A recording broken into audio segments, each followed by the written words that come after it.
was a year that saw a lot of progress in dismantling the satanic globalist elite. They are very, very close to losing power. And if we play our cards right, we should be able to have a new Bretton Woods type agreement this year. But what we need to understand is that the year started out with Donald Trump trying to reform the United States. They had the Department of Government Efficiency. They were doing all sorts of good things. It was going to take over Canada, take over Greenland, take over the Panama Canal. And suddenly, in June, he disappeared at a G7 meeting. And then since then, we've had the fake short, fat Trump who presided over one of the largest military defeats in U.S. history.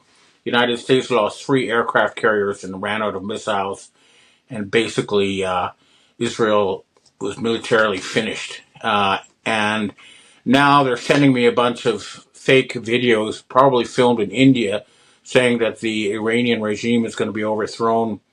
I don't believe it. You know, Iranian protesters don't go around with CGI generated English placards. Okay, so they sent me a whole bunch of these videos, but I'm not going to bother sharing them with you. I'm asking my Iranian sources, and I'll get back to you on Monday to see what they say about the situation.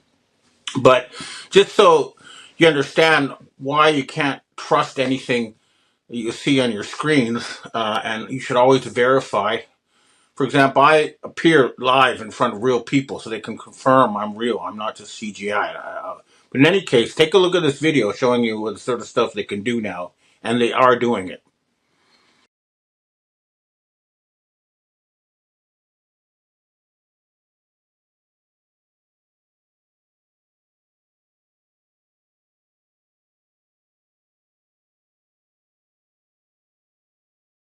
So there's a lot of faker out there, and the last leaders of the failing rules-based world order are lying through their teeth about the real situation.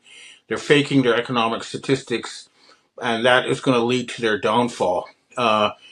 In Germany, I just got sent some information from German intelligence that the Alice Weidel of the AfD, showed 3 documents showing that Friedrich Merz, first of all, he sent a letter to the bureaucracy saying that they must not publish any negative economic news. So they're ordering them to lie about the real situation in Germany, which is awful. And they sent another letter saying that the bureaucracy need to cover up crimes committed by foreigners. And then there was a third letter she presented showing that he was soliciting bribes. So Merz may be the first to fall, but we'll see. In England, Keir Starmer was also found to be taking orders from the EU to bring in foreign criminals to cause chaos in the UK. So again, he may also fall. We will see which one falls first. Although maybe my bet is with the French, because the French are taking serious action, especially the farmers. Take a look at this government buildings completely covered in manure in France. It might be that Brigitte Macron, i.e. Jean-Michel de Rothschild, who's probably the head of the snake, is going to have to go, and then all the dominoes will fall. But also in the United States, the fake Trump, he was overruled by the Supreme Court on sending in the National Guard, and they told him the only thing he could do now was to invoke the Insurrection Act. So this could be a civil war in the United States, but my message to the armed forces of the United States is that your commander-in-chief, Donald J. Trump, was replaced in June by a fraud, and you must not obey that person in the White House. It's not your president. And you need to set up some kind of emergency government to help the United States through this transition. Now, I was also going to call for the arrest of a bunch of people, but I think I'll let Archbishop Carlo Vigano speak for all of us when he listen to him, who are still in positions of power. And Archbishop Vigano, I've heard that someone is taking action. There was an explosion in Switzerland that killed over 50 people.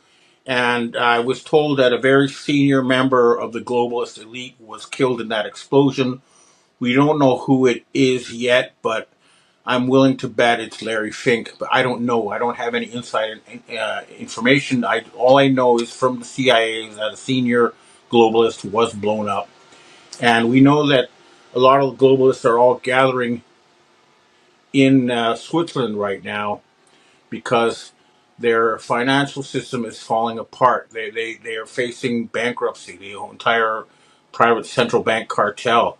They've run out of gold, and they only managed to keep revive the government, the U.S. government, after 40 days of being shut down by laundering cartel narco money in exchange for silver, and they use that silver to pay the Asians.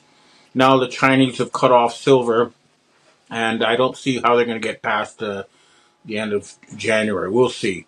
But remember, the Dragon family is standing by with $100 trillion to help rebuild the West as soon as they get rid of their satanic infection. And take a look at this. If you don't think this is real, take a look at this plaque from the Satanists honoring Minnesota Governor Tim Walz.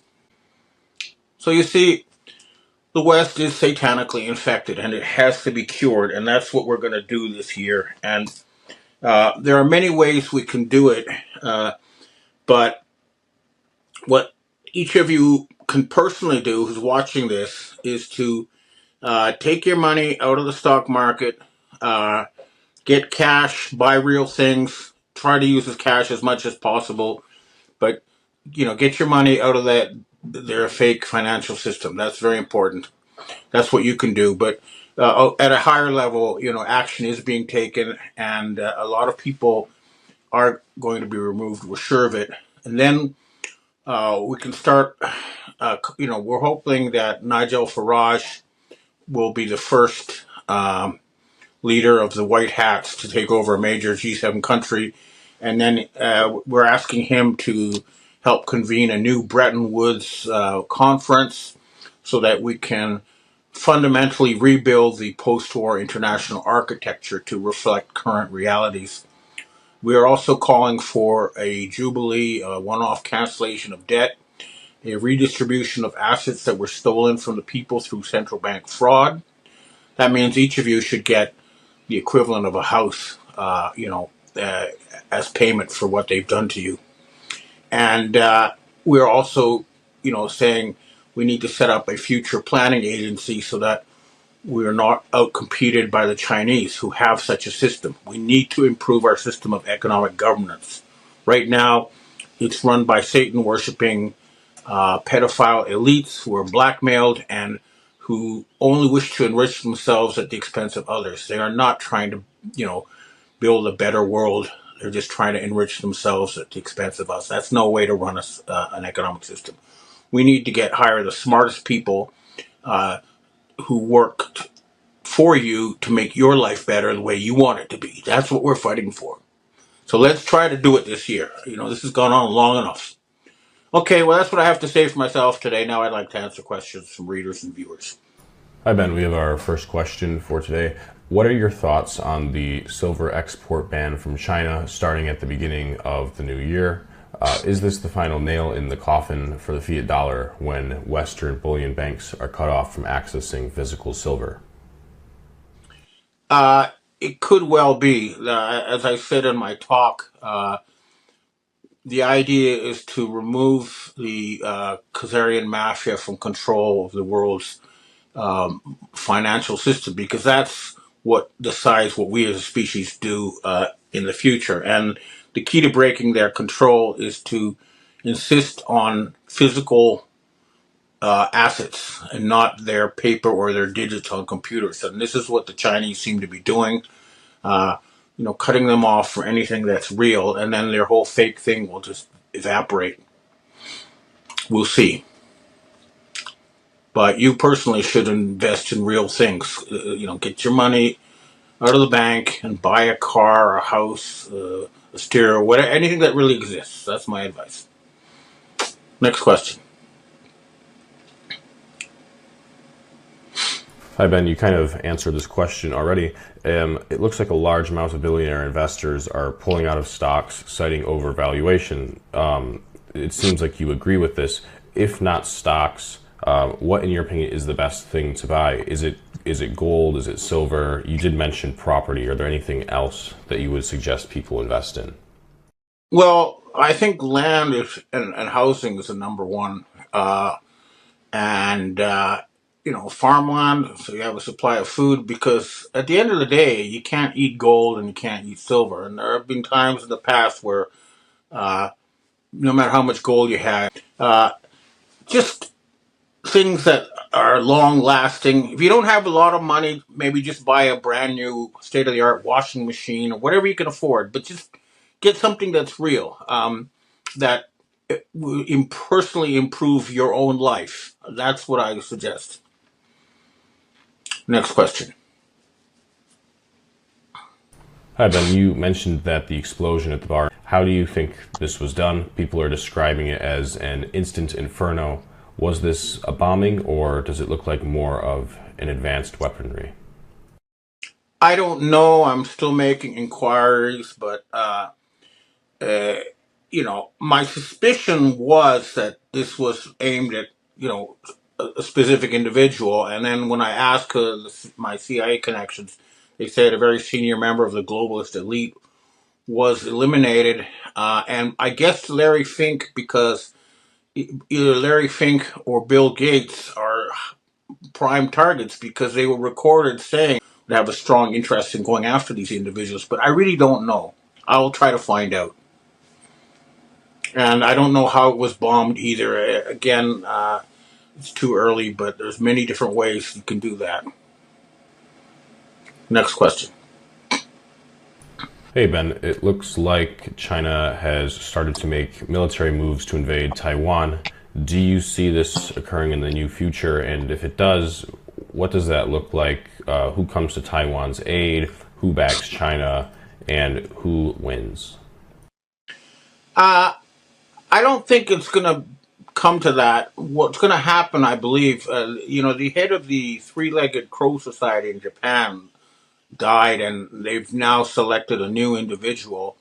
And I'm guessing that the various royal families of Asia are going to have negotiations that will involve reuniting the Korean Peninsula and then sorting out the Japan, Taiwan, China triangle in a harmonious way. But at the end of the day, I think that what will happen is people from the government in Taiwan will be given a senior role running all of China as part of a unification process. And I believe China or Taiwan will be allowed to keep an independent army. But, they're not, I don't think they're going to actually have a war. It's not going to be necessary. Next question. Hi, Ben. We have our last question for today. What are your thoughts on the Minnesota Somali scam?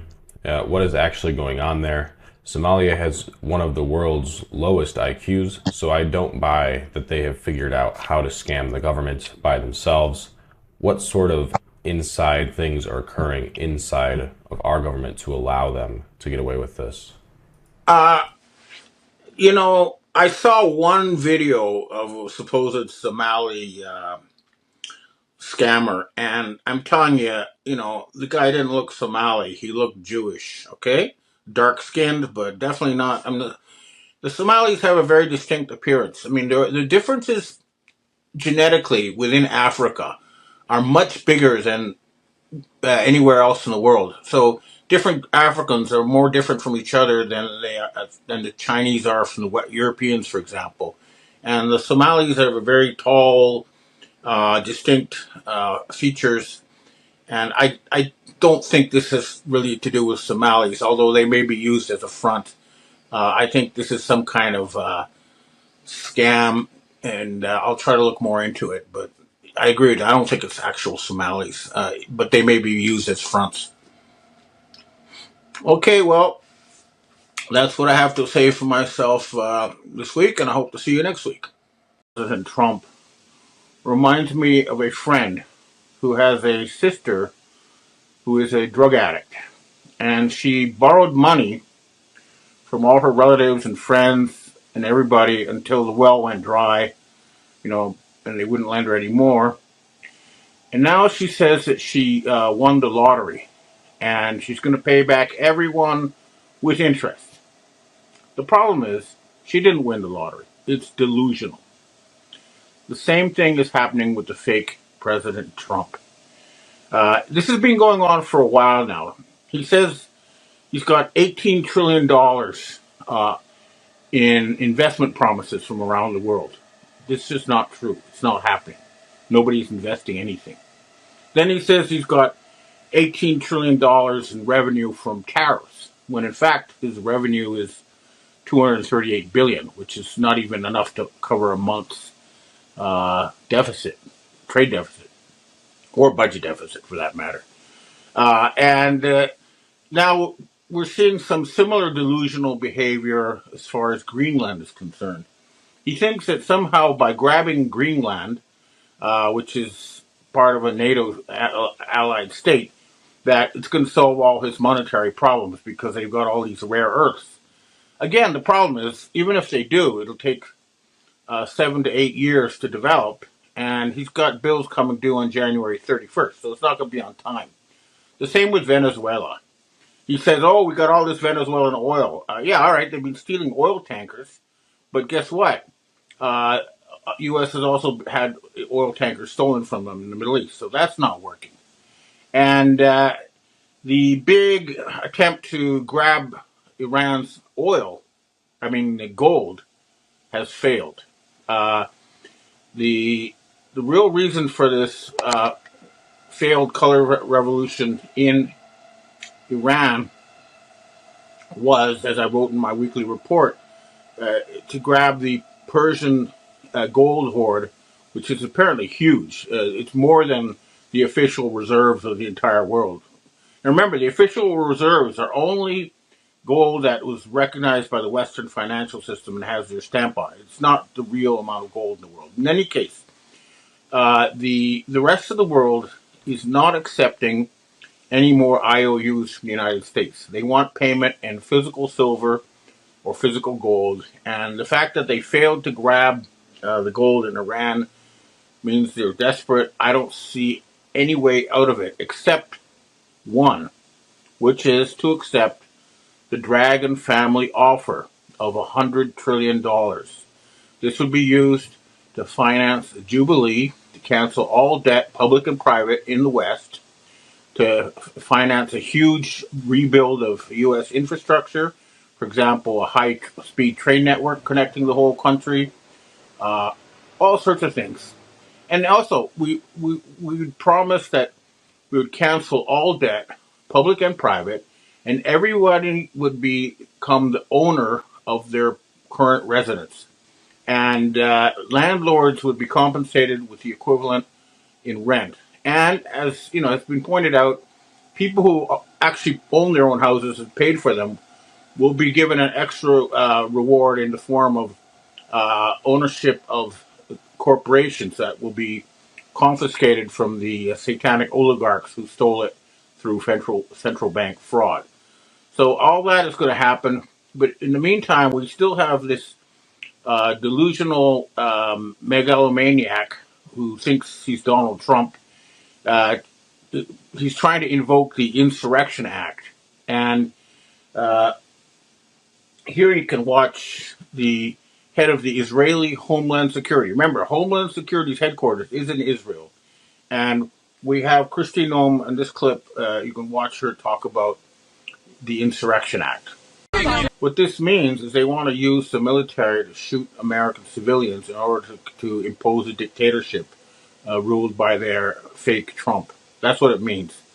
And unfortunately, there's people also working against legitimate law enforcement to try to create a crisis to justify this military takeover.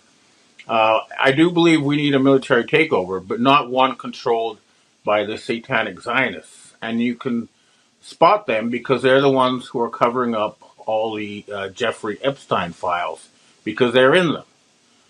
So, anybody like Pam Bondi or anybody in the current regime uh, that you're seeing on your screens does not belong in public office. Okay? Now, another thing that's going on is just like when the Romanian regime fell with Ceausescu, he kept ramping up repression and ramping it up until him and his whole family ended in front of a firing squad. And we're seeing similar repression in the United States. And for example, I'm pretty sure that the creator of Dilbert, Scott Adams, and we know that was it Jonathan Greenblatt, the CEO of the ADL, is going after people like Tucker Carlson and Candace Owens. And as a result, I've been told that a death warrant has been placed on him and trying to suppress the truth. So another person who I've heard a death warrant has been put on is Lindsey Graham, because he's been calling for the assassination of Vladimir Putin, the sitting head of state. So this is not issued by us. This is issued by someone else. I'm not at liberty to discuss who they are, but they told me that such warrants had been issued. So, the battle is going on, but we are winning. And the control grid is failing. For example, we have the Iranian Foreign Ministry explaining to the killing in Iran was carried out by recipe for color revolution involves causing, first of all, economic turmoil so that people get unhappy. Then they pay protesters and target the anger towards the regime. And then they have people shooting both the police and the protesters to try to get them to fight each other. And they tried this, and instead, what happened was the Mossad snipers were taken out, and the Iranian armed forces were able to protect their country and their people. And of course, you won't see that on your Western screens because, unfortunately, these criminals still control the mega corporations, and that's what needs to be taken away from them. We need to remove their control of Google, Microsoft, all the big high tech companies. They need to be removed from that control. And also, the United States military really, really does need to get back to the real world and live within its means, because right now it is a gigantic parasite. For example, take a look at this clip of a so-called rocket company that got $4 million from the U.S. military. That's the sort of thing that happens when you have a magic money machine, but ultimately it's parasitical. It sucks from the strength of the country you're supposed to be supporting, and that's no way to run a military.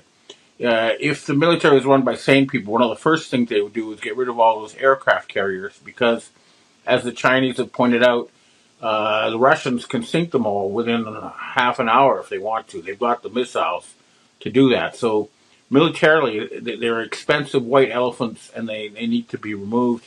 And the money saved should be put on, building hypersonic missiles. This is the sort of thing that needs to be done as soon as we get sane leadership.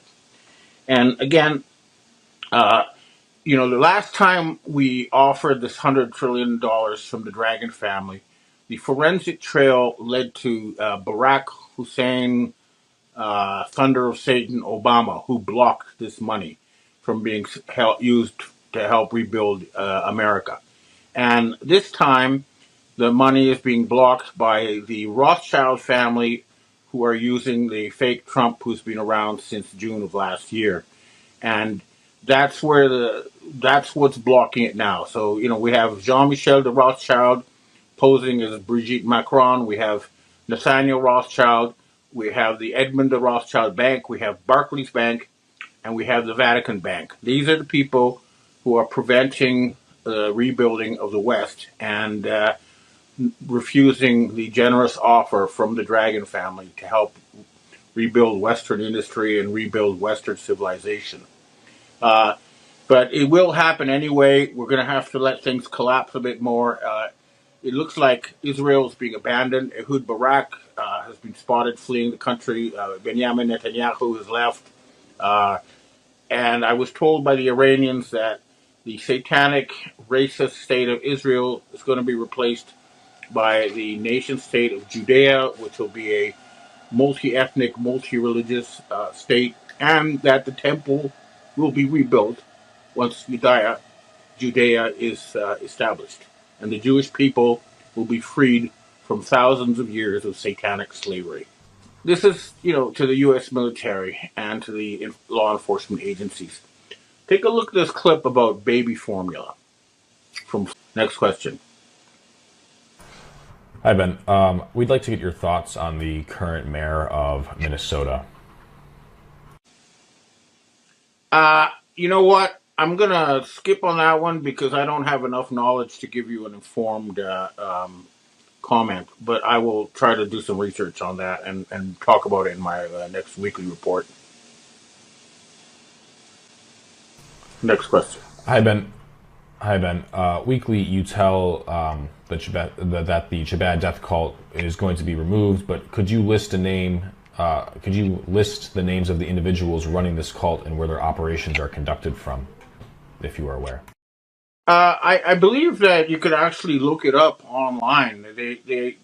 They're openly listed, and the names are available. But what you have to understand is that Chabad are the army, the brain control army, but the real leadership is the Octagon Group, the Rothschild family, the people at who control the World Economic Forum. But Chabad centers, they for years they said, "Oh, we're just a harmless Jewish group. We mean good," but the reality, as can be seen in their own writings, is that they have been working to kill 90% of humanity. But again, it's all public information. Just look up Chabad, and you'll find a list of all their locations. Next question. Hi, Ben. Apparently, there's a video by Stuart Swerdlow being interviewed by Nino Rodriguez. States they are wishing to make 3 super states, Russia, China, and the U.S. They are very much pushing the synagogue of Satan to be in charge as they speak about some sort of dome. I have zero desire to be ruled by no-hide laws up here in Canada. What are your thoughts about this? That's not going to work. This plan will fail. We are definitely headed for a multipolar world. So it'll be like any village where we have certain rules. You don't go into your neighbor's house and steal and rape, and we all get together to deal with things that we share in common. But it's not going to be some kind of centralized dictatorship like these people are planning. That 3 group idea is not going to work. And personally, since you're in Canada, I'm pushing for Canada to liberate the United States and restore democracy there and good government. I want Canada to take over the United States. Next question. Evan, we have our last question for today. Since famous entertainers are usually compromised with unpleasant circumstances to make them servile, is it possible actor Timothy Busfield acted against his handlers and is being exposed as punishment? Any evidence that he may be helping the White Hats? You have to judge from what he's saying. If he's been talking about pedophiles and stuff, then yeah, he's been targeted. But I don't know the details in this case either. Okay, well, that's what I have to say for myself this week, and I hope to see you again next. Hello, Patriots. I'm at Restored Republic via AGCR update. Worldwide 10 Days of Darkness set to activate on Sunday or Monday, 15th, 16th of March, 2026. TV, radio, internet silent as military emergency broadcasts take command. Global Military Alliance makes mass arrests of Satan-worshipping deep state elites. Be prepared with food, cash essentials. Banks closing, ATMs not working. Improved worldwide financial education, government systems by first week of April. US, Canada, UK, Germany, and Australia entering Nasara Jasara transition. Judy note. President Donald J. Trump has declared a restoration of the American Republic by dissolving the privately owned by Satan-worshipping deep state bankers, U.S. Inc.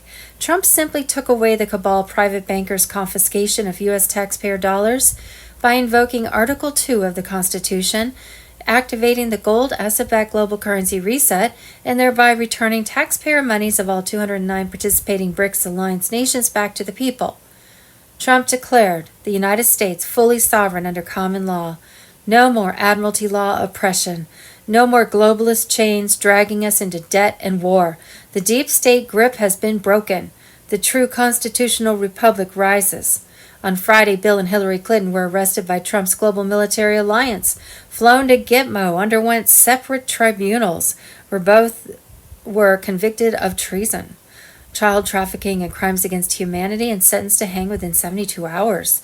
Now the global military alliance has announced that Benjamin Netanyahu has been killed in an Iranian raid.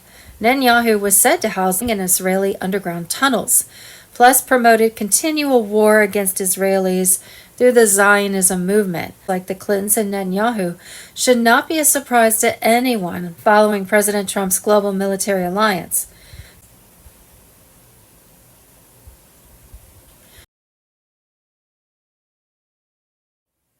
Possible timing. Friday, March 13th has triggered the global initiative phase of the global currency reset. QFS nodes are stabilizing under gold-backed parity, while Starlink begins aligning communication grids for a full system override. The old world is running on borrowed seconds. On Saturday, March 14th, 2026, the US, Canada, UK, Germany, and Australia began transitioning NESARA funds into the quantum financial system as part of the global currency reset. On Monday, March 16th, the 10 Days of Darkness protocol will officially activate according to classified military bulletins. During that window, all media frequencies will be seized and rerouted through the emergency broadcast system. Traditional television, radio, and online platforms will fall silent as Starlink takes command. The purpose is not suppression, it is revelation. For the first time in modern history, humanity will witness uncensored truth broadcasts, evidence of corruption, hidden tribunals, secret programs, and the full collapse of the fiat empire. Banking networks have already begun limited shutdowns in Europe and the United States. Central servers are being mirrored onto the quantum grid. Every hidden fund and false reserve is being indexed for public audit once the blackout ends. Behind the curtain, governments are surrendering. Negotiations for peaceful transition are underway in over 50 nations as QFS Command assumes control of state liquidity. The era of debt-based governance is finished. During the 10 days, expect silence, then light. The documentaries prepared under military supervision will expose everything the cabal built in darkness, names, operations, financial trails, all revealed through quantum evidence stored since 2020. The event will be global and irreversible. When the blackout lifts, humanity will awaken to a system cleansed of manipulation, powered by truth and guided by divine law. The countdown to March 16th has begun. The blackout will not bring fear. It will bring freedom. The golden age starts the moment the lights go out. Global Currency Reset, Saturday, March 14th. The global currency reset to gold asset-backed currencies worldwide was happening right now. Those foreign currency and ZIM bond holders in Tier 4B should watch for emails from Wells Fargo that will tell you how to set up your foreign currency exchange ZIM bond redemption appointments. Saturday, March 14th, setting up your new quantum financial system wallet bank account, NESARA connected on Telegram. The quantum financial system is worldwide. QFS wallets, bank accounts, are for citizens of different nations across the globe. JSARA funds are worldwide. NESARA funds are for the United States citizens. April 1st, 2026 is not symbolic, it is operational. After that, the system does not pause, it advances. From this point forward, everything moves by verification, not by noise. Once QFS Sovereign Wallet appointment begins, expected April 1st, There will be no public announcements, no open invitations, and no explanations repeated twice. If you are approved to set up your personal QFS Sovereign wallet, you will be contacted directly. If you are not, you will not hear anything at all. The silence will not be a mistake, it will be confirmation. I am seeing final alignment taking place now between U.S. Treasury, routing systems, and QFS settlement nodes. This is the last technical layer before Jassara Nassara funds are fully released. Legacy banking systems are already being bypassed. Some institutions will appear operational on the surface, but their authority is gone. What matters now is quantum verification, not bank access. At your appointment, no cash will be handed out, no paper checks, no transfers through old rails. You will be in full control of your assets through your sovereign QFS wallet, and you will decide how funds are allocated, protected, and deployed. Advisors will be present to assist, but the authority remains with you. You are allowed to bring support with you to your appointment, advisors, legal contacts, trusted associates. This is not secrecy. This is precision. Everything is designed to ensure clarity and protection at the moment value changes hands. There will be resistance. I am already seeing it. Delays, misinformation, false narratives, fake portals. Ignore them. The system is secure. The ledger is immutable. Everything that is legitimate will come through official encrypted channels only. Stay calm, stay focused, stay ready. We are past the edge now. The redistribution is underway. Judy note. We have been told that Wells Fargo, which is owned by the Chinese elders, the ones who own the gold behind the global currency reset, will send out emails to currency and bondholders worldwide telling them how to set redemption and exchange appointments. It is advised to exchange your foreign currency in an official redemption center, ARC, rather than a bank. You can only redeem ZIM at ARC. The dinar contract rate can only be given at ARC, and banks will offer you lower exchange rates than what you can obtain at ARC. It was my understanding that most banks were under control of the cabal and would soon play a different role in the global financial system. They would no longer have control over your personal money account. Only you would. Tuesday, March 10th, bombshell announcement. President Trump declares restoration of the American Republic. U.S. Inc. dissolved. Common law sovereignty returns. Mr. Pull on Telegram. Patriots, the storm has hit and it's magnificent. President Donald J. Trump has invoked Article 2 to declare the United States fully sovereign under common law once more. The fake foreign-controlled U.S. Inc. is finished, dissolved, dead, gone forever. No more. Admiralty law, oppression. No more globalist chains dragging us into debt and war. The deep state grip is broken. The true constitutional republic rises triumphant. This is no mere rhetoric. It's a binding declaration of authority and summons from Trump as commander-in-chief. He's seizing full control, sidelining the corrupt swamp, and directing the military via the Uniform Code of Military Justice. Every flag officer is oath-bound to obey lawful orders from the legitimate president. No more excuses, no divided allegiances. The military now serves we the people through Trump, not the treasonous corporate facade. Under common law sovereignty, grounded in God-given rights and original founding truths, Trump exercises his prerogative to summon leaders, affirm real authority, and rebuild national defense. This resets America to the founders' vision. No commercial enslavement, no hidden British shadows, just pure liberty. All flag officers are ordered to convene in Virginia, the Republic's sacred cradle, for immediate realignment. This is full military mobilization to restore loyalty and eliminate globalist remnants. The timeline is set, orders issued, clock running. Unity under true command is happening now. Foreign tied overseas bases and Commonwealth-linked ops. They are being shut down or reclaimed for America. No more secret outposts serving alien masters. No covert pacts bleeding us dry. Trump is smashing the centuries-old crown chokehold on trade and power, and the military reset locks it down. This fulfills Trump's sacred oath to defend the Constitution, protect the people, and preserve the Republic. Every officer and servant must choose, stand with the restored Republic or stand exposed as oath breakers. The line is drawn, no more shadows, No two Americas. One republic. One commander-in-chief. One law. Common law. QAnons, white hats, digital warriors. This is our victory moment. The debt-based deception-driven U.S. Inc. fraud is overthrown. Military mobilizes under Trump's unbreakable command. Deep state cabal legally crushed. Illusions collapsing. Freedom surges back. The republic is back. Sovereign unbreakable. We witness history. True American republic restored. Patriots win. God bless President Trump, our military, and the sovereign United States of America. Wars, wars, and more wars. Saturday, March 14th, 2026. Moments ago, at my direction, the United States Central Command executed one of the most powerful bombing raids in the history of the Middle East and totally obliterated every military target in Iran's crown jewel, Karg Island.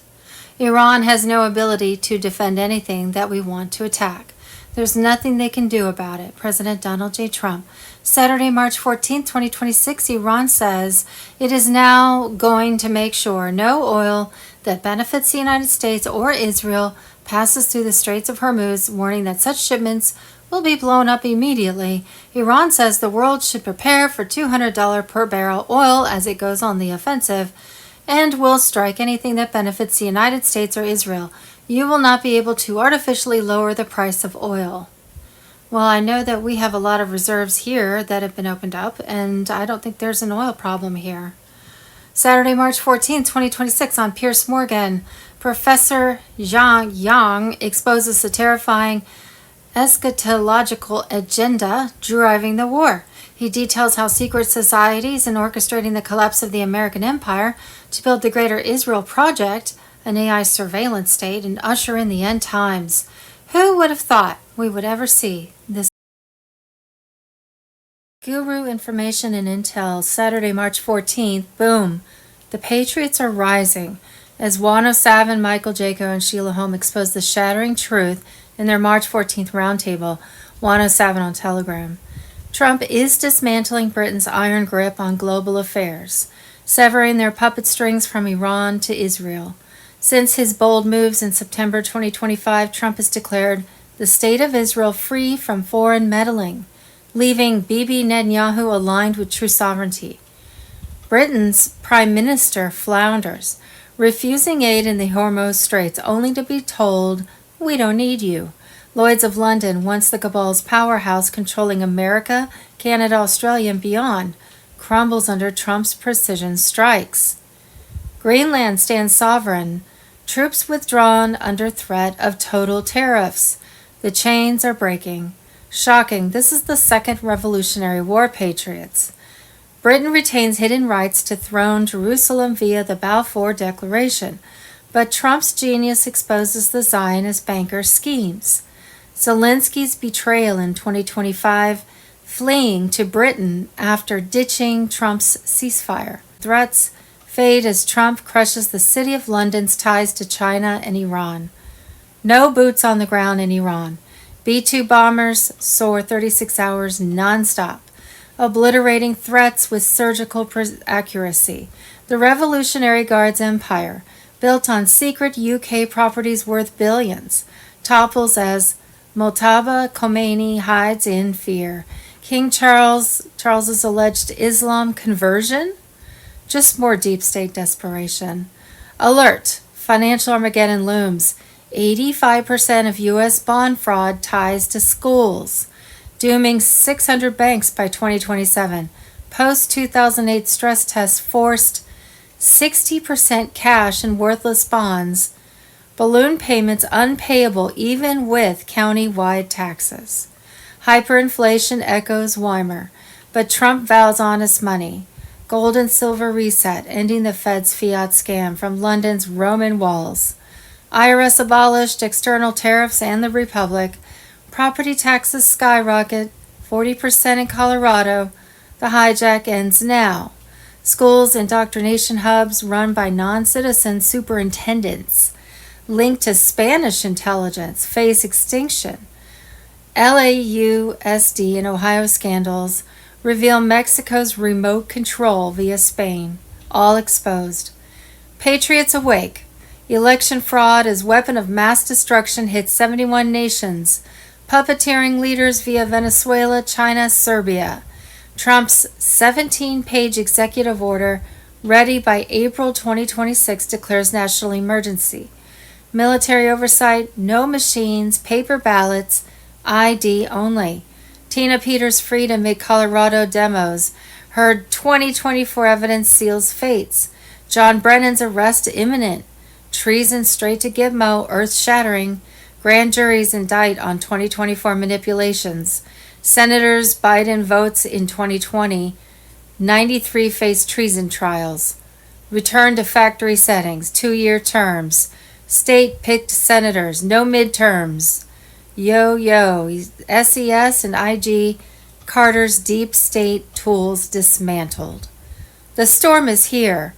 Albert Pike's Luciferian plans for world wars shatter under Trump's peace deals. Congo stabilized, Middle East transformed. Jubilee begins July 5th, 2026. 50th day post July 4th, restoring lands, crushing debts. Trump's 777 destiny signals divine victory. 5th Jubilee renews America. White Hat's control, the Great Awakening surges. Cabal trembles as Trump presides over bankruptcy reset, making patriots whole. Where we go one, we go all. Fight on. Is there risk there? Look, I've told your audience before, we're missing within a couple of different operations nuclear weapons. So we're missing. You're saying we're missing some nuclear weapons within the global stockpile. Multiple locations and nations, not just do they know when we started missing them? What, under what administration? I mean, well, but I've gone into this a bit, and at the end of the day, the general that was Putin's very close friend that was killed in the scooter attack, what was his role? He was trying to track down some parts that related to being able to refresh or update and make current some very old nuclear devices, and they have a shelf life, and with some of the components, or they just fizzle. And so he was trying to track down where some of these components went. That we know there's also some missing devices out there, and the Russians during the fall of Soviet Union, we got almost all, but there's a few missing. Specifically within the Ukraine theater, and there's also material that could be used for dirty bombs going to some of the reactors there in Ukraine, other stuff in the Soviet Union. There is a Chinese threat, although it's radically less. There's one also related to South Africa. We still have some problems out there, and they're very, very, very serious. Allowing Iran and its leadership to fester away and pull something off because we're afraid to act was not wise. We're reducing the threat. Can you get it to zero? Probably not in actuality.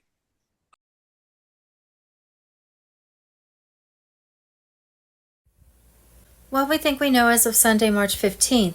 Saturday, March 14th, Israel is last. Checkmate. Checkmate, explosive revelations, 107, Michael Jaco, Sheila Holm unmasked the deep state's collapse, elections, fraud, and imminent arrests. Saturday, March 14th, Israel is last. Benjamin Netanyahu has been removed. Mr. Poole on Telegram. Saturday, March 14th, Republican leaders on C-SPAN. As terror threats have emerged across the country, the very agency tasked with preventing and responding to those threats remains shut down because Democrats have chosen to protect criminal illegal aliens over hardworking Americans. Friday, March 13th, 2026, Democrats funneled $6 billion of taxpayer money to a conglomerate of United Nations agencies and over 200 NGOs. to facilitate the overthrow of the Constitutional Republic of the United States. 10 Days of Darkness on Telegram. Saturday, March 14, 2026, Secretary of State Marco Rubio announces that the United States has ended all aid to Somalia. Dan Scavino on Telegram. Saturday, March 14th, Fox News. California is being required to return over $1 billion in federal healthcare funds spent on services for undocumented migrants according to federal audits. Saturday, March 14th, Tom Homan just revealed Minnesota counties are letting ICE into the jails to arrest illegals. Unprecedented cooperation is now happening. They caved. Illegals are being arrested instead of being released into Minnesota. This is huge. Tom Homan did it. On Friday, March 13th, Senator Chuck Schumer accidentally revealed that the real reason he doesn't want the Save America Act passed, it would purge voter rolls of illegal or ineligible voters. Democrats want to make illegals their new voting base. Saturday, March 14th, a new Epstein file revealed that Jeffrey Epstein said he was backing ISIS through U.S. Israeli proxies, as Paul Harvey would say. And now you know the rest of the story. Jasara on Telegram. Saturday, March 14th, surprise, surprise, boom. U.S. government via FAA, NASA, and NOAA officially admits to spraying chemicals, manipulating weather, and altering Earth's atmosphere. Saturday, March 14th, Vigano versus the Deep Church. Excommunicated for exposing hell, he named them. They erased him. Saturday, March 14th, explosive. Treasury Secretary Scott Bessent unleashes whistleblower war on deep fraud. Patriots can earn up to 30% for exposing corruption. Saturday, March 14th, shocking corruption. Federal judge blocks grand jury from investigating Federal Reserve. Piro explodes.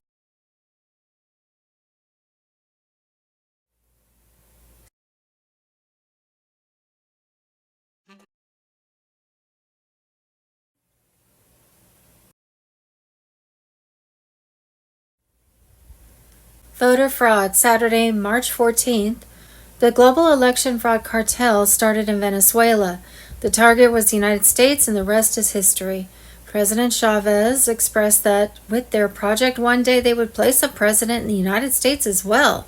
Former head of security for Hugo Chavez, Edward Snowden on Telegram. Saturday, March 14th, foreign interference played an enormous role in the stolen 2020 election as well as others. The production of fake IDs and ballots to produce voters is just one of many massive intrusions in our elections, as well as remote access, foreign servers, and machines built with compromised electronics, giving backdoor access to alter election outcomes. The writing is on the wall.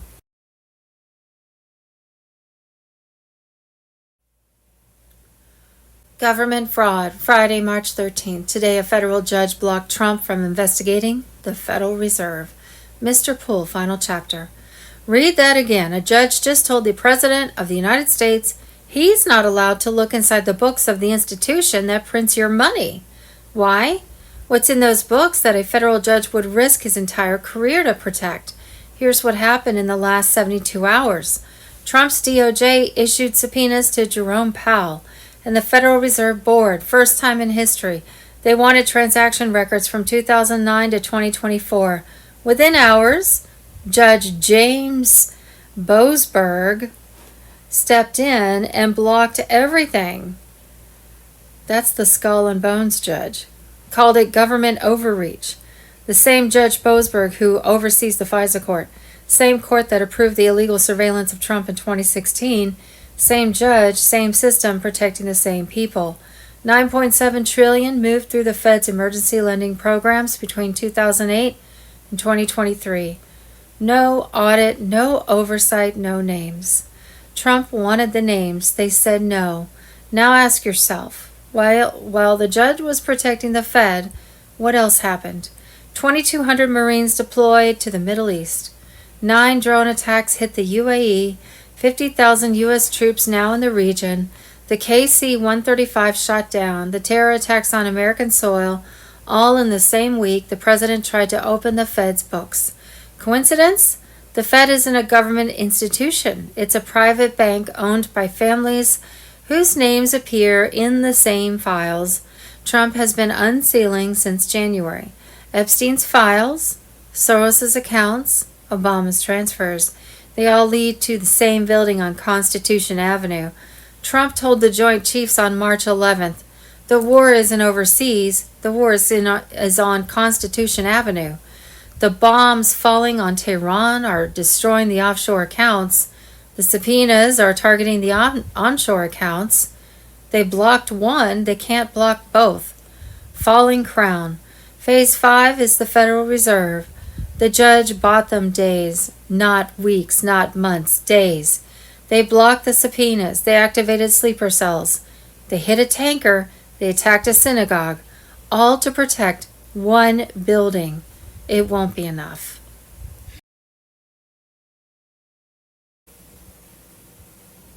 Trump commands the plan to save the world across 200 plus nations.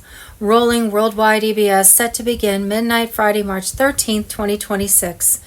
10 to 12 days of blackout and temporary martial law, while military makes mass arrests of Satan-worshipping pedophiles. Worldwide financial crash, fiat dollar, banks closing, ATMs not working. It's advised to take money out of your failing bank before they freeze your account. New gold asset-backed quantum financial system is live, but no access until April. Be prepared with food, cash, essentials. Where we go one, we go all. Pray. God always wins.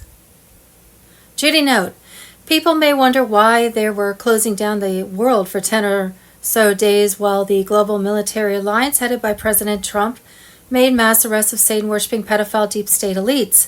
It's because those deep state elites have had control of the world's monetary system since the beginning and used it to control the global population while doing horrible things to our innocent children in their worship of Satan in exchange for his fake promises of wealth, power, and glory. Trump and the Global Alliance were setting people of the world free through a centuries-old 209 nation. Q plan to save the world. Martial law has been declared worldwide, with military tribunals activated under emergency powers according to President Trump.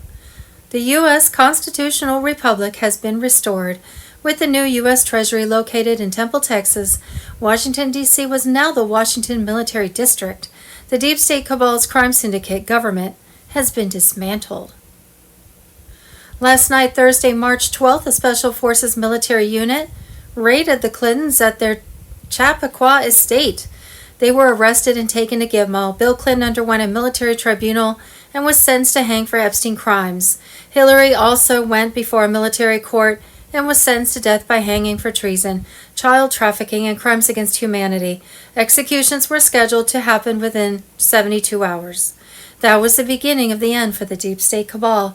Their crimes have been happening uncontrolled for a very long time. Judy note on other news for today. The Democrats funneled $6 billion of taxpayer money to a conglomerate of United Nations agencies and over 200 NGOs for the purpose of facilitating the overthrow of the Constitutional Republic of the United States. Executive Director of the Oversight Project, Mike Howell, testimony before Congress on Thursday, March 12, 2026. Venezuela, Iran, Cuba, Mexican drug cartels, and Muslim Brotherhood networks were feeding the deep state Satan-worshipping shadow government under Trump's leadership of the Global Military Alliance. All were collapsing like dominoes. Airports were seeing hours-long delays due to TSA shortages as Homeland Security lockdown sees no signs of ending. The Democrats have refused to budget Homeland Security, so airport employees were refusing to show up because they were not getting paid and needed to earn money elsewhere to support their families. Bohemian Grove, California tunnels run across the country, under major cities and clear to Washington, D.C. under the new ballroom. Trump personally funded and built right on top. Trump has sealed the tunnels off so Satan-worshipping politicians' escape routes were now gone. Super soldiers like Aaron Vaughn and others were not dead, but testified before military tribunals exposing Hillary Obama gun running. A military accountability letter dated January 1st, 2024, has thousands of signatures of generals and admirals saying, "We will fight until two-tier justice ends." Election fraud, we already have it all. Mirrored servers, quantum evidence, every fake ballot, every crime from 2020 through 2024 has been nailed. Voting machines made to throw elections were dead. Paper ballots, hand counts, same-day voting coming.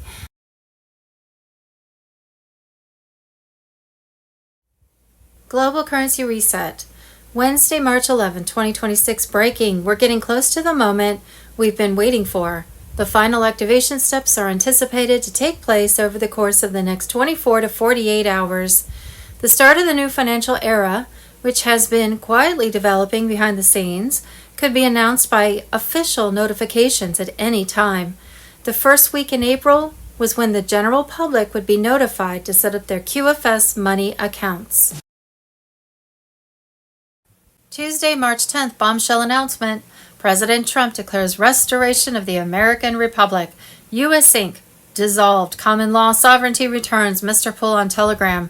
Patriots, the storm has hit and it's magnificent. President Donald J. Trump has invoked Article 2 to declare the United States fully sovereign under common law once more. The fake foreign-controlled U.S. Inc. is finished, dissolved, dead, gone forever. No more. Admiralty law, oppression. No more globalist chains dragging us into debt and war.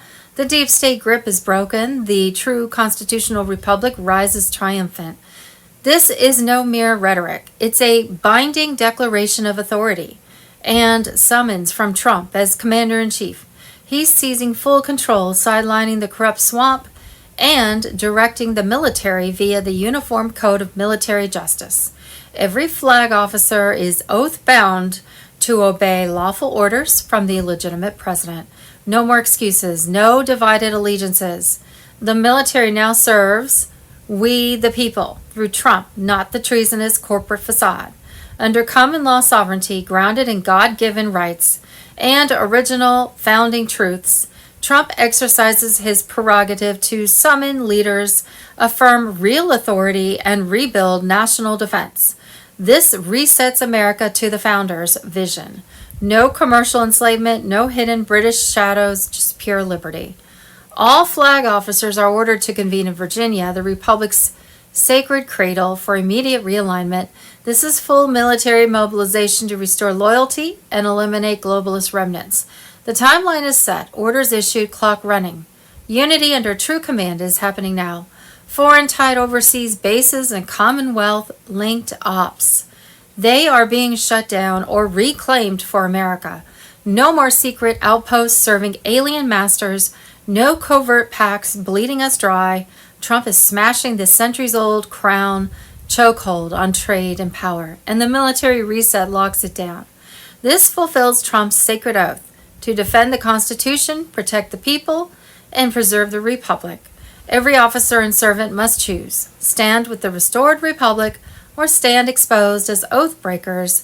The line is drawn, no more shadows, no two Americas, one Republic, one Commander-in-Chief, one law, common law. QAnons, white hats, digital warriors. This is our victory moment. The debt-based deception-driven U.S. Inc. fraud is overthrown. Military mobilizes under Trump's unbreakable command. Deep state cabal legally crushed, illusions collapsing, freedom surges back, the Republic is back, sovereign unbreakable. We witness history, true American Republic restored. Patriots win, God bless President Trump, our military, and the sovereign United States of America. Members of the subcommittee, thank you for the opportunity to testify about the role of NGOs, or non-governmental organizations, in facilitating mass illegal immigration. I currently serve as the executive director of the Oversight Project and previously was at DHS and on Capitol Hill conducting oversight of immigration matters. The United States of America is still reeling from the worst border invasion in its history. This was an invasion that was planned, promoted, encouraged, funded, and sustained by radical elements of the previous administration. But this invasion could not have been accomplished without a colossal partnership with the NGO community. Simply put, the government just did not have the capacity to get this many people in and around the country without the support of the nonprofits. And to that end, They gave them almost $6 billion to a conglomerate of UN agencies and over 200 NGOs to do just that, according to statistics from the Center for Immigration Studies. The result was that Border Patrol became a daycare. They became Uber drivers just to shuttle illegals to the nonprofits to get them around the country. Now, the Oversight Project has led the way in exposing what I call this border industrial complex. In December of 2022, we did the first of its kind study where we tracked illegal aliens by their cell phones as they went through these nonprofits at the border.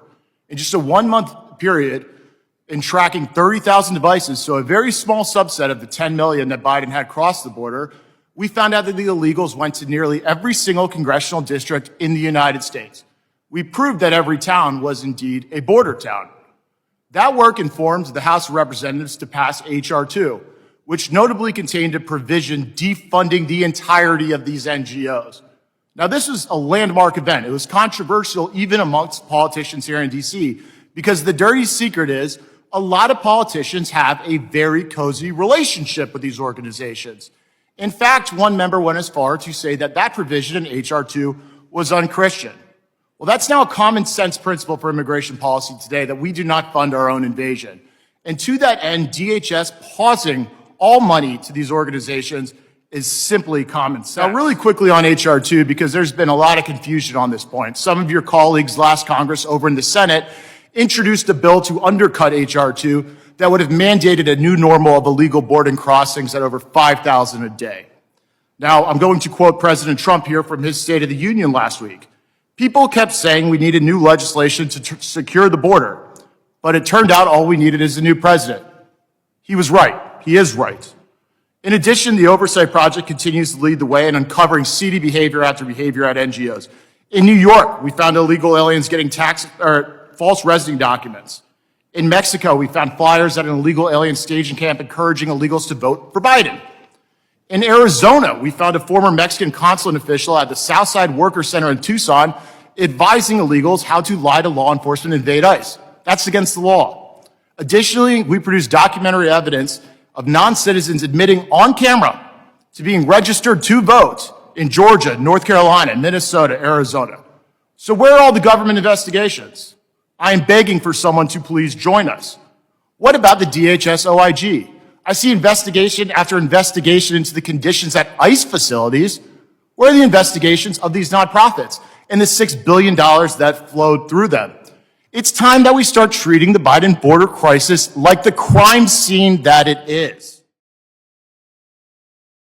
Friday, March 13th, Super Soldiers Alive, Cartel Hammer Drops, and Jubilee Resetting coming.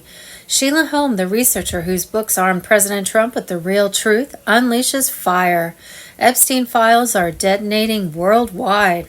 Former Norwegian premier arrested yesterday, straight from the client list. Hyatt Hotel's head confirmed pedo. Vanished after resigning. He's running, but Space Force tracks every move. Arrests were accelerating hourly. Politicians, CEOs, Hollywood scum sweating bullets as tribunals fire up.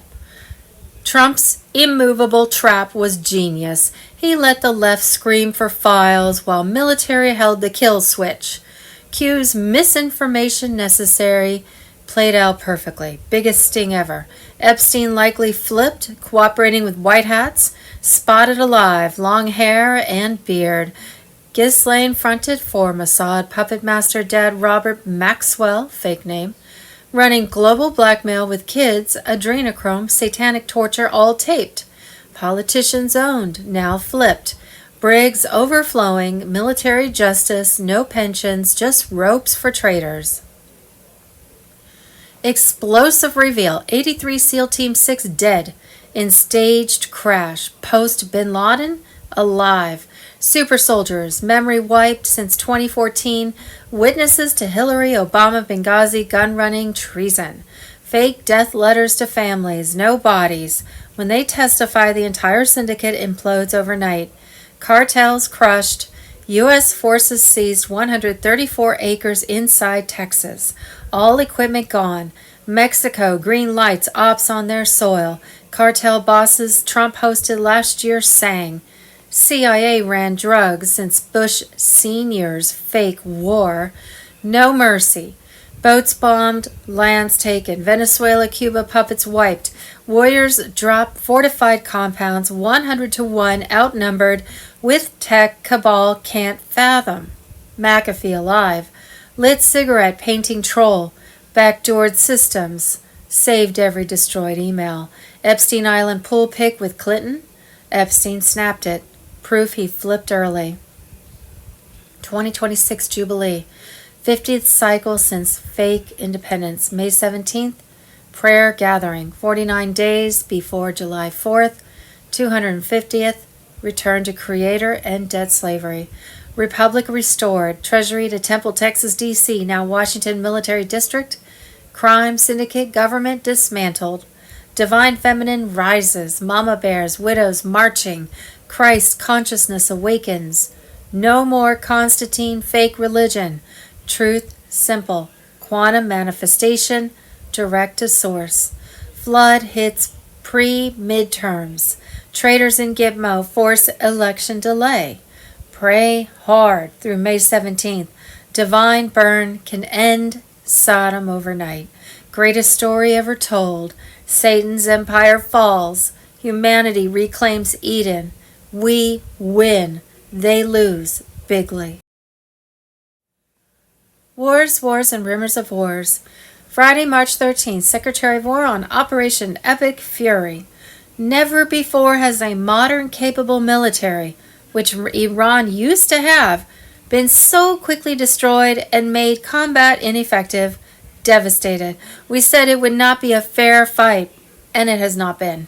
Iran has no air defenses. Iran has no air force. Iran has no navy. Their missiles, their missile launchers and drones are being destroyed or shot out of the sky. Their missile volume is down 90%.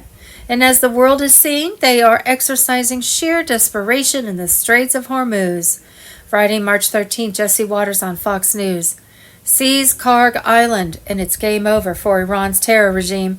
Karg Island, essentially the country's cash register. If we seize it, it's over. Friday, March 13th, Iranian military vessel is operating in any major regional waterways after the U.S. military destroyed more than 50 Iranian naval assets. The Iranian Navy has been assessed as combat ineffective. So the U.S. military is focusing its sights on dismantling Iran's missile production facilities. White House Press Secretary Caroline Leavitt. Friday, March 13th, Trump drops the hammer. U.S. law enforcement now has eyes on every single Iranian terror sleeper cell in America. We know where most are. We have our eyes on all of them. These radical invaders flooded our borders under sleepy Joe Biden, the worst president in history. But President Trump is already hunting them down at a level the deep state has never seen. Friday, March 13th, Joe Rogan just called this war insane. He's right, but not for the reason he thinks.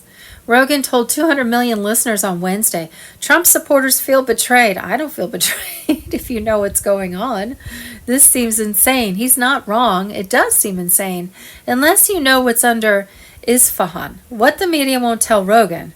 Right now, as you read this, U.S. Special Forces are preparing a ground operation to breach the underground tunnels beneath Isfahan, Iran.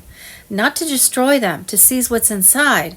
84 metric tons of highly enriched uranium, enough to build 14 nuclear warheads. But that's not what Trump wants.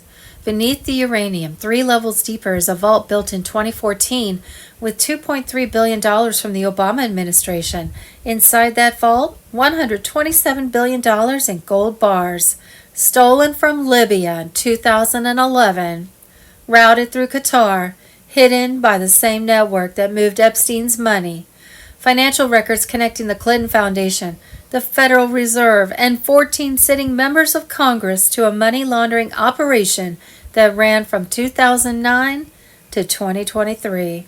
And a server, one server, containing every communication between the deep state and Iran's Revolutionary Guard for 15 years. That is why this war is happening. Not oil, not nukes, not territory, evidence. Trump told Axios yesterday, there's practically nothing left to target. He's right. The military targets are gone. What's left is underground, and you don't bomb evidence. You send men to carry it out. Rogan will understand soon. When those files surface, and they will, every name will be public, every dollar traced, every lie exposed. The people calling this war insane will realize it was the most calculated military operation in American history. 12 days. That's all it took to dismantle a regime that 5 presidents protected for 45 years. Not because they couldn't destroy it, because they were partners. Trump isn't the one who betrayed his supporters. The last 5 presidents betrayed the entire country. Trump is the first one cleaning it up. Domino 1, Venezuela, fallen. Domino 2, Iran, fallen. Domino 3, Cuba, falling. And Domino 4, the files are coming out of the ground. Israel is last. Friday, March 13th, 2026, Douglas Macgregor warns that if nuclear weapons are used in Iran, it will be done by Benjamin Netanyahu and his government. He says Netanyahu is getting desperate because Iran is refusing to submit to his demands. Macgregor says Netanyahu is in total control of the U.S. government through Zionist billionaires. Netanyahu is going to do whatever Netanyahu wants to do. Shadow of Ezra on Telegram. Friday, March 13th, Julian Assange. The goal is to use Israel, Venezuela, and Ukraine to wash money out of the U.S. and European taxpayers and back into the hands of transnational elite. The goal is an endless war, not a successful war. The Global Military Alliance coordinates it all. Troops deployed nationwide. Martial law whispers growing louder. 10 days of darkness imminent. EBS override coming to expose child trafficking. Adrenochrome horrors. Biolabs. Tribunals for Satan-worshipping elites. Roseanne's new show drops soon. Big win for America story. Randy Quaid channeling 107 vibes. Pure comedy truth bombs to decompress the tension while waking the masses. She calls them energy vampires. Ghouls thinking they're smarter than God. Hilarious delusion. But God's is stronger. Prayer shortcuts the devil. Keep praying together. Blinders removed. Truth crystal clear. The battlefield? Not just Iran or streets. It's the mind, the soul of America. Conspiracies aren't theories anymore. Old ones proved true daily. January 6th insurrection lie. Forced indoctrination in schools. But patriots see through it. 84% of MAGA stands rock solid behind Trump. No propaganda splits us. Hold the line, Anons. Dark before dawn, but golden age ahead. God wins, we're on his team. The final purge sweeps the cabal into hell where they belong. Trump receives divine downloads. Brilliant moves collapsing their empire. The Great Awakening explodes into the great unraveling of their broken system. Rebuild it for everyone, not the few. Trust the plan. Where we go one, we go all. The freight train cannot be stopped. Mass arrests, secret raids, the final purge has begun.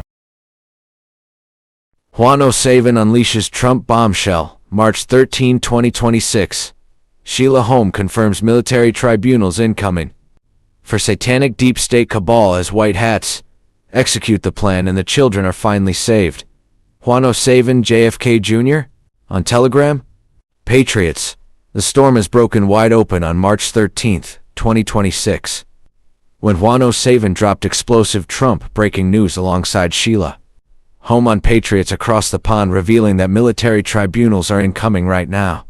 John Brennan was the first high-profile traitor heading into custody on sealed grand jury indictments for treason and crimes against humanity. Hillary Clinton's inner circle, including her campaign manager, faced the same fate as the latest Epstein file dumps exposed the full satanic network reaching straight into the Vatican. The Vatican panicked and burned millions of documents in hours. Plus, the British royals were scrambling to hide their island trafficking horrors. Juan laid bare the millennia-long global conspiracy of Baal and Moloch worship, infiltrating churches, governments, and media to sever humanity from the true God with satanic rituals. One was a replicated arch of Baal portals, placed in Paris and planned for New York. Hillary wanted to speak from the gateway in New York to summon dark forces. Her coded emails called for chicken sacrifices, meaning young boys offered to Moloch, proving she is a card-carrying witch in multiple covens. Sheila Hone, with her 5-decade history, crossing paths with Juan in the fight, stressed that patriots must stop looking the other way and chose a side now.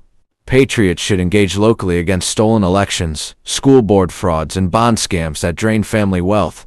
All the while, the deep state engineered a bond market collapse 10 to 100 times worse than 2008 to halt all commerce and force total submission. President Trump is countering perfectly, demanding honest elections and honest money to deflate the balloon before it explodes, saving the republic and restoring power to the people. Trump has called every American to the National Mall starting May 17, 2026, for a 49-day season of prayer and rededication to God Almighty, leading straight through July 4, 2026. July 4, 2026 was the 250th anniversary of the Constitution, which was ushering in a biblical jubilee of debt, forgiveness, land return, and full national cleansing from satanic influence.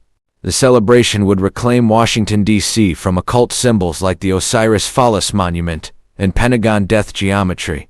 This precipice moment, the great national near-death experience, will awaken the asleep as the veil rips away, forcing every soul to pick good or evil, while white hats with divine protection on Trump after multiple assassination attempts execute the plan with precision. The rigged 2020 and attempted 2024 elections by Serbian servers, Chinese paper ballots, and Cuban Venezuelan operatives were blocked by military operations. This allowed Trump to win. Now the full reckoning hits with foreign actors rounded up. Guantanamo tribunals await the traitors. No more civilian slaps on the wrist for those who sold out. America and the children trafficked by these monsters will see true justice as the satanic New World Order crumbles in real time. The deep state was in total panic, their distractions failing, their archways powerless against collective prayer and awakened masses. Canaans, get tight with the Father and stand firm in your local lane. Support patriots running for office and trust that the white hats have it all under control. The greatest comeback in history is unfolding. The storm is here. The tribunals are live, and America rises stronger than ever as a beacon of God-given freedom, righteousness, and prosperity for the entire world. Where we go one, where we go all. The victory's already won and the best days are now.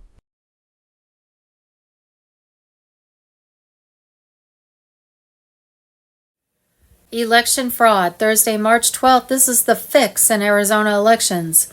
Penske trucks full of ballots were followed to Runbeck Election Services with no observers or chain of custody. When an election audit company tried to get Runbeck's records and videos to prove chain of custody, observers, and voter roll information, an Arizona judge denied the request. Why wouldn't Runbeck just turn it over to prove their case in the first place? Another red flag is when Arizona state election officials were asked about the Penske trucks, they said something completely different, and that they were moving equipment and chairs, never mentioning Runbeck or what they do or ballots. There is something a lot bigger transpiring here, and it goes all the way to the top of Arizona's government. The Arizona sheriff is said to have even been installed, not elected, by a well-funded, Soros-funded campaign as well. And Friday, March 13th, saying illegal aliens are not voting in U.S. elections is like saying the border was secure during the 4 years of Joe Biden. Turns out that 10,000 illegal aliens using the exact same Social Security number voted in the Arizona November 3rd, 2020 general election. Just ask Adrian Fontes. He was the one who registered them. The White House on Telegram. And Friday, March 13th, Georgia State Senator Greg Dolezal exposes all the irregularities and fraud in the Fulton County, Georgia, stolen 2020 election. The Schiff on Telegram. Friday, March 13th, Americans have had enough of radical Muslims in their country. Here's what jihadis have done in the U.S. in the last week. One shoots up a bar in Austin, shoots 14. Another one lights a Molotov cocktail and throws it at Christians in New York City. Another one throws a nail bomb or shrapnel, IED, at Christians in New York City. Another one tries to bomb a Southwest flight going from Nashville to Fort Lauderdale. Another one throws another IED shouting Allahu Akbar at a protest near Gracie Mansion in New York City. Another one makes a bomb threat and forces a plane to land in Atlanta.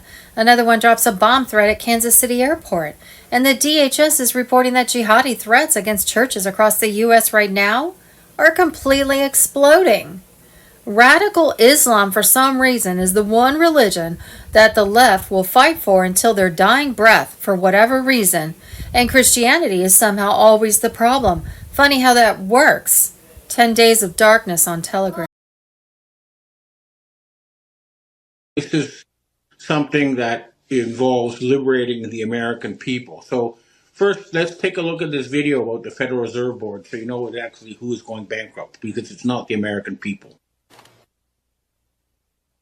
So what the White Hats have been doing for over 20 years, we've been fighting these Satanists who've taken control of our monetary system, which is a system of mind control. And we've negotiated with the Russians, with the Chinese, with the BRICS, and we're getting ready to move to a new system, which will not involve a secret Satanist elite creating money out of nothing and then extracting resources from the rest of the world, which is a system that is in place now. And we to start this off, our plan is a complete jubilee. That is the end of all debt, public and private, and then a redistribution of assets so that everybody owns their own home, and people who already own their own home will be compensated otherwise. This is the plan we're working on. We've got a lot of support, but of course, we have still strong opposition. Take a look at this clip of a U.S. Congressman explaining what the problem is. We all know now, at least anyone who's even vaguely aware, that the current system is controlled by blackmailed pedophiles, and they've taken away Donald Trump and replaced him with a fake, who's now trying to promote Kevin Warsh, a Bilderberger, as the new head of the Federal Reserve Board. And this is an attempt to increase debt slavery, which is something we do not want. And the other thing is, I'd like to point out, this is also about the liberation of the Jewish people from an ancient satanic cult. Take a look at this. This is a Chabad Lubavitch facility being attacked by a car. Take a look at this for a second. These people are not Jews. They are Satanists. And they have been killing Jews, including with the Holocaust, which is a burnt offering to Satan. And we have asked them politely to step aside, and they're not. But the thing is, the real Jews, the ones who believe in the golden rule, do unto others as you would have others do unto you, do not want to be collectively punished because of what these Satanists are doing to everybody. This is something that has to end. And the other thing we need to be aware of is that the Satanists with their fake Trump are very desperate now, and they're trying everything in their power to start World War III. That's why you have these new provocations against Iran, which will lead to a catastrophic military defeat because basically U.S. aircraft carriers are obsolete. They're sitting ducks, a few missiles, hypersonic missiles, and they're gone. But they're trying to do that. And now they're also, if you can see from this clip, they're trying to start war using Cuba. All I can say is that we need to hold the line firm because this time we really can end this if we all get together. They've done everything in their power. They tried to overthrow the Chinese government. They actually came pretty close. They got the number 2, the top of the military, to work for them, but he's been removed, and there's been a massive purge underway there. So the Khazarian mafia has lost their network in China. Something big is going to happen in Japan, but I'm not free to talk about that yet. But the other thing you need to know is that the British people, the Five Eyes, are now with the UK, Canada, Australia, New Zealand, and the White Hats in the US working to liberate the American people from this mafia. And now I want to take a look at what they're doing with Alberta. The people of Alberta, as you can see from this next clip, are really hoping to get independence. And the only thing I'd like to comment about that is the Albertans have a very legitimate gripe because their oil revenue is not being going to them in any way as it should be. But the real problem is not the East Coast establishment, as the Zionists or the KM would like to have you think. The real problem is that the Rockefeller brothers and their Khazarian mafia honchos have been preventing Canada from exporting its oil to Asia, which, would buy everything we have and more and would create an enormous boom for the entire west part of Canada. That's not being blocked by Ottawa. It's being blocked by, people in the Fortune 500 and Washington. People of Alberta, we understand your case, but this is about something much bigger. And at the end of the day, we're going to win this, I promise you, because 85% of the planet has been liberated, and it's just a matter of time. But let's make sure that this time the U.S. corporation is permanently shut down, so it can be replaced by a democratic government of the people, by the people, and for the people, which is what it was supposed to be, not of the Satanists, by the Satanists, and for the Satanists, which is what it has become. Okay, well, that's what I have to say for myself today. Now I'd like to answer questions from readers and viewers.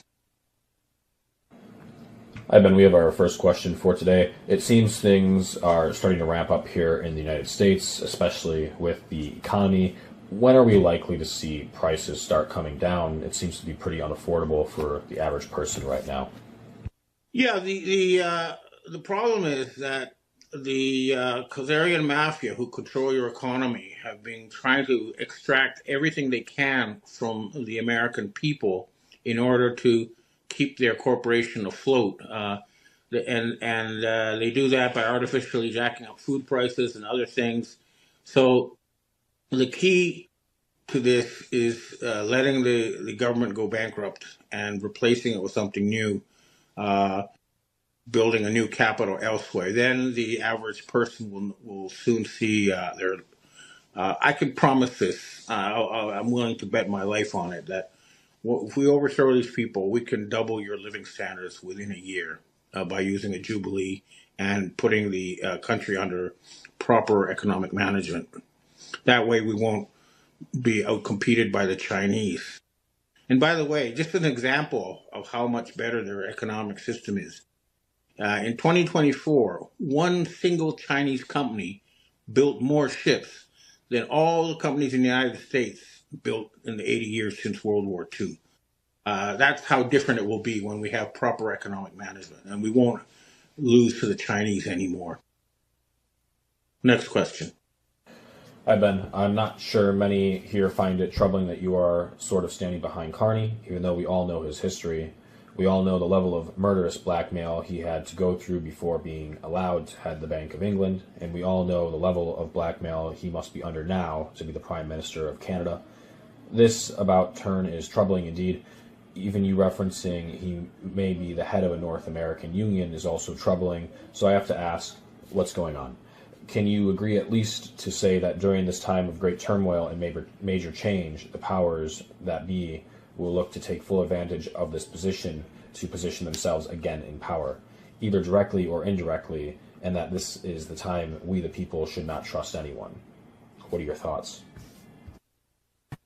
Okay, let's explain about Mark Carney.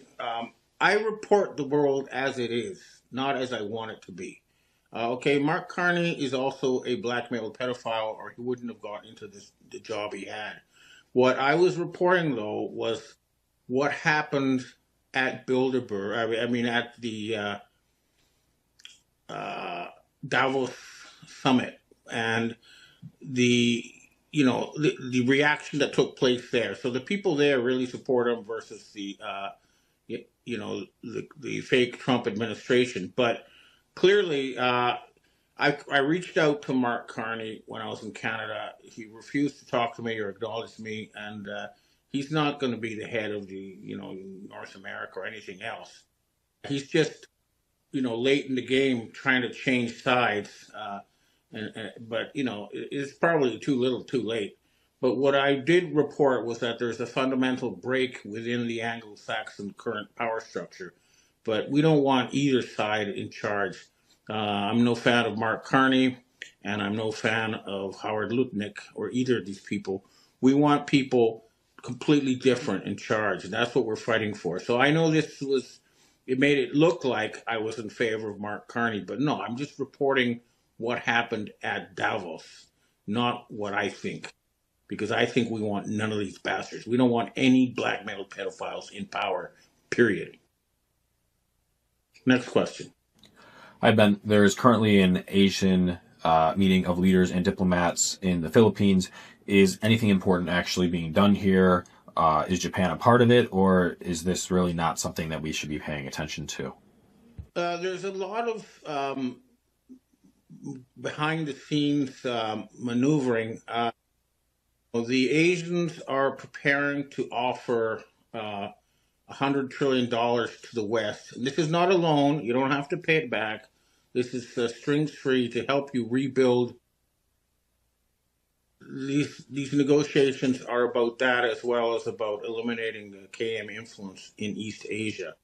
And there's some meetings going to be taking place in Japan, but the fundamental changes are coming, and it'll be good. They wanna help the West get rid of its satanic infection.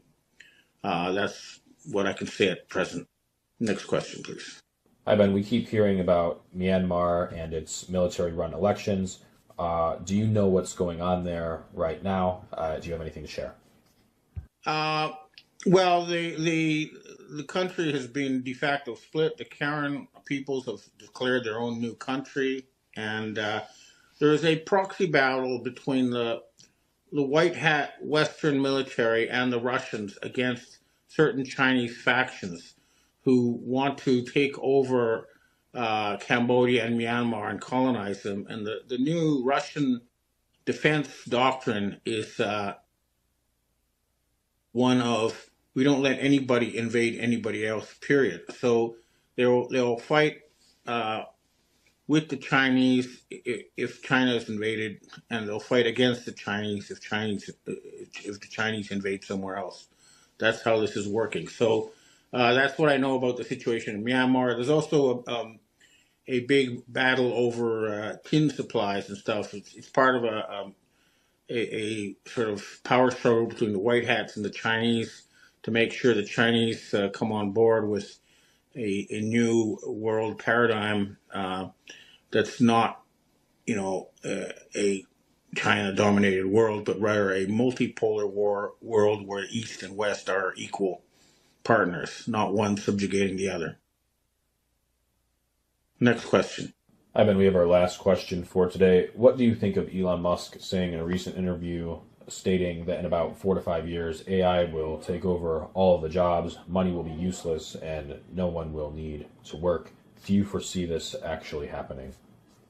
There is a faction that works for what the Gnostic Illuminati call a rogue artificial intelligence. So right now, the people in the West, they're spending all our future investment resources in giant data centers to build AI. It's a desperate last minute attempt to create something digital that's so powerful that it will enslave us forever. But it's not going to work because AI is artificial. It's not real. It does not affect control the original creation, and it never will be able to. You can't eat digits, and we control the power supply. But definitely, I think Elon Musk works for this rogue AI, and a lot of the Silicon Valley people who are trying to replace humans with silicon need to be dealt with. That's for sure. But anyway, next week I'll be having some meetings, and hopefully there'll be more to report. But let's see if the U.S. government shuts down, and let's see if we can make it permanent this time, so that the Republic of the United States of America can be revived. This is what we're all fighting for. Okay, well, thanks for tuning. 25.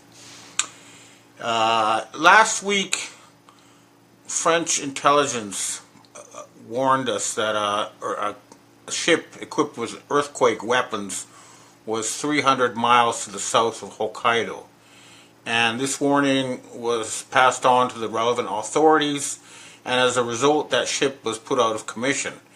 Despite that, you can see as evidence that they had planned an earthquake event in advance. all sorts of media outlets and the U.S. Geological Survey all announced a massive earthquake and a massive tsunami, which didn't actually happen.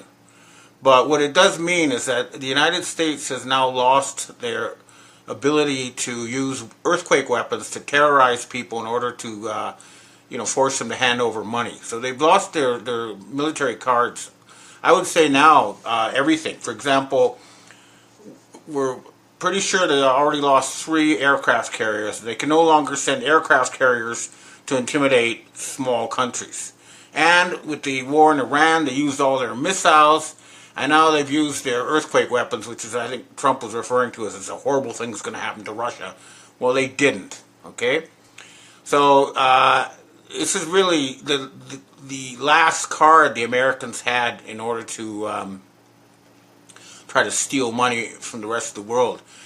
And then also, Trump announced all sorts of tariffs on various countries. And again, it sounds like it's really dramatic, but when I looked at the list, I mean, the countries with the highest tariffs are places like Cambodia, Laos, Madagascar. In other words, countries that don't really have trade with the United States anyway, and it doesn't matter. So it's just like a face-saving gesture. And the most important country, China, was not on the list. And instead, right now the United States is having negotiations with China in Sweden. And as far as I can tell, they're just looking for American property and real estate and anything else they can sell to China in order to borrow some money to keep their show going. So, for example, when Trump got in power, he said he was going to nationalize the Panama Canal. Now it turns out that China is actually going to get more control over the Panama Canal than they did before. And I guarantee you they're trying to hand over all sorts of other U.S. treasures and properties to China in order to keep in business. So that's an important thing. Now, the other thing, I think, we've reached a critical mass on the issue of the Federal Reserve Board and why it needs to be eliminated. First of all, I want you to watch this little clip of Jerome Powell, where he says, basically, we create money out of thin air. You simply flooded the system with money. Now, people like Congressman Massey are saying this is theft. It is. It is criminal. I mean, they create money out of nothing. They hand it out to their buddies, their friends, and they do that by creating inflation, which is basically stealing from everybody else, because everything you buy gets more expensive because of all this money being handed out to their buddies. And not only that, these people have been using the control of the Federal Reserve Board to promote a horrific agenda of genocide. And this is not even a secret anymore. So I want you to watch this Tucker Carlson clip with Professor Mearsheimer, where they talk about it. And it's clear now that people are no longer being fooled by this whole Zionist propaganda in North America. And it's not going to continue. But anyway, watch the clip. So the Israeli lobby is really losing power fast, and it's even the Jews themselves are helping, remove the Zionists. So, for example, last week the Jerusalem Post published an article saying that Israel knew about the October 7th attacks 2 weeks before they came. I mean, we all know this, but the fact that it's in a major Israeli paper means that they're preparing for some kind of legal action against these criminals, because they are criminals and mass murderers who deserve war crimes tribunals, and that's what's going to happen. Now, the other thing that's going on is, hold on, let me just check something. The Trump regime is being completely isolated, and Trump is losing popularity at an incredible rate. For example, an opinion poll, I think it was a CBS opinion poll, showed that in February, Americans aged between 18 and 29 were 55% in favor of Trump. In July, they found out that 72% of them were against Trump. If you ask me, that's because since the the June G7 meeting, Trump has been replaced. I mean, it's obvious because he looks different, he's a different height, and he's saying the opposite of everything that he used to say before. And I think a lot of people are realizing that whoever is acting the Trump part now is not the Trump who was elected, earlier this year, and that is concerning a lot of people, especially people in the military and the agencies, who understand that this horror show cannot continue. But for now, it is likely to continue. And then if you want a bit of a humor, next is watch this White House spokes clown clip about how Trump deserves the Nobel Peace Prize. So, that is pure BS. I mean, for example, when he says he forced India and Pakistan to make peace with each other, that's simply not true. The fact is that Pakistan and the Indian government said no, Trump had nothing to do with it. And you can say the same about the other countries. But, somehow they think that if they're going to give him a Nobel Peace Prize, suddenly it's all going to be okay. And remember, I support Donald Trump, the commander-in-chief, the real one. But something has happened to him since June. He has not appeared in public since June, and there's an obvious fraud being put out on our screens who is denigrating the image of the real Trump, who is a patriot and who wants to make America great again, not make Israel great again. And that is something that we all need to be aware of. So don't let them fool you with this fake Trump, and we need to bring back the real one. Then we need to have Vice President Vance take over and arrest the criminals who are responsible for removing him. Now, the other thing that's going on, I expect some major moves this autumn. Again, I think we're going to watch this horror show throughout the summer, and I have to work, but otherwise I'd be tuning out. Because if I could, I wouldn't read the newspaper until September, because it's just going to be more of this horror show. But nonetheless, I do expect big things in the autumn for sure. Russian Foreign Minister Sergei Lavrov last week said, the West now is becoming like the fourth Nazi Reich, and the Russians have made it very clear that they want to eliminate Nazis, and I'm thinking that they're going to finally make a move on the EU and remove all those Nazi criminals who are openly talking about murdering, 90% of humans. And the other thing that's going on is that since June, again, the Trump regime is suddenly talking about this mark of the beast system yet again. They're talking about total health control or health monitoring, but they want to have complete real-time digital monitoring of all American people. That's why Robert Kennedy talked about everybody should have a wearable or something. So they want to be able to, control you, and if you write something that they don't like, then you won't be able to go shopping. They're trying to up the repression in a desperate bid to stay in power. But this is a sign that they are desperate, they're scared, and they know they are going down. And hopefully we'll see the real Trump back soon, but if not, there's going to be hell to pay. That's all I have. Okay, well, that's what I have to say for myself this week. Now I'd like to answer questions from readers and viewers. Hi, Ben. We have our first question for today. The White Hats, you said in your weekly report on May 6th, 2024, the White Hats have won the secret war for the planet Earth. We are now in an interim. However, not much will be visible to the public until preparatory work for new institutions and world norms is finished. Public announcements are likely in the autumn. Understandably, you can only report the information you find and any intel you are given, but it all starts to seem like a stall. You admit the West is still run by the Khazarian Mafia, and we are in another pause until autumn. What's changed since May of 2024, and what does your gut tell you? Can the West/Khazarian Mafia control ever be broken? With a fake Trump running interference and a top echelon of the U.S. military possibly compromised and a multiple country war seemingly on the rise? Well, there's clearly Restored Republic via GCR. Judy note, President Donald J. Trump has declared a restoration of the American Republic by dissolving the privately owned by Satan-worshipping deep state bankers, U.S. Incorporated. Trump simply took away the cabal private bankers' confiscation of U.S. taxpayer dollars by invoking Article 2 of the Constitution, activating the gold/asset-backed global currency reset, and thereby returning taxpayer monies of all 209 participating BRICS alliance nations back to the people. Trump declared the United States fully sovereign under common law. No more admiralty law oppression, no more globalist chains dragging us into debt and war. The deep state grip has been broken. The true constitutional republic rises.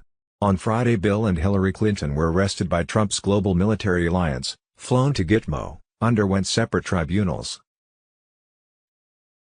Reserve is being indexed for public audit once the blackout ends. Behind the curtain, governments are surrendering.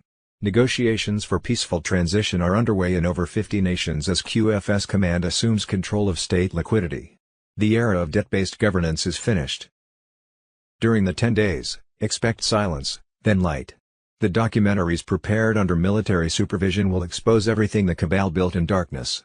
Names, operations, financial trails, all revealed through quantum evidence stored since 2020. The event will be global and irreversible.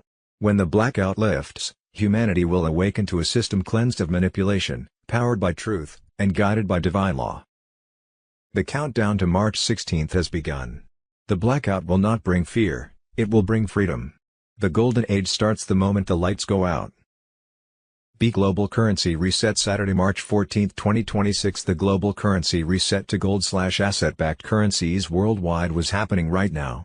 Those foreign currency and ZIM bond holders in Tier 4B, us, the Internet Group, should watch for emails from Wells Fargo that will tell you how to set up your foreign currency exchange/ZIM bond redemption appointments. Tier 4B ISO 20022 on Telegram. See Saturday, March 14, 2026. Breaking. First wave of NISR/JAZARA activation. United States, Canada, United Kingdom, Germany and Australia are now being reported as the first nations entering the initial phase of the NISR/JAZARA transition. Tier 4B ISO 20022 on Telegram as of 4 o'clock EET on Saturday, March 14, 2026. Multiple channels claim that gold and asset-backed currencies have been activated, signaling the beginning of a major shift in the global financial architecture. Quantum Financial System, QFS, interfaces are said to be updating in real time. Legacy fiat structures are reportedly being phased out. Rainbow currencies and asset-backed units are appearing across internal banking displays. Personal financial profiles are synchronizing with the new ledger, while illegitimate debts are being cleared from the system. Financial observers describe this moment as the opening stage of a worldwide monetary reset, where transparency, asset backing, and quantum secured transactions replace the legacy banking framework. The transition has begun. The golden age era is now unfolding. Saturday, March 14, 2026. Setting up your new quantum financial system, QFS, wallet, bank account, NISR/JAZARA connected on Telegram. The quantum financial system is worldwide. QFS wallets, bank accounts, are for citizens of different nations across the globe. JAZARA funds are worldwide. NISR funds are for the United States citizens. April 1, 2026 is not symbolic. It is operational. After that, the system does not pause. It advances. From this point forward, everything moves by verification, not by noise. Once QFS sovereign wallet appointments begin, expected after April 1, 2026, there will be no public announcements, no open invitations, and no explanations repeated twice. If you are approved to set up your personal QFS sovereign wallet, you will be contacted directly. If you are not, you will not hear anything at all. That silence will not be a mistake. It will be confirmation. I am seeing final alignment taking place now between U.S. Treasury routing systems and QFS settlement nodes. This is the last technical layer before JAZARA/NISR funds are fully released. Legacy banking systems are already being bypassed. Some institutions will appear operational on the surface, but their authority is gone. What matters now is quantum verification, not bank access. At your appointment, no cash will be handed out. No paper checks. No transfers through old rails. You will be in full control of your assets through your sovereign QFS wallet, and you will decide how funds are allocated, protected, and deployed. Advisors will be present to assist, but the authority remains with you. You are allowed to bring support with you to your appointment. Advisors, legal contacts, trusted associates. This is not secrecy. This is precision. Everything is designed to ensure clarity and protection at the moment value changes hands. There will be resistance. I am already seeing it. Delays, misinformation, false narratives, fake portals. Ignore them. The system is secure. The ledger is immutable. Everything that is legitimate will come through official. Stay focused. Stay ready. We are past the edge now. The redistribution is underway. Judy note, we have been told that Wells Fargo, which is owned by the Chinese elders, the ones who own the gold behind the global currency reset, will send out emails to currency and bondholders worldwide telling them how to set redemption and exchange appointments. It is advised to exchange your foreign currency at an official redemption center, RC, rather than a bank. You can only redeem ZIM at RC, the dinar contract rate can only be given at RC, and banks will offer you lower exchange rates than what you can obtain at RC. It was my understanding that most banks were under control of the cabal and would soon play a different role in the global financial system.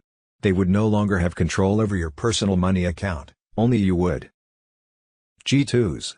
March 10, 2026 bombshell announcement. President Trump declares restoration of the American Republic, U.S. Incorporated dissolved, common law sovereignty returns. Mr. Pool on Telegram. Patriots, the storm has hit and it's magnificent. President Donald J. Trump has invoked Article 2 to declare the United States fully sovereign under common law once more. The fake foreign-controlled U.S. Incorporated is finished, and forever. No more Admiralty law oppression, no more globalist chains dragging us into debt and war. The deep state grip is broken, the true constitutional republic rises triumphant. This is no mere rhetoric, it's a binding declaration of authority and summons from Trump as Commander-in-Chief. He's seizing full control, sidelining the corrupt swamp and directing the military via the Uniform Code of Military Justice. Every flag officer is oath-bound to obey lawful orders from the legitimate president. No more excuses, no divided allegiances. The military now serves we the people through Trump, not the treasonous corporate facade. Under common law sovereignty, grounded in God. Given rights and original founding truths, Trump exercises his prerogative to summon leaders, affirm real authority, and rebuild national defense. This resets America to the founders' vision: no commercial enslavement, no hidden British shadows, just pure liberty. All flag officers are ordered to convene in Virginia, the Republic's sacred cradle, for immediate realignment. This is full military mobilization to restore loyalty and eliminate globalist remnants.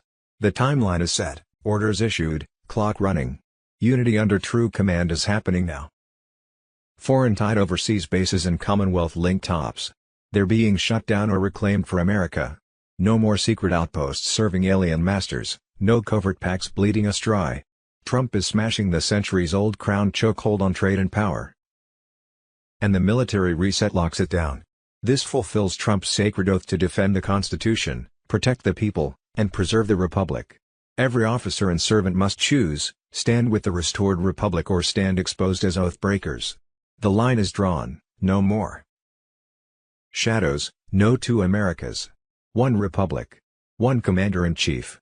One law, common law. Quanons, white hats, digital warriors, this is our victory moment.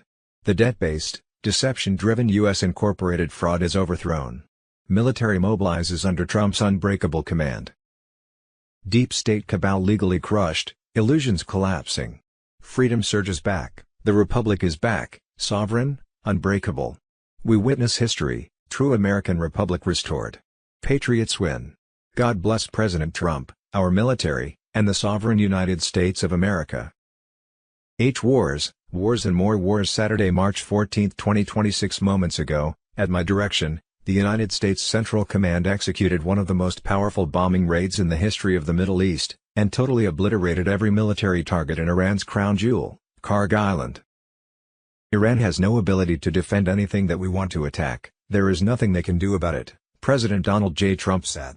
March 14, 2026. Iran says it is now going to make sure no oil that benefits the United States or Israel passes through the Strait of Hormuz, warning that such Shipments will be blown up immediately. Iran says the world should prepare for $200 per barrel oil as it goes on the offensive and will strike anything that benefits the United States or Israel. You will not be able to artificially lower the price of oil. Saturday, March 14, 2026 on Piers Morgan. Professor Zhang exposes the terrifying eschatological agenda driving the war. He details how secret societies are orchestrating the collapse of the American empire to build the Greater Israel Project, an AI surveillance state, and usher in the end times. Who would have thought we would ever see this on mainstream outlets? Military Tribunals I. Saturday, March 14, 2026. Red alert at Naval Station Norfolk. Armed breach targets military tribunal facility. Ezra A. Cohen on Telegram. A serious security incident unfolded at Naval Station Norfolk after armed operatives attempted to breach a secure U.S. military tribunal complex, triggering an immediate response from Marine security units and military police. According to security reports, the coordinated operation involved multiple armed teams, cyber interference, and stolen federal credentials. The attackers attempted to penetrate restricted areas where high-level tribunal proceedings and classified evidence storage were underway. The breach began at a maintenance access gate, where a compromised identification badge belonging to a missing civilian contractor was used to gain entry. Once inside the perimeter, the attackers attempted to jam communications, disable surveillance cameras, and interfere with electronic security systems. Their main targets were Tribunal Rooms 3 and 4, where hearings tied to financial crimes, intelligence-related cases, and international trafficking investigations were reportedly taking place. Security response of the situation escalated when Marine Fast Fleet Anti-Terrorism Security Team units intercepted one of the groups moving toward the tribunal corridor. A brief exchange of fire occurred before the attackers retreated toward the stairwell. Other teams attempted to reach evidence archives and detainee transfer corridors, but a manual lockdown system sealed key sections of the complex before sensitive materials could be accessed. Military personnel eventually neutralized or detained several attackers, while others attempted to flee the installation. Local law enforcement assisted in intercepting escape routes around the Norfolk area. What they were targeting, investigators believe the operation aimed to disrupt tribunal proceedings and destroy critical evidence stored inside the facility. Devices recovered from suspects included encrypted drives, communication jammers, and equipment designed to destroy digital records. Officials say the targeted evidence included recorded witness testimony, classified financial ledgers, communications tied to international networks, sealed whistleblower depositions, digital archives from prior investigations. Some defendants connected to these cases had reportedly agreed to cooperate with investigators, making protection of the evidence a key priority. Lockdown and investigation. Following the breach, the tribunal zone was placed under emergency military lockdown, with additional security forces deployed across the base. Navy surveillance assets monitored surrounding areas for possible accomplices. Forensic teams are now analyzing malware traces, seized devices, and communication logs linked to the attackers. Early findings suggest the operation required advanced planning and insider knowledge of facility systems. Tribunals continued despite the attempted disruption. Officials confirmed that tribunal proceedings will continue under heightened security. Military commanders described the incident as one of the most serious attempted breaches of a U.S. military justice facility in recent years, emphasizing that protecting evidence and witnesses remains the top priority as the investigation continues. Guru Information and Intel J. Saturday, March 14, 2026. Boom. The Patriots are rising as 107, Michael Jocko and Sheila Holm expose the shattering truth in their March 14, 2026 roundtable. 107 on Telegram. Trump is dismantling Britain's iron grip on global affairs, severing their puppet strings from Iran to Israel. Since his bold moves in September 2025, Trump has declared the state of Israel free from foreign meddling, leaving Bibi Netanyahu aligned with true sovereignty. Britain's Prime Minister flounders, refusing aid in the Hormuz Straits, only to be told, "We don't need you." Lloyd's of London, once the cabal's powerhouse controlling America, Canada, Australia, and beyond, crumbles under Trump's precision strikes. Greenland stands sovereign, troops withdrawn under threat of total tariffs, the chains are breaking. Shocking. This is the second Revolutionary War, patriots. Britain retains hidden rights to throne Jerusalem via the Balfour Declaration, but Trump's genius exposes the Zionist bankers' schemes. Zelensky's betrayal in 2025, fleeing to Britain after ditching Trump's ceasefire, Escalation threats fade as Trump crushes the City of London's ties to China and Iran. No boots on ground in Iran. B-2 bombers soar 36 hours non-stop, obliterating threats with surgical accuracy. The Revolutionary Guard's empire, built on secret UK properties worth billions, topples as Mujtaba Khomeini hides in fear. King Charles's alleged Islam conversion. Just more deep state desperation. Alert. Financial Armageddon looms. 85% of U.S. bond fraud ties to schools, dooming 600 banks by 2027. Post-2008 stress tests forced 60% cash in worthless bonds, balloon payments unpayable even with county-wide taxes. Hyperinflation echoes Weimar, but Trump vows honest money, gold and silver reset, ending the Fed's fiat scam from London's Roman walls. IRS abolished, external tariffs fund the republic. Property taxes skyrocket 40% in Colorado. The hijack ends now. Schools, indoctrination hubs run by non-citizen superintendents linked to Spanish intelligence, face extinction. LAUSD and Ohio scandals reveal Mexico's remote control via Spain, all exposed. Patriots awake. Election fraud as weapon of mass destruction hits 71 nations, puppeteering leaders via Venezuela, China, Serbia. Trump's 17-page executive order, ready by April 2026, declares national emergency. Military oversight, no machines, paper ballots, ID only. Tina Peters freed amid Colorado demos, her 2024 evidence seals fates. John Brannon's arrest imminent, treason straight to Gitmo, earth-shattering. Grand juries indict on 2024 manipulations, Senators Biden votes in 2020. 93 face treason trials. Return to factory settings, 2-year terms, state-picked senators, no midterms. Yo-yo. SES and IG, Carter's deep state tools, dismantled. The storm is here. Albert Pike's Luciferian plans for world wars shatter under Trump's peace deals, Congo stabilized, Middle East transformed. Jubilee begins July 5, 2026, 50th day post July 4, restoring lands, crushing debts. Trump's 777 destiny signals divine victory, 5th Jubilee renews America. White Hat's control, the Great Awakening surges. Cabal trembles as Trump presides over bankruptcy reset, making patriots whole. Where we go one, we go all, fight on. Route Apex 11, emergency deployment, 178 units airlifted to Southeast Asian coordinates. Civilian pre-registration now open for Batch Gamma participants.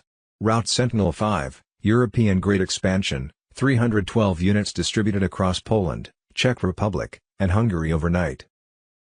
Priority code activation sequence D57H-E-A-L is now live. Cross-reference with QFS Node 14 for humanitarian wallet verification. If your sovereign ID contains 2, 6, or 8, your appointment window opens in 36 hours. This information will not be repeated. Financial warfare escalation. Big Pharma index collapsed another 11.2% at market close yesterday. Emergency board meetings reported at Pfizer, Moderna, and Johnson & Johnson. Insider sources confirm mass document shredding at 3 corporate headquarters. They are destroying evidence. It will not save them. The grid expands. The countdown continues. The healing approaches. 57 days remain. Tomorrow's drop, leaked Phase 4 activation coordinates, 250-plus cities revealed with appointment scheduling codes. On Saturday, March 14, 2026 Israel is last, checkmate, checkmate, explosive revelations, 107, Michael Jocko, and Sheila Holm unmasked the deep state's collapse, elections, fraud, and imminent arrests. Saturday, March 14, 2026 Israel is last, Benjamin Netanyahu has been removed, Mr. Pool on Telegram sat. 14th of March 2026 Republican leaders on C-SPAN, as terror threats have emerged. Across the country, the very agency tasked with preventing and responding to those threats remains shut down because Democrats have chosen to protect criminal illegal aliens over hardworking Americans. Friday, March 13, 2026 Democrats funneled $6 billion of taxpayer money to a conglomerate of United Nations agencies and over 200 N.G.O. to facilitate the overthrow of the Constitutional Republic of the United States. 10 Days of Darkness on Telegram sat. March 14, 2026 Secretary of State Marco Rubio announces that the United States has ended all aid to Somalia, Dan Scavino on Telegram sat. March 14, 2026 Fox News, California is being required to return over $1 billion in federal healthcare funds spent on services for undocumented migrants, according to federal audits. Saturday, March 14, 2026. Tom Homan just revealed Minnesota counties are letting ICE into the jails to arrest illegals. Unprecedented cooperation is now happening. They caved. Illegals are being arrested instead of being released into Minnesota. This is huge. Tom Homan did it. On Friday, March 13, 2026, Senator Chuck Schumer accidentally revealed that the real reason he doesn't want the Save America Act passed, it would purge voter rolls of illegal or ineligible voters. Democrats want to make illegals their new voting base. Saturday, March 14, 2026, a new Epstein file revealed that Jeffrey Epstein said he was backing ISIS through U.S.-Israeli proxies. As Paul Harvey would say, and now you know the rest of the story, Jazara on Telegram sat. March 14, 2026. Surprise, surprise. Boom.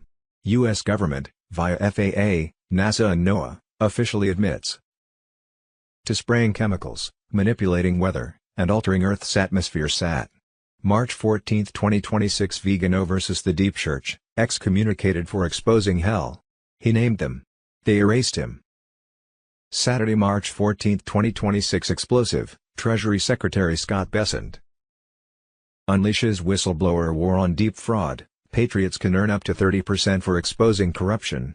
Saturday, March 14, 2026. Shocking corruption. Federal judge blocks grand jury from investigating Federal Reserve. Pirro explodes, demands impeachment. CIA. Saturday, March 14, 2026. Foreign interference played an enormous role in the stolen 2020 election, as well as others. The production of fake IDs and ballots to produce voters is just one of many of the massive intrusions in our elections, as well as remote access, foreign servers, and machines built with compromised electronics, giving backdoor access to alter election outcomes. The writing is on the wall. The Trumpist on Telegram government fraud. Friday, March 13, 2026. Today a federal judge blocked Trump from investigating the Federal Reserve. Mr. Poole, final chapter. Read that again.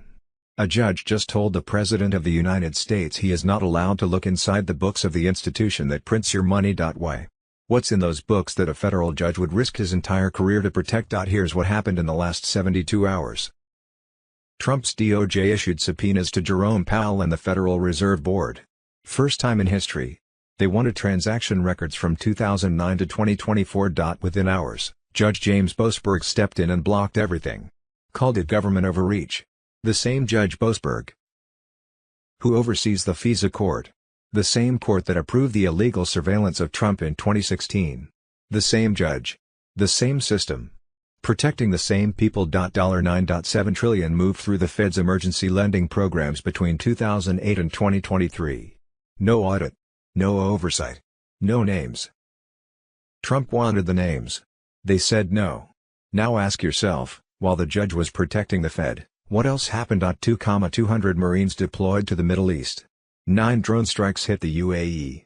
50,000 U.S. troops now in the region. The KC-135 shot down.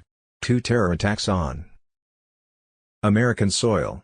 All in the same week the president tried to open the Fed's books. Coincidence? The Fed isn't a government institution. It's a private bank owned by families whose names appear in the same files Trump has been unsealing since January. Epstein's files. Soros's accounts. Obama's transfers. They all lead to the same building on Constitution Avenue. Trump told the Joint Chiefs on March 11, the war isn't overseas. The war is on Constitution Avenue. The bombs falling on Tehran are destroying the offshore accounts. The subpoenas are targeting the onshore accounts. They blocked one. They can't block both. Falling crown. Phase 5 is the Federal Reserve. The judge bought them days. Not weeks. Not months. Days. They blocked the subpoenas. They activated sleeper cells. They hit a tanker. They attacked a synagogue. All to protect one building. It won't be enough. People may wonder why they were closing down the world for 10 or so days while the global military alliance headed by President Trump made mass arrests of Satan-worshipping pedophile deep state elites. It's because those deep state elites have control of the world's 209-nation Q plan to save the world. Martial law has been declared worldwide, with military tribunals activated under emergency powers according to President Trump. The U.S. constitutional republic has been restored, with the new U.S. Treasury located in Temple, Texas. Washington, D.C. was now the Washington Military District. The deep state cabal's crime syndicate government has been dismantled. Last night, Thursday, March 12, 2026, a Special Forces military unit raided the Clintons at their Chappaqua estate. They were arrested and taken to Gitmo. Bill Clinton underwent a military tribunal and was sentenced to hang for Epstein crimes. Hillary also went before a military court and was sentenced to death by hanging for treason, child trafficking, and crimes against humanity. Executions were scheduled to happen within 72 hours. That was the beginning of the end for the deep state cabal. Their crimes have been happening uncontrolled for a very long time. Back on Thursday, September 11, 2014, I wrote the below article about some of those deep state elites. The Netherlands. Mark Rutte, officials of the Canadian, Dutch, Australian, UK and US military and governments including the USA's CIA, plus prominent government ministers, judges, politicians, businessmen and celebrities in the US, UK, Belgium, Holland, Canada, Australia, France, and Ireland. Judy note on other news for today, the Democrats funneled $6 billion of taxpayer money to a conglomerate of United Nations agencies and over 200 NGOs for the purpose of facilitating the overthrow of the Constitutional Republic of the United States, Executive Director of the Oversight Project Mike Howell testimony before Congress on Thursday, March 12, 2026. Venezuela, Iran, Cuba, Mexican drug cartels and Muslim Brotherhood networks were feeding the deep state Satan-worshipping shadow government. Under Trump's leadership of the global military alliance, all were collapsing like dominoes. Airports were seeing hours-long delays due to TSA shortages as Homeland Security lockdown sees no signs of ending. The Democrats have refused to budget Homeland Security, so airport employees were refusing to show up because they were not getting paid and needed to earn money elsewhere to support their families. Bohemian Grove, California tunnels run across the country, under major cities and cleared to Washington, D.C. under the new ballroom Trump personally funded and built right on top. Dated January 1, 2024 has thousands of signatures of generals and admirals saying, "We will fight until two-tier justice ends." Election fraud. We already have it all: mirrored servers, quantum evidence, every fake ballot, every crime from 2020 through 2024 has been nailed. Voting machines made to throw in elections were dead. Paper ballots, hand counts, same-day voting coming. On Saturday, March 14, 2026, the quantum financial system will be formally unveiled. The fundamentals of this system as well as actions that any citizen can take to start utilizing it will be revealed in a worldwide broadcast that is securely transmitted via the Quantum Communication Network. The QFS operates on synchronized quantum nodes impervious to manipulation, interference and surveillance. No current supercomputer can crack the level of security provided by quantum encryption, which secures every transaction, account, and asset. This is financial sovereignty for everyone, not just the wealthy. In Saturday's demonstration, you'll discover how to get into your biometric assigned account and observe how rainbow tokens work as actual, gold-backed value. You will comprehend the reasons behind the phase-out of every antiquated technique, including fiat money, third-party processors, and credit networks. Tomorrow's demonstration will feature real-time, secure and instantaneous international transfers that are carried out without the need for banks, apps, or approval delays. Humanitarian initiatives will be funded in a matter of seconds. Blocked assets will be reactivated and redirected to the individuals. Most significantly, you will witness how corruption at its source is prevented from affecting your identity, wealth, and future. This is the end of the days of financial slavery, hidden taxes, and weaponized inflation. Judy note high alert, the below is a plea. On Monday, March 9, 2026, insiders confirmed the final activation phase was locked in, with the quantum financial system fully live in mirroring every bank account across the planet to gold-backed currency. The global currency reset was live across all 209 sovereign nations. On Thursday, March 12, 2026, the final sequence phase activated, with a 48-hour countdown to worldwide blackout and 10-day stay-at-home under global military alliance. Prepare. Pray. Friday, March 13, 2026, final sequence confirmed, global martial law lockdown, EBS override armed, overriding every screen, phone, radio and internet feed worldwide. For the next 3 days the EBS broadcasts Loop Undeniable Evidence, 8-hour documentaries airing in loops 24/7 expose the deep state's pedophile networks, child trafficking rings run from the Vatican, election fraud.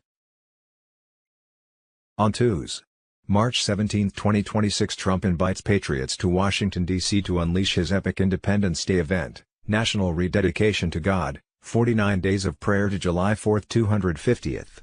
He unveils the reborn republic under QFS gold standard.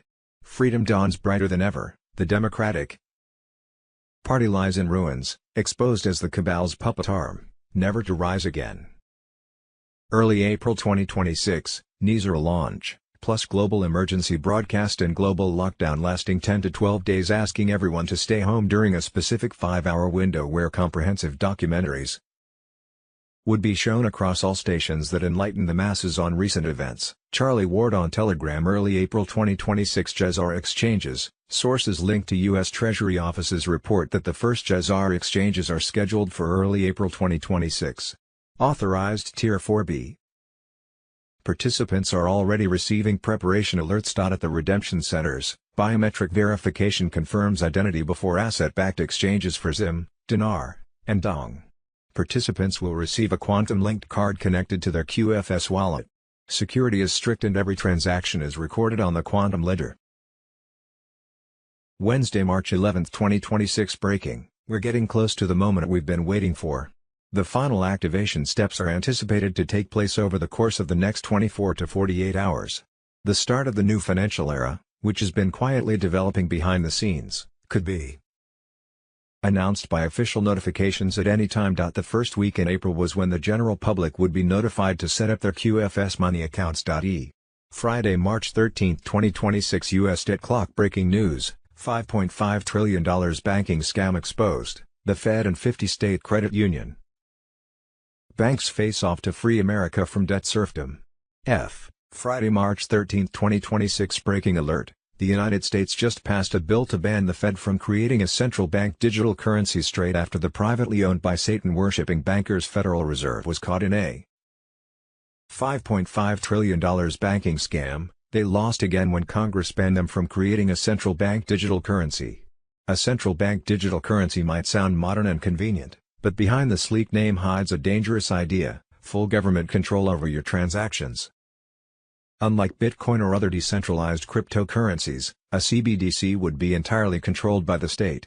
That means your ability to spend, transfer, or save could be monitored, limited, or frozen, all with the flip of a switch.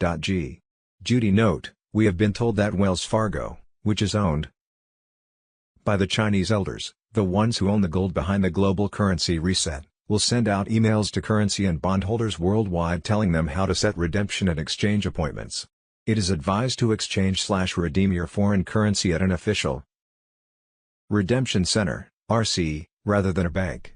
You can only redeem ZIM at RC, the dinar contract rate can only be given at RC, and banks will offer you lower exchange rates than what you can obtain at RC. It was my understanding that most banks were under control of the cabal and would soon play a different role in a global financial system. Tuesday, March 10, 2026. Bombshell announcement: President Trump declares restoration of the American Republic, U.S. Incorporated dissolved, common law sovereignty returns. Mr. Poole on Telegram. Patriots, the storm has hit and it's magnificent. President Donald J. Trump has invoked Article 2 to declare the United States fully sovereign under common law once more. The fake foreign-controlled U.S. Incorporated is finished, gone forever. No more Admiralty law oppression. No more globalist chains dragging us into debt and war. The deep state grip is broken, the true constitutional republic rises triumphant. This is no mere rhetoric, it's a binding declaration of authority and summons from Trump as Commander-in-Chief. He's seizing full control, sidelining the corrupt swamp and directing the military via the Uniform Code of Military Justice. Every flag officer is oath-bound to obey lawful orders from the legitimate president. No more excuses, no divided allegiances. The military now serves we the people through Trump, not the treasonous corporate facade. Under common law sovereignty, grounded in God-given rights and original founding truths, Trump exercises his prerogative to summon leaders, affirm real authority, and rebuild national defense. This resets America to the founders' vision, No commercial enslavement, no hidden British shadows, just pure liberty. All flag officers are ordered to convene in Virginia, the Republic's sacred cradle, for immediate realignment. This is full military mobilization to restore loyalty and eliminate globalist remnants. The timeline is set, orders issued, clock running. Unity under true command is happening now. Foreign-tied overseas bases and Commonwealth-linked tops. They're being shut down or reclaimed for America. No more secret outposts serving alien masters, no covert pacts bleeding us dry. Trump is smashing the centuries-old crown chokehold on trade and power. And the military reset locks it down. This fulfills Trump's sacred oath to defend the Constitution, protect the people, and preserve the Republic. Every officer and servant must choose, stand with the restored Republic or stand exposed as oath breakers. The line is drawn, no more shadows, no two Americas. One Republic. One Commander-in-Chief. One law, common law. Quanons, white hats, digital warriors, this is our victory moment. The debt-based, deception-driven U.S. incorporated fraud is overthrown. Military mobilizes under Trump's unbreakable command. Deep state cabal legally crushed, illusions collapsing. Freedom surges back, the Republic is back, sovereign, unbreakable. We witness history, true American Republic restored. Patriots win. God bless President Trump, our military, and the sovereign United States of America. Thursday, March 12, 2026. Mike Howell testimony before Congress. I currently serve as the executive director of the Oversight Project and previously served at DHS and on Capitol Hill conducting oversight of immigration matters. I testify that Democrats funneled $6 billion of taxpayer money to a conglomerate of United Nations agencies and over 200 NGOs for the purpose of facilitating the overthrow of the constitutional Republic of the United States. The United States of America is still reeling from the worst border invasion in its history. This invasion could not have been accomplished without a colossal partnership with the NGO community. Simply put, the government just did not have the capacity to get this many people in and around the country without the support of the nonprofits. And to that end, they gave them almost $6 billion to a conglomerate of UN agencies and over 200 NGOs to do just that. The Oversight Project has led the way in exposing what I call this border industrial complex.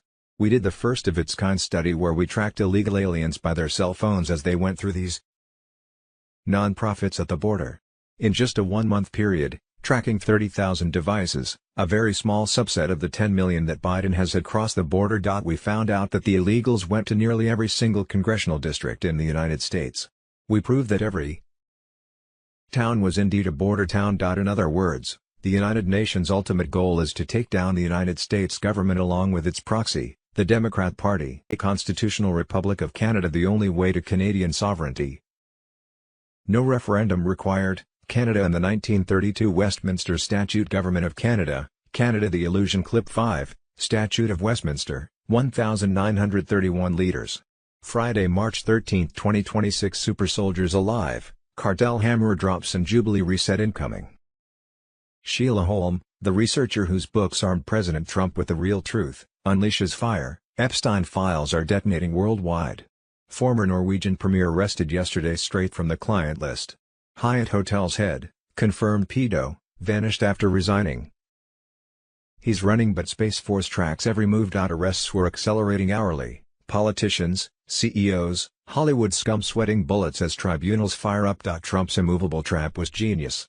He let the left scream for files while military held the kill switch.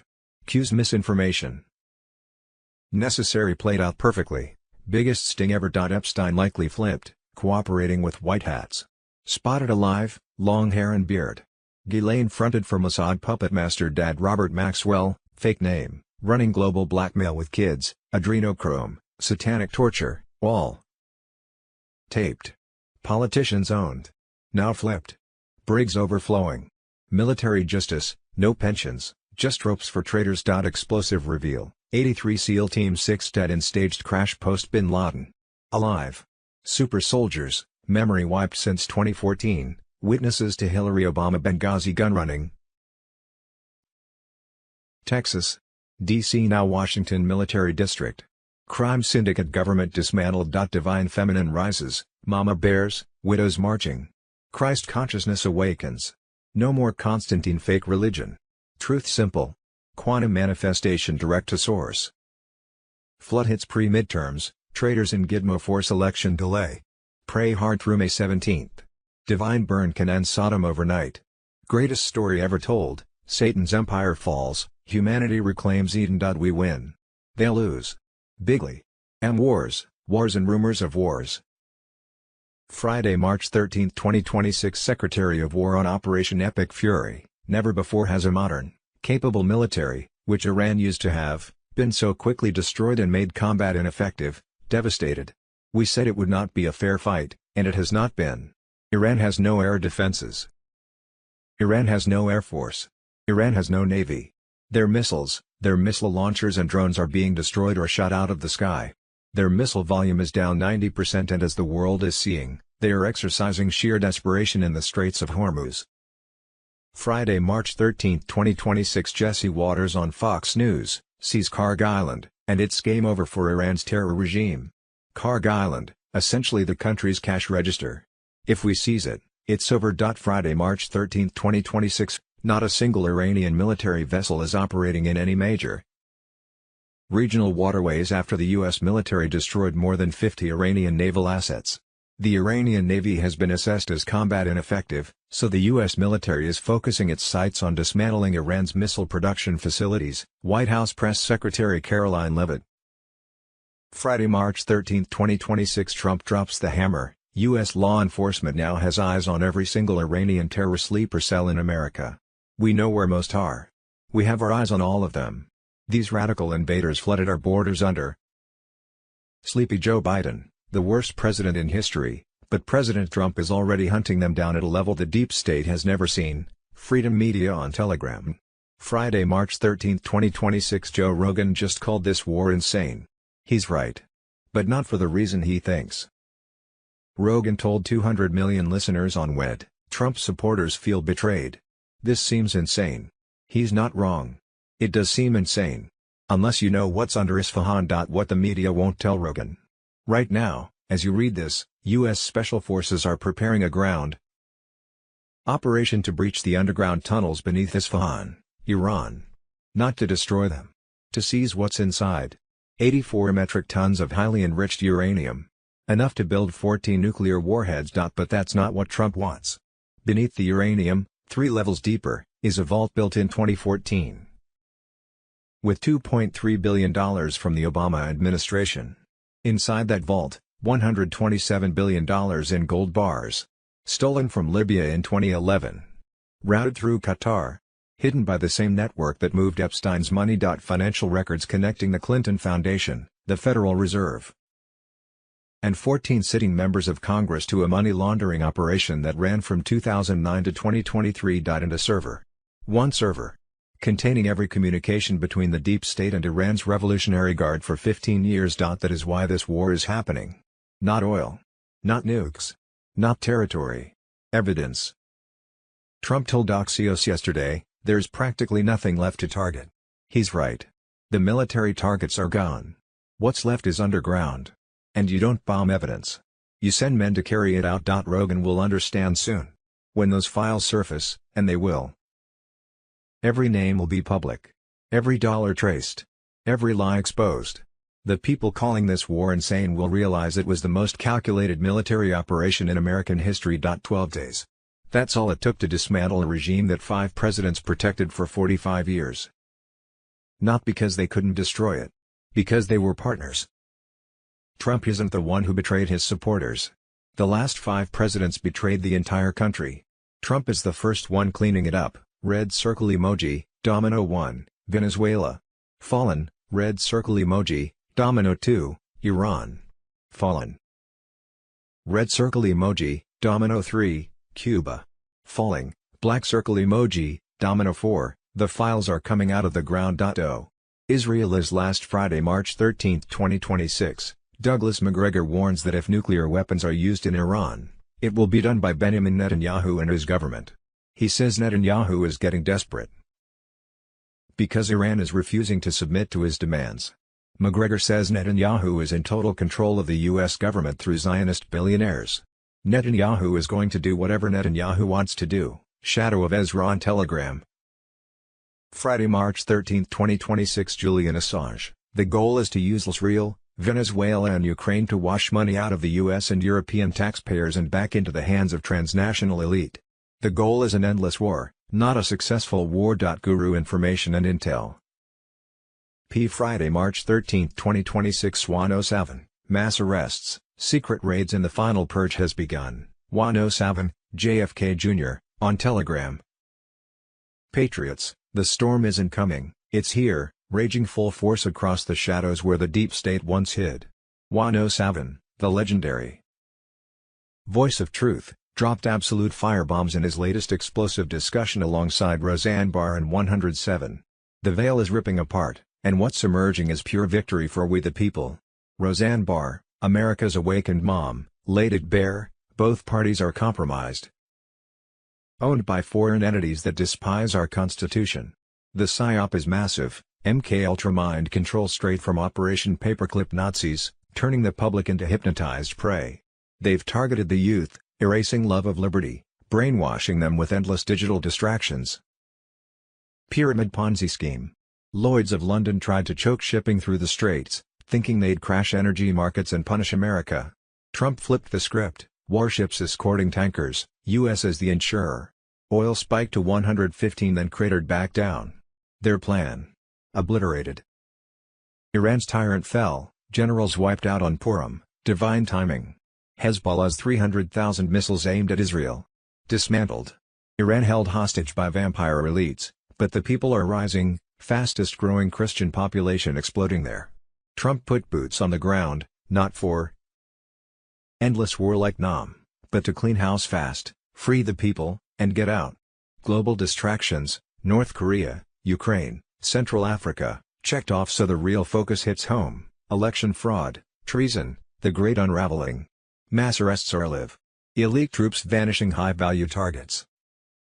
In black vents at 3 a.m., Gitmo flights overloaded. Over 3.7 million deep state traitors already detained across 32 countries. Sealed indictments unsealing like fireworks. The global military alliance coordinates it all. Troops deployed nationwide, martial law whispers growing louder. 10 days of darkness imminent. EBS override coming to expose child trafficking. Roseanne's new show drops soon, big win for America Story, Randy Quaid channeling 107 vibes. Pure comedy truth bombs to decompress the tension while waking the masses. She calls them energy vampires, ghouls thinking they're smarter than God. Hilarious delusion. Stronger. Prayer shortcuts the devil, keep praying together, blinders removed, truth crystal clear. The battlefield. Not just Iran or streets, it's the mind, the soul of America. Conspiracies aren't theories anymore, old ones prove true daily. January 6th insurrection lay forced indoctrination in schools. But patriots see through it. 84% of MAGA stands rock solid behind Trump, no propaganda splits us. Hold the line, Enans. Dark before dawn, but golden age ahead. God wins, we're on his team. The final purge sweeps the cabal into hell where they belong. Trump receives divine downloads, brilliant moves collapsing their empire. The Great Awakening explodes into the great unraveling of their broken system. Rebuild it for everyone, not the few. Trust the plan. WWG1G. The freight train cannot be stopped. Mass arrests, secret raids, the final purge has begun. Q Friday, March 13, 2026. Swan 07 unleashes Trump bombshell. March 13, 2026. Sheila Holm confirms military tribunals incoming for satanic deep state cabal as white hats execute the plan and the children are finally saved. 107, JFK Jr., on Telegram.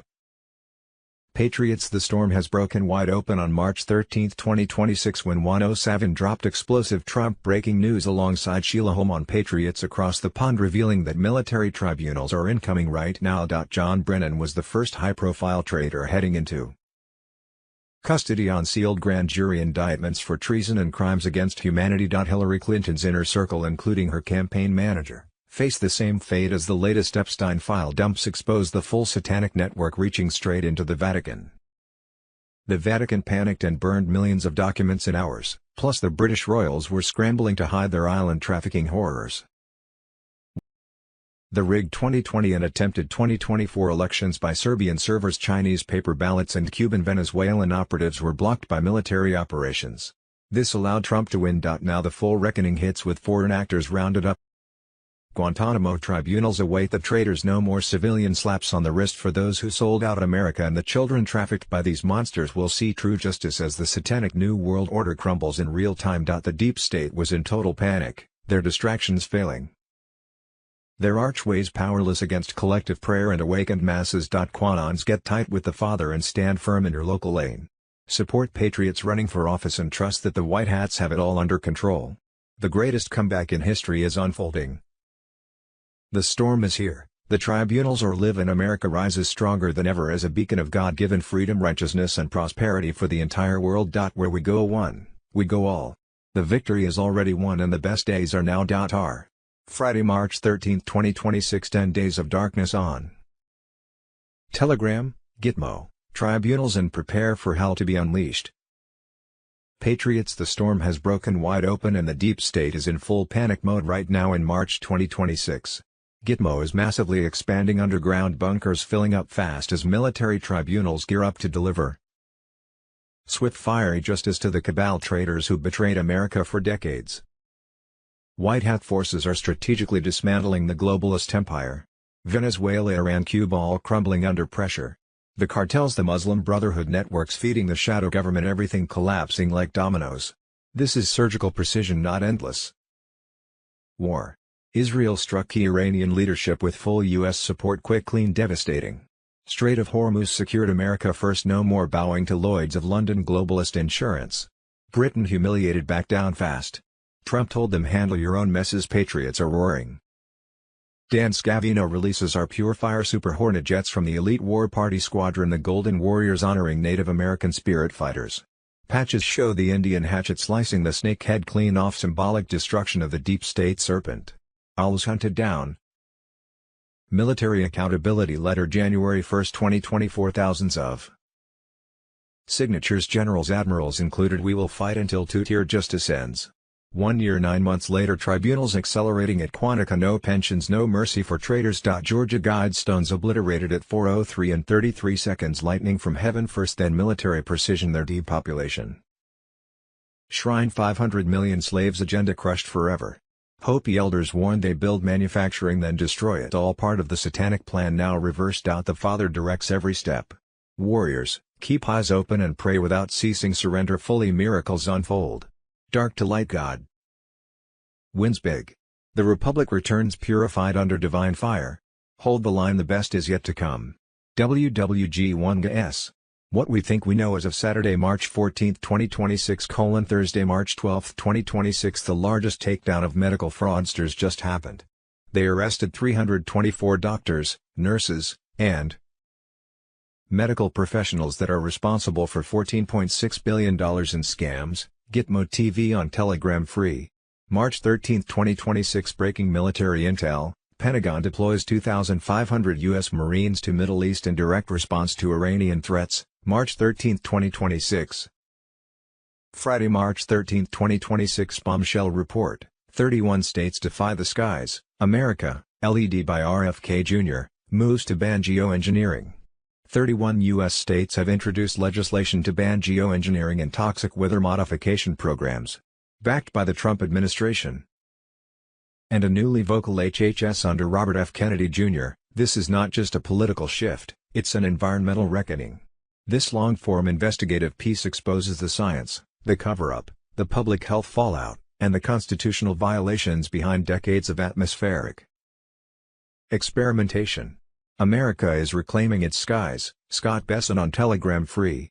March 13, 2026. Senate blocks Save America citizenship voting law. Friday, March 13, 2026. Democrats just blocked another vote to fund and fully reopen DHS with a 51-46 vote, while the U.S. faces potential terror threats due to the conflict in the Middle East. It's going straight to your brain. Friday, March 13, 2026. Breaking: 4 U.S. service members killed in KC-135 refueling aircraft crash in western Iraq. CENTCOM confirms de-election fraud. Thursday, March 12, 2026. This is the fix in Arizona elections. Penske trucks full of ballots were followed to Runbeck election services with no observers or chain of custody. When an election audit company tried to get Runbeck's records and videos to prove chain of custody, observers, and voter roll information, an Arizona judge denied the request. Why wouldn't Runbeck just turn it over to prove their case in the first place? Another red flag is when Arizona state election officials were asked about the Penske trucks, they said something completely different, in that they were moving equipment and chairs, never mentioning Runbeck or what they do or ballots. There is something a lot bigger transpiring here. And it goes all the way to the top of Arizona's government. The Arizona sheriff is said to have even been installed, not elected, by a well-funded Soros-funded campaign as well. Friday, March 13, 2026, saying illegal aliens are not voting in U.S. elections is like saying the border was secured during the 4 years of Joe Biden. It turns out that 10,000 illegal aliens, using the exact same social security number, voted in the Arizona November 3, 2020 general election. Just ask Adrian Fontes, he was the one who registered them. The White House on Telegram. Friday, March 13, 2026, Georgia State Senator Greg Dolezal exposes all the irregularities and fraud in the Fulton County, Georgia, stolen 2020 election. The Schiff on Telegram. 39,141 ballots cast with questionable authenticity. Ballot images were deleted. 6.8 M absentee ballot requests sent unsolicited. 3,930 double scan ballots, Fulton County. Ballot counts never matched after multiple counts. Mobile voting units deployed. Test ballots included in recount process. Drop boxes were invented out of thin air. 160 registered to vote from a single UPS store. 2,138 registered to vote from one church. 1,391 registered to vote from a 1,000 square feet location. Thousands still registered with invalid addresses. Fulton County voter rolls filled with illegal voters. 12K challenged voters removed from voter rolls. 9.5K challenged voters updated address outside FC. 25K plus challenged voters proven invalid. 2020 election. Biden's margin of victory was only 11,779 votes. Trump won Georgia in the 2020 election. V. Friday, March 13, 2026. The killer vax. Ever wonder why? Friday, March 13, 2026. Americans have had enough of radical Muslims in their country.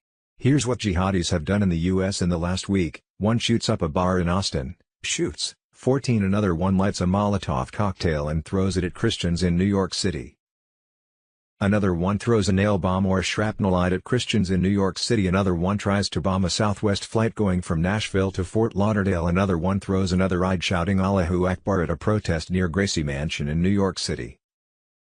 Another one makes a bomb threat and forces a plane to land in Atlanta. Another one drops a bomb threat at Kansas City Airport. And the DHS is reporting that jihadi threats against churches across the U.S. right now are completely exploding. Radical Islam, for some reason, is the one religion that the left will fight for until their dying breath, for whatever reason, and Christianity is somehow always the problem. Funny how that works. 10 Days of Darkness on Telegram. As now, by now a critical mass of humanity is aware, Western civilization got hijacked by a satanic cult. And this goes back thousands of years, and this cult is in the process of being overthrown.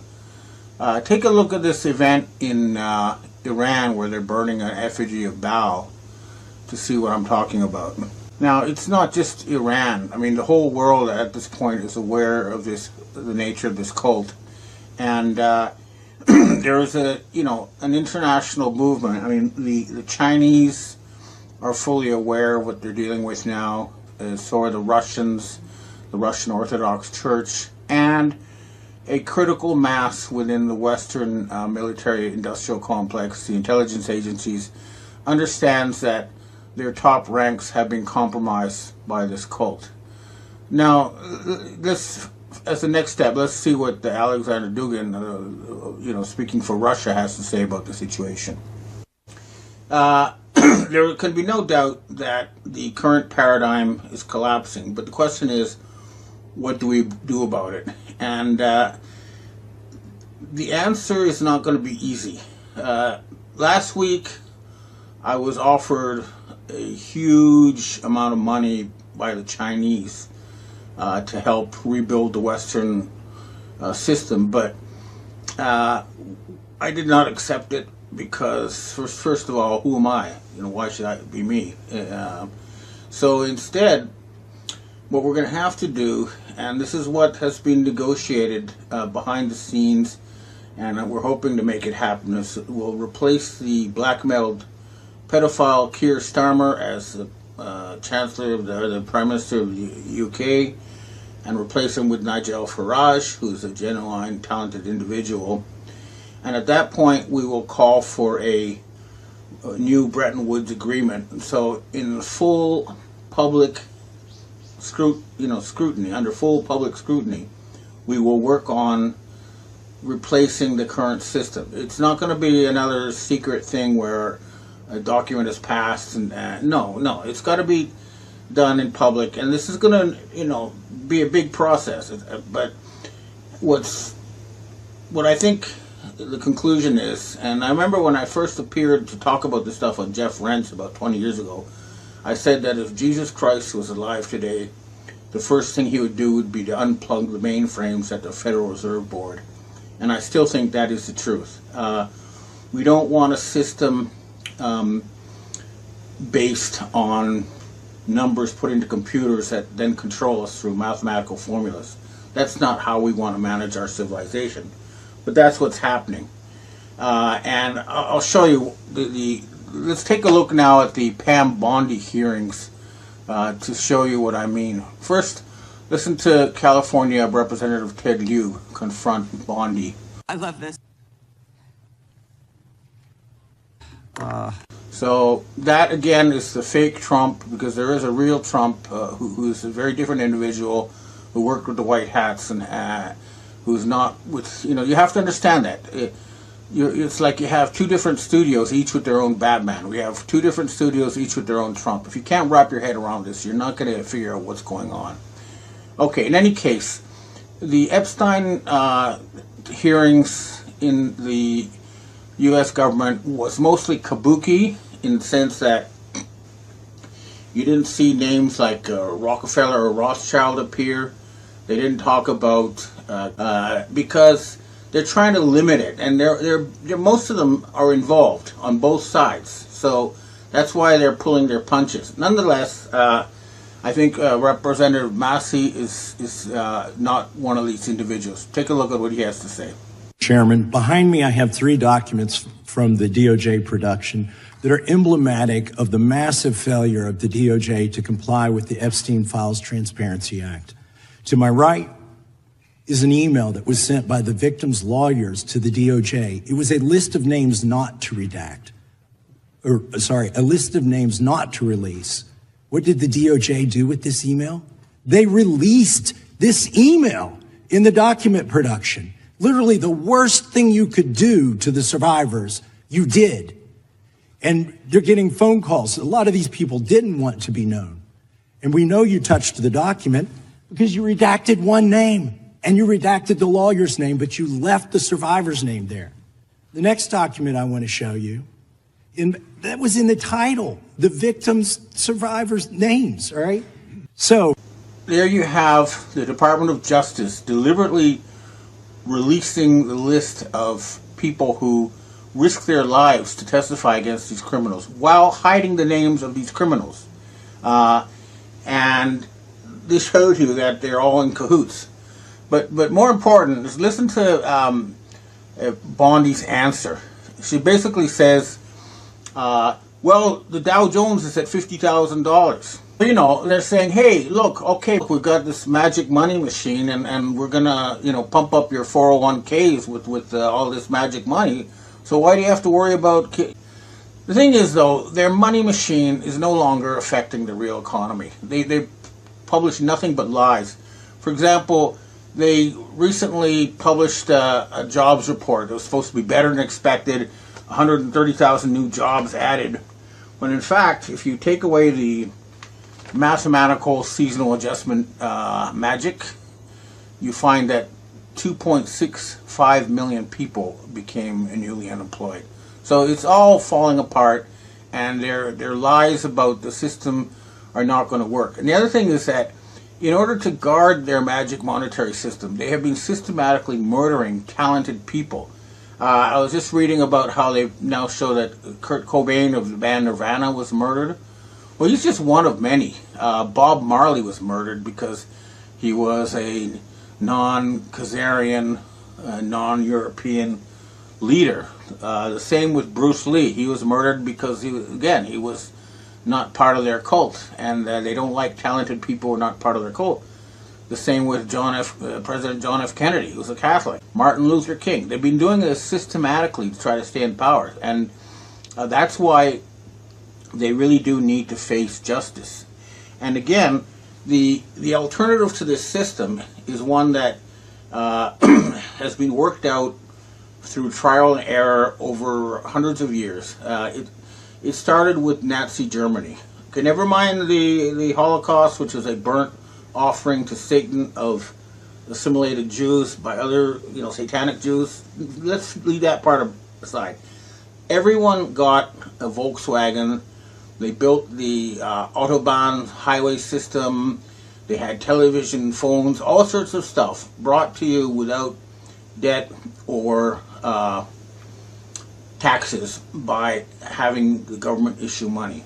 And they radically raised the standards of living, of the German people. Now, the same thing happened in Japan after World War II. They set up a system of future planning. They had an economic planning agency, and they had decades of double-digit growth. And until the system started being taken apart by the Khazarian mafia, after murdering countless prime ministers and bureaucrats and stuff. But by 1985, they had the highest standard of living on Earth and the least gap between the rich and the poor in any of the OECD countries, the developed countries. And that system was taken apart. However, in the 1980s, or was it the 70s, I think, Deng Xiaoping, the leader of China, went to Japan. He visited the founder of Panasonic, Matsushita Konosuke, and learned the system that had led to Japanese success. And that's what the Chinese have done. That's why, for example, in 2024, a single Chinese company produced more ships than the entire United States did in the 80 years after World War II. So what we're talking about is implementing an improved version of this system for economic management of the West, and then switching the Western civilization's long-term goal from creating a world capital in Jerusalem to one of helping increase the amount and variety of life, including human life. That would be our long-term goal, but we would once again be the good guys. That's what we're fighting for, and that's why it has to be done in public with an international conference like Bretton Woods, so everybody's on board, or at least as many people as possible, so that we can accomplish the greatest good for the greatest number. That's what we're fighting for, but until the Chinese New Year's ends in March, we're going to watch this system continue to fall apart. And if I'm reading I read the comments in different sites, and basically, we're very close to all these people being dragged out of their houses and hung from the nearest lamppost. That's where it's getting to, so we better act quick. Okay, well, that's what I have to say for myself today. Now I'd like to answer questions from readers and viewers. There was one last thing I forgot to mention. We saw Elon Musk hallucinating about building giant AI factories on the moon. This is an example of how they've been taking their magic money and pumping it through people like him, but it's not really, producing the results. And he's freaking out because he's about to lose this magic money machine that makes him the so-called richest man on Earth, when in fact, in normal business practice, he would have gone bankrupt a long time ago. Never mentioned being arrested for fraud, which is true of a lot of these people. Okay, now I'd like to answer questions from readers and viewers. Hi, Ben. We have our first question for today. What are your thoughts on the whole Epstein files and the, quote, code words do you believe when referring to, quote, jerky? Next question. Hi, Ben. That being said, do you believe that Satan exists? You often talk about the world being run by Satanists. Do you believe that this is really a spiritual warfare and that there's some sort of benefit that these elites are getting by performing these rituals? Well, they themselves actually believe that Satan is real. They will get a lot of money or power or something. But even if you don't have to invoke the supernatural. You can just think of it as a kind of a cultural phenomenon, a kind of a multi-generational group mind that functions as Satan. So, you don't have to bring in anything interdimensional, although that may well exist. It's just this collective group mind among very high level, the elite, that is the problem, and that can, that can be defined as Satan. Next question. Evan, could you elaborate on how you think we can pay off these massive debts without giving more money to the criminals who indebted us in the first place? Yeah, we have to have a jubilee. That means we have to completely reboot the entire financial system, and then we start by inventorying the real stuff, land and buildings and factories and gold and stuff like that, to come up with a new system that's actually controlled by the people and is used for the people. So it's not a question of borrowing from these people again. No, we don't want debt slavery anymore. The whole thing will have to be rebooted, and that's why we need a big conference to work this out. This is not going to be done by a small group of people in secret. Next question. Hi, Ben. We have our last question for today. There is a theory that people like Andrew Jackson, many former presidents, and their partners have changed their identities throughout history, basically immortal. One example of this is that if you take a photo of Andrew Jackson and Jeffrey Epstein, as well as Andrew Jackson's wife and Ghislaine Maxwell, they look almost identical. Do you think that there's anything to these theories? I don't know, but I'll be honest. They used to put out a picture that showed me looking like Benjamin Franklin, and I think that there's. We are part of a single genetic line going back, from the beginning of life on Earth, and I think a lot of us inherit the mantle or try to, inherit the spirit of these people. So. Because my name is Benjamin, when I was a kid, I read a lot about Benjamin Franklin. I admired him, and I tried to, live a life similar to his. And I think that's what's going on. A lot of us, for example, admire President Jackson and wish to, continue his work. But the faces are similar because we're all, share the same genetics. But overall, I think this is something that needs more scientific study so we can get, find out more about the real truth of this whole thing.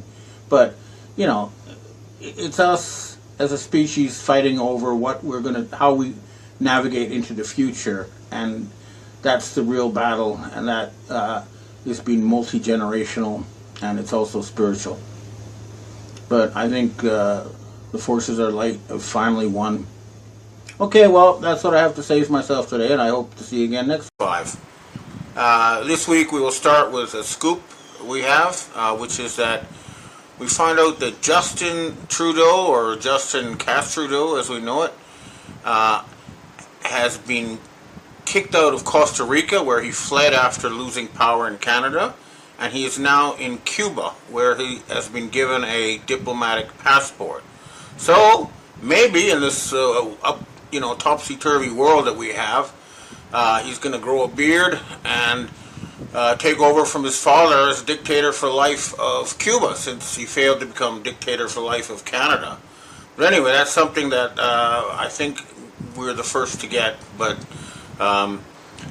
anyway, that's the news there. I expect that many other leaders will be looking for a place like Cuba to flee to soon. For example, we believe Brigitte Macron is on his or her last legs, and for a little update on that, take a look at this little clip from Candace Owens, about, Inexcusable. That's great.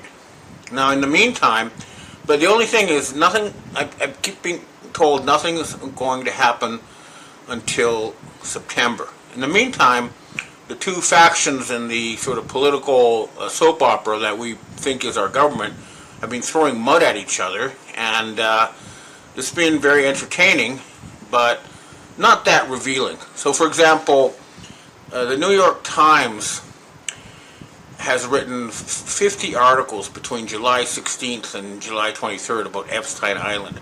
I haven't read them, but I guarantee you that they're full of the word Trump, but you won't find any mention of Bill Clinton or anyone else.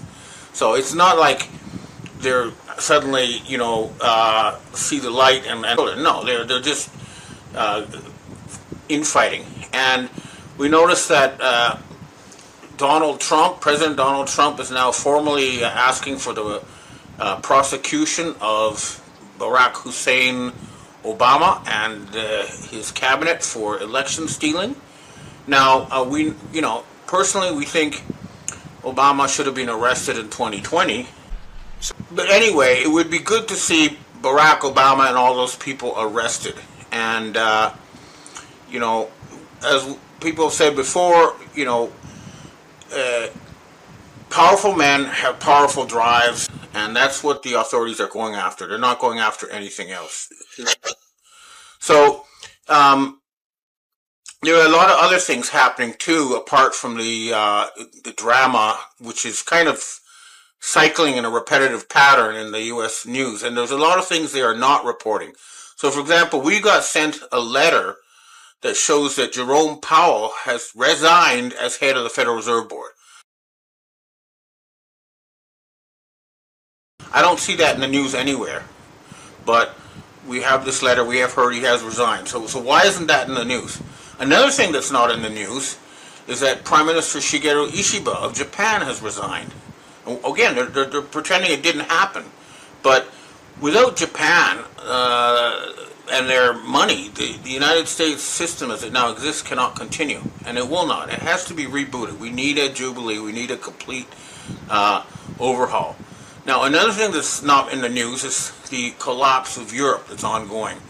I've been contacted by Polish intelligence, and they say that the process of dividing up the Ukraine is well underway. Under the latest I've heard is that Poland and Lithuania will join to form a new country. The other Baltic states will rejoin the Russian Federation, and large parts of the Ukraine will go to Hungary and Romania. So maybe there'll be nothing left of that country. So that's something that's not in the news. And we have, lawless zones in various cities that were created by the old government. Again, all that's going to go down. So we are witnessing a complete regime change. And again, this is not about infighting. This is something much bigger. Now, what the cabal or the Khazarian mafia, as I call it, are now trying to argue is that if we release the Epstein list, the very fabric of civilization will be endangered. Well, yeah, that's the whole idea, because the civilization, or the so-called civilization we have now, is a system of privately owned Babylonian debt slavery that is, making it so that people don't want to have children. The money is being stolen from the masses for a tiny unelected elite, and the economy is going down the drain while China's out competing us, and soon we're all going to be, with our begging bowls going to China unless we get our act together. So this is what it's about. So we've got to keep our eyes on the big picture and get away from the political soap opera that we're all watching. Now, the other thing is, there's so many fake leaders out there now. I've forensically identified 3 different people pretending to be Donald Trump, and I know people just still have trouble wrapping their heads around it. But there is a real Donald Trump who's not a pedophile and who is trying to clean up the system. But the cabal have their own actor pretending to be Donald Trump, saying things that are designed to ruin the Trump brand. So you got to remember that. There's a fake Trump out there. Don't mix the two together. If you can distinguish that, and you realize the real Donald Trump is fighting for the American people and to make America great again. Understand that. It's not the Trump who's fighting to make Israel great again. And Israel is going down. It's lost its war with Iran big time, and now they just lost another battle with Turkey. They're militarily unable to do anything, and the U.S. military is not going to fight any more wars on their behalf. Now, the other thing that maybe hasn't crossed people's radars, but there's fighting between Thailand and Cambodia. And this has nothing to do with Thailand and Cambodia. This is a proxy war between the United States and China. And I understand that the Black Hole group that controls the Pentagon are simply saying they're going to keep causing trouble and mayhem until some sort of world republic is announced. So that's why they're trying to do that. But there is a serious proxy war going on there that people may not be aware of. But overall, right now, things are in a holding pattern and will continue that way, at least in the Western world, until September. That's what we're hearing. But I think the things to watch for is the actual public arrest of Barack Obama, the fall of the Macron regime, and then the subsequent resignations of leaders in various European countries, and the return of the real Donald Trump to the White House after this strange interlude that started in June. And we're seeing signs that the real Trump is back, and he's out there finally going after the Clintons, who are basically Rockefellers. In other words, he has to go after the Hitler bloodline. That's Hillary Clinton, Barack Obama, all those people. They need to be removed. This is definitely a high priority. But again, all I'm hearing is that we're going to watch the two sides throw mud at each other throughout the summer, and it won't matter because the big moves are coming after September. Okay, well, that's what I have to say for myself today. Now I'd like to answer questions from readers and viewers. Hi, Ben. We have our first question for today. Do you have information about the progress/reality of the USA Republic being reinstated and replacing the USA Corporation? Yeah, what I'm still hearing is that they're going to have to bankrupt the Federal Reserve Board, which is the actual owner of the U.S. corporation, and then a new entity will be created. But it requires a major purge of the elite before that can happen. Otherwise, it'll just be the same thing all over again. And so that's what's going to happen first.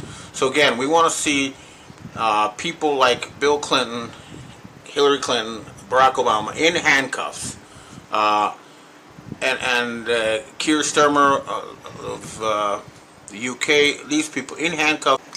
That's what we need first before the Republic can be restored. But it will happen. Next question. Hi, Ben. Would like to offer up a theory based on tangible evidence of what Europe and the Middle East seem to be doing to ready themselves for the war against Russia. Cargo planes, especially from Europe, have been flying into unknown sanctuary cities like LA, Denver, New York, etc. The countries spotted are Canada, England, France, Germany, Netherlands, Italy, Turkey, Hungary, and Saudi Arabia. My theory is that they are distributing the illegals where needed and training them militarily to fight on their behalf. It does not address your point of the war material deficit the West has in this fight, however, unless there is material along with manpower on those planes. Given the vast expense of relocating, feeding, housing, etc., these illegals, it's hard to imagine they won't come into play at some point. This is only a guess, but it's been going on regularly since the start of the year. What are your thoughts? Well, yeah, there's consistent reports that millions of military-age males have been brought in to Europe and North America in the recent years, and that the arms stashes have been prepared for them. However, you need to understand that a disorganized mob with handguns is not going to be able to do anything against the real military with tanks and serious equipment. So they are going to try to foment trouble. This is well known. It's already been seen in Los Angeles and Chicago and Berlin and other places. But they just physically are not going to be able to do that. What I think, and I'm hoping that what's really going on is that an international force is going to get ready to arrest the pedophiles, the blackmailed pedophiles who have stolen democracy in the West. That's what I'm hoping, but we're keeping our eyes on the situation. But militarily speaking, they cannot do much. They don't have tanks. They don't have the equipment. All they can do is cause a bit of mayhem before they get rounded up. Next question. Hi, Ben. Why are you spreading misinformation about U.S. aircraft carriers? Your Space Force sources seem to be feeding you fake information. In the past, these sources have contradicted things which have turned out to be wrong. I've held multiple clearances and have worked on projects that your fake Space Force sources are wrong about. Is your Space Force informant a single individual? If so, they might be trying to mislead you. It's possible. In fact, yeah, they have sent me stuff that is later proven to be wrong, but that's part of the intelligence world. You get information, and then you try to find more confirmation, and sometimes it turns out to be wrong, and sometimes it turns out to be right. But my information about the U.S. Aircraft carriers does not come from the Space Force. I just use I did get sent photographs of these ships that were obviously destroyed, definitely the USS Eisenhower, and more important is that they have completely disappeared from the news cycle. If they were still out there, attacking, we would have reports, but there's no evidence that they're still there. And military experts will tell you that aircraft carriers are white elephants. They're militarily out of date. They shouldn't be out in the oceans because a hypersonic missile can destroy them. The days when you needed to put planes on a boat and then ship them across the world to reach the target are long gone. It's all hypersonic missiles now. So if we had a rational military, they would mothball the entire aircraft carrier fleet, and modernize their military with missiles and drones and this sort of stuff, which is what modern warfare has evolved into. But I don't have a single Space Force source, although there is one key individual who I have visited. This person, I've seen pictures of this person with most U.S. presidents in the post-war era, and there's a lot I can't talk about him, but he's definitely the real deal and does have serious connections. But yeah, it's sometimes the information is wrong, and when I find that out, I put out a correction. Next question. Hi, Ben. Could you please comment on how Canada can be freed from Mark's carnage and his globalist regime? Mark Carney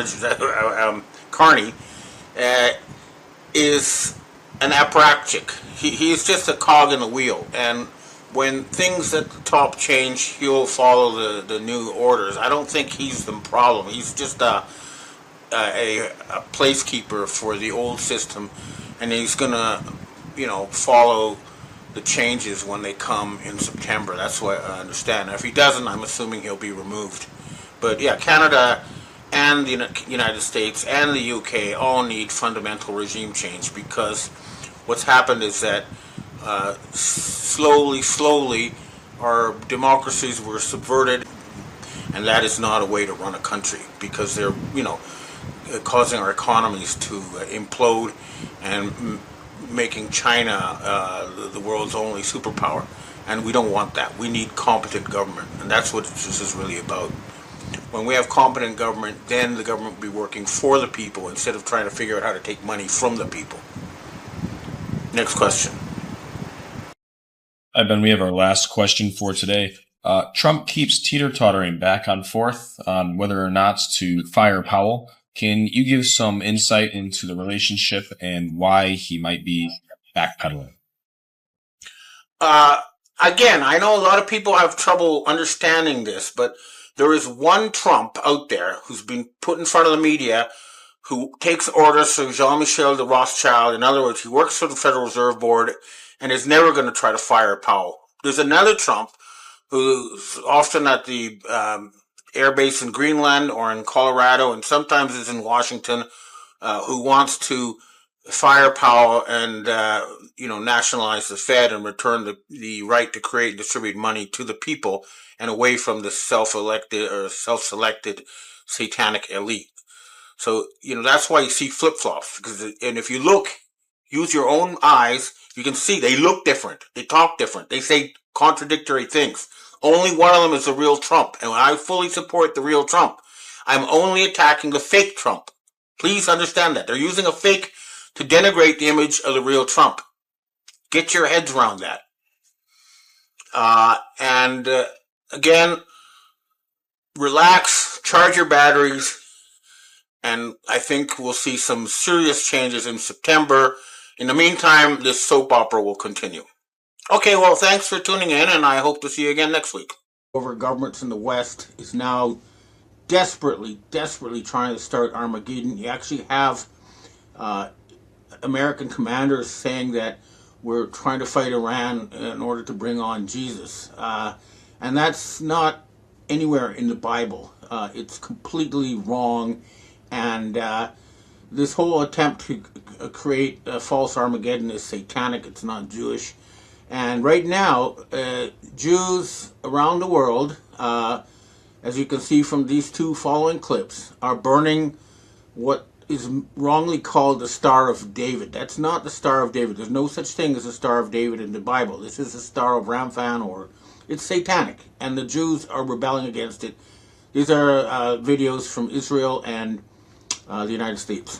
It's not just the Jews who are abandoning this fake Trump regime. The American people are also abandoning them. And 80% of American people think the war on Iran was meant to distract from the Epstein files. And now we can show you the Iranians have released the Trump and Elon Musk Epstein files. Take a look at this video. This is what they're trying to start World War III to hide. That is definitely someone who looks like Donald Trump with little girls in that video. And this is what it's really hard, to wrap your head around, is that there are different factions, each using their own Donald Trump with opposite agendas. So to understand that there was a white hat Donald Trump and who's been sidelined, take a look at these comments by Donald Trump completely denouncing the idea of a war with Iran or war in the Middle East. This is the anti-Zionist Trump used by the U.S. military white hats. That, of course, Colonel McGregor, welcome here.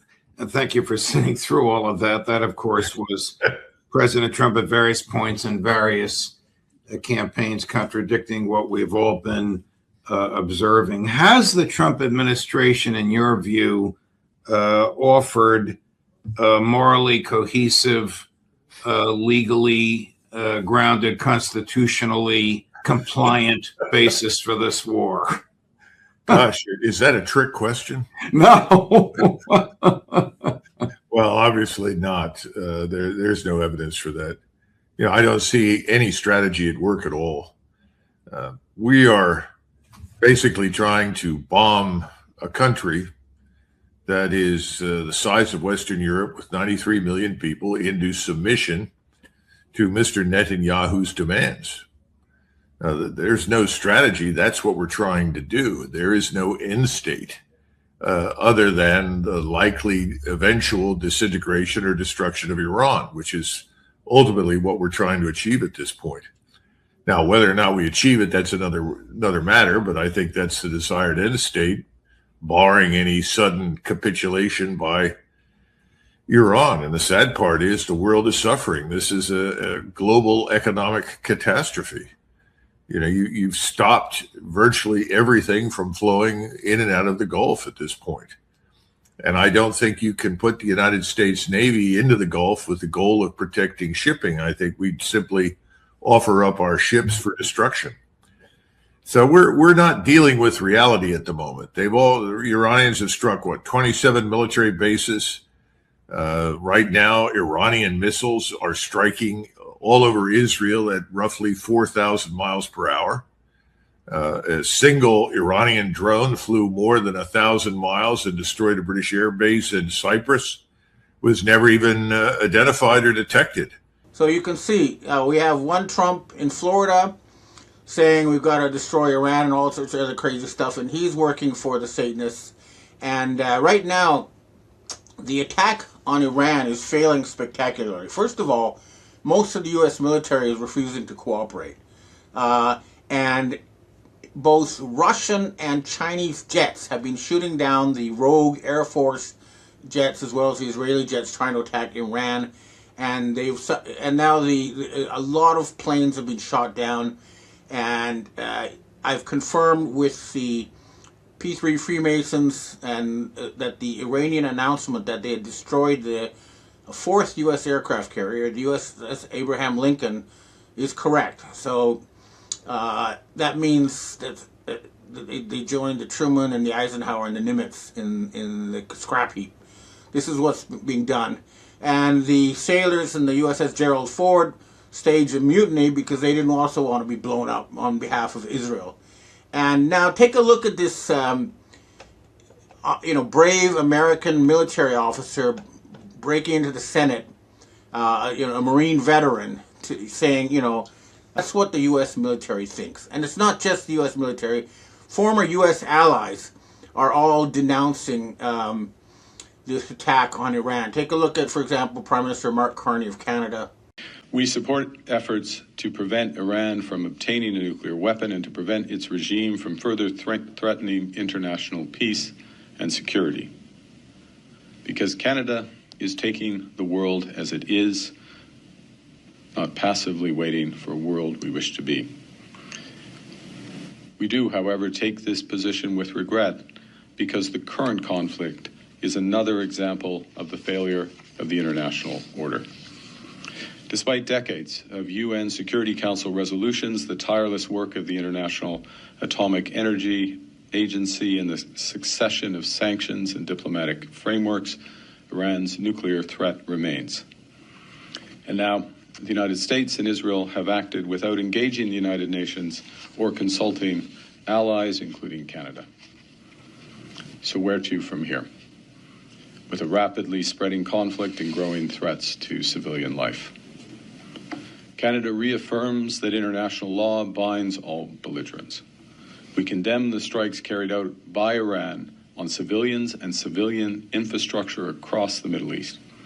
And we implore all parties, including the United States and Israel, to respect the rules of international engagement. Canada calls for a rapid de-escalation of hostilities and is prepared to assist in achieving this goal. This is also the governments of Belgium, Spain, the UK are also denouncing this attack. And the other thing that's happening is that these attempts by the satanic Israelis to use their false flags to try to get other countries to join the war against Iran are failing.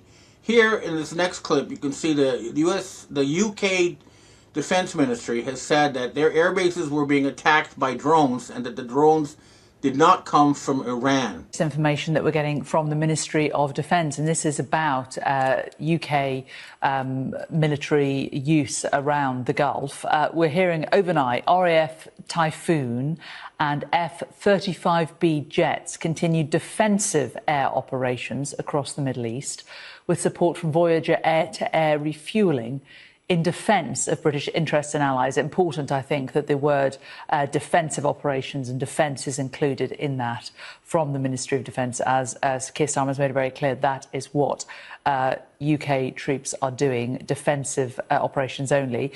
They can also confirm that a Shaheed-like drone which targeted RAF Akrotiri on the 2nd of March, that was the drone that came in at midnight. They are saying that that was not launched from Iran.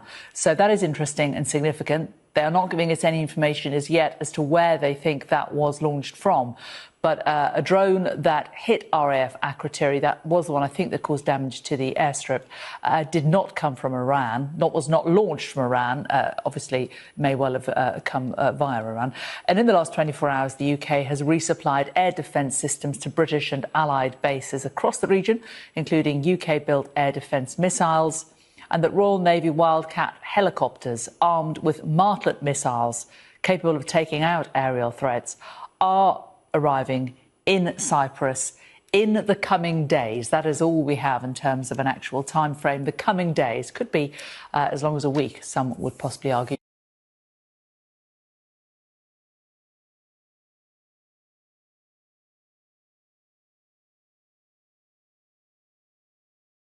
They don't say it, but everybody knows they came from Israel. And the Israelis have also been caught trying to blow up Saudi oil facilities and attacking other countries in the region in an attempt to fool them into thinking it was Iran. Nobody is being fooled. And they are also trying very hard. This is more censorship than I've ever seen before to try to cover up the incredible attacks taking place against Israel in Tel Aviv. Take a look at these clips of what's happening in Tel Aviv. What's going on is that we really are towards the end, and the reason for all these attacks is not just because of the release of the Epstein files and the inevitable war crimes tribunals for the mass murder of children, but it's also because the United States is bankrupt. Or should I say the Rothschild family, who own the United States corporation and use actors like a fake Donald Trump to create the appearance of government, are bankrupt. And, the United States Treasury Department has been handed documents from the Dragon family. And these documents promise to provide plenty of gold to back up the United States restored Republic of the United States, not the corporation, and to write off all debt incurred by the United States corporation. So they're offering you unlimited gold and a write-off of debt. The documents have been sent to the U.S. Treasury by the Dragon family, which is an alliance of Asian royal families. And this is the real deal. So, you people in the U.S. Treasury, you should take note, because this is the way to end this. And if we don't, China has just announced their new 5-year plan, and they're going to leave us in the dust. They're unleashing hydrogen power. They're going to have intelligent robots you won't be able to tell apart from human beings. They've already started flying cars that anybody can use without a license. So if we don't hurry up and remove these end times fanatics from control of the West, we're going to be left like backward primitives compared to the Chinese. We need to quickly set up our own future planning agency so that we can have a system of economic management that is superior to that the Chinese are using, which, by the way, they originally copied from Germany and then from Japan. And those systems were destroyed in Germany and Japan by the Zionists, but China's using it. We need to have a system that's similar to, but improved upon that one, so that we can once again outcompete the Chinese. We really need to act, and it's up to the military white hats. You need to send in special forces to Florida, and also to capture the big data centers of places like Meta and Google, who are putting out all this propaganda and trying to suppress the news. Meta's been caught using their glasses to spy on people's homes. These people should not be in control of the AI or the data centers or the internet.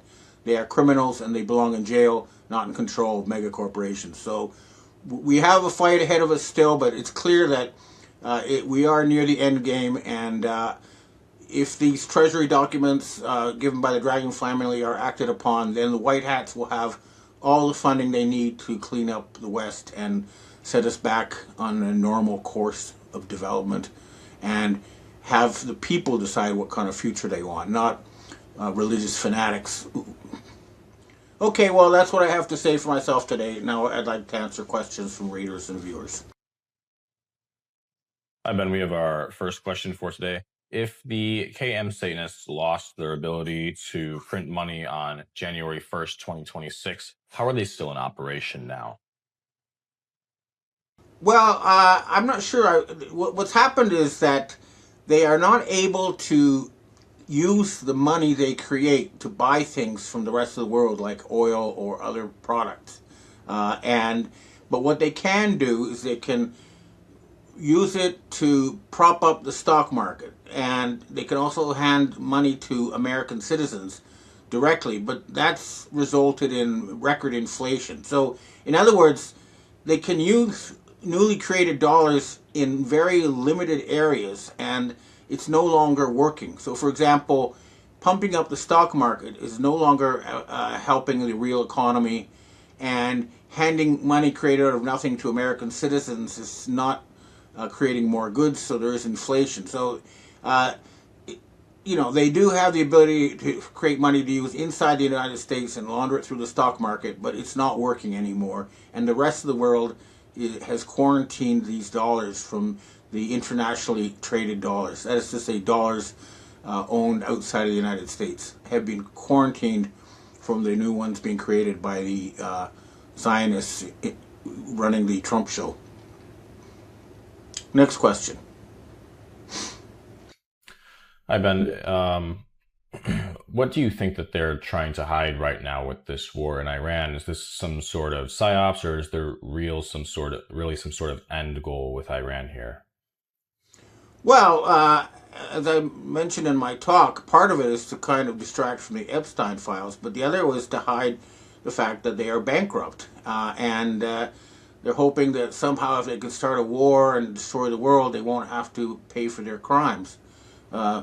But that, those are the reasons. And then, of course, these people are not rational. They're religious fanatics. They think that if they can start an Armageddon, that they will bring, the Messiah. This is not rational, but these people are not rational. You can't talk to them. You can't debate with them. They need to be removed. That's all. Next question. Hi, Ben. Why was the Trump who made the strike announcement so badly lit in such a generic hat and so low resolution looking? Did he look like the guy who made the SOTU speech, or was it the real Trump making decisions in the middle of the night because he's becoming demented? If real Trump is really out of the picture, I think we're screwed. But if this is really part of the plan to cut the city's ties to the Middle East, and or the plan as has been hijacked by imposters, the Trump better make it explicit really quickly. Well, like I say, we've lost touch with the 6'3" or 190 centimeter tall Trump, who we saw running the U.S. until June of 2025, and ever since then, judging by his words and actions, the short, fat Trump, who's only 5'8", who we've seen, is not in charge of anything.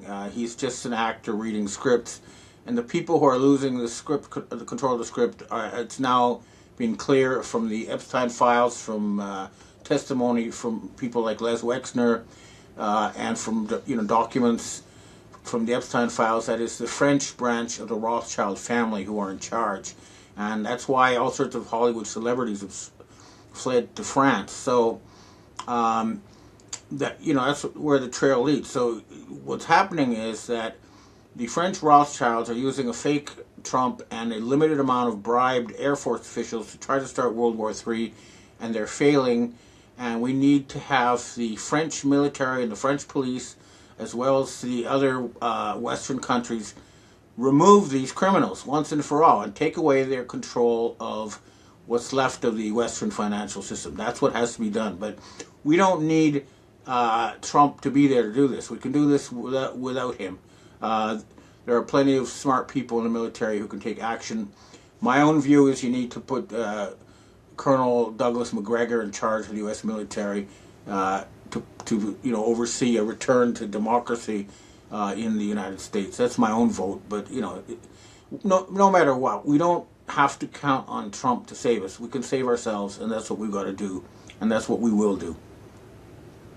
Next question. Hi, Ben. There are some unconfirmed reports in Iranian missile bombings. Do you know anything about this? That I'm really reluctant to say this. I'll ask around, but the important thing is that as long as there's a group that can put a computer graphic Netanyahu or a real Netanyahu on our screens and make it look like he's in charge of Israel, it's not over. Personally, I'd like to see the real Netanyahu face war crimes tribunals and have the whole world, see that he is justly punished for his crimes. But again, when he disappears completely from our screens and the Israelis formally announce they have a different leader, then it's over. Until then, it doesn't matter if because they keep just putting one actor in after another playing the same role. So until that actor is removed and the whole script writing team is removed, it's not over. So when we see a new, basically what we're waiting for is the announcement of the end of Israel and its replacement with the multinational, multi-ethnic, multi-religious state of Judea. Then it will be over. Next question. Oh, by the way, and then they can rebuild the third temple, and they can do that without destroying the dome, the mosque of the dome, because that Wailing Wall is not where the original temple was. That was a Roman fortress. So they can build a third temple without destroying the mosque of the dome. And they should do that, but only after Judea is established and Israel's removed. Next question. Hi, Ben. We have our last question for today. Many proponents of this U.S.-Israel war against Iran argue that a majority of Iranians inside of Iran and around the world want regime change and want the U.S. to invade and force regime change. Have you any insight or inside info on this claim? Just seems to be another story to try and attempt to justify this unprovoked attack, mass casualties, and unjustified war. I have my own direct Iranian sources, and they make it clear that the regime is very popular, and attacks against them have just unified the country. And people who actually go there say it's quite prosperous. In my Monday report, I'll show you something from a CNN correspondent who's there, who says that there are no bombs, there are no gasoline lineups, groceries are available, and life is going on as normal. So I think anything you see in the Western corporate media about Iran is 90% not true. One day I'd like to go myself in person to Iran, though, to see with my own eyes. Hopefully I'll be able to do that soon. Okay, well, that's what I have to say for myself. 25.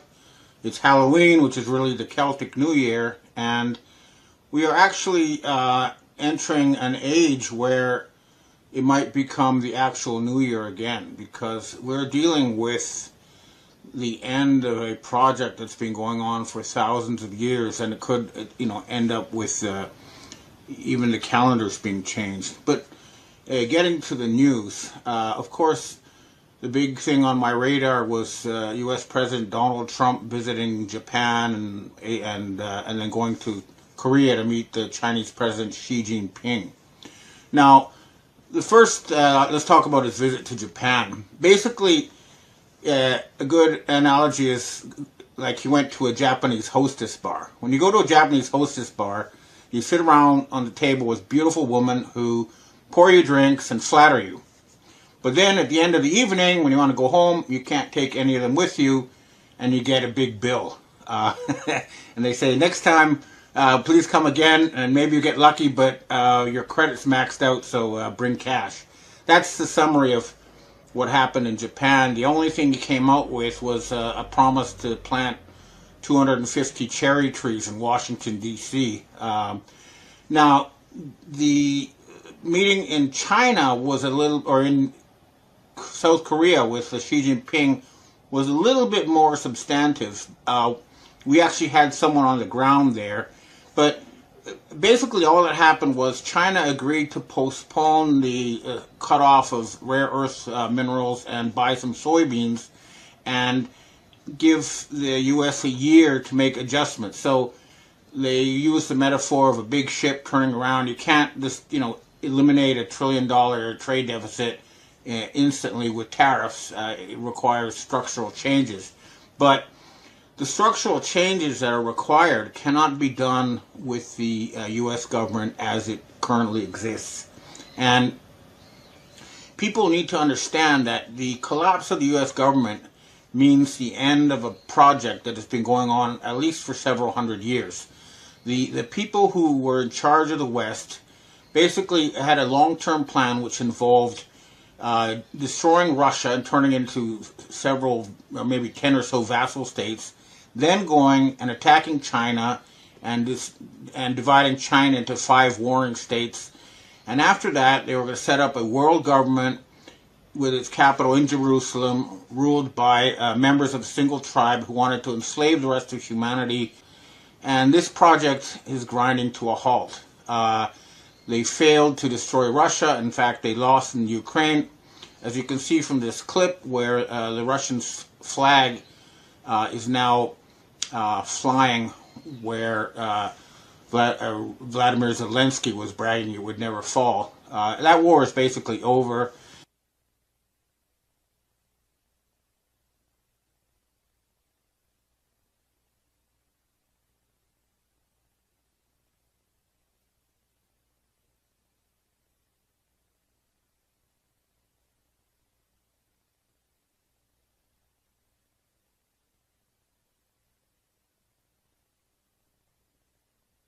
Now, the Satanists who rule the United States still want to start another war. They're desperately trying to start a war with Venezuela. It's not working.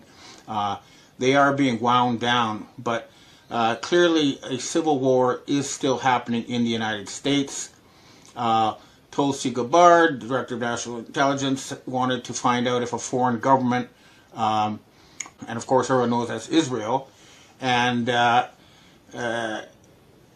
Kash Patel, who's married to an Israeli agent, tried to put the kibosh on that. So there's still a fight within the U.S. military-industrial complex against those who still want this project for Israel. And this wasn't about Jews or anything. This was about this plan of Albert Pike's to start a war between Muslims and Christians, and then at the end there would be the world rule under Lucifer or Satan. This whole project is coming to an end. That's what we're dealing with. Now, the other thing that people need to understand about the United States is that the government is bankrupt, and U.S. military paychecks are not being paid, and food stamps will not be paid.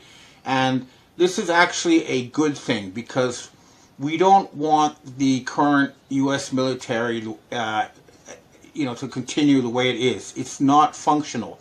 For example, when Donald Trump came to Japan, he went on board the USS Washington, the aircraft carrier. Well, what happened to the Vincent Carl, whatever it was, that was sent to Yemen? I guess it never went back. They lost 3 aircraft carriers because they are obsolete.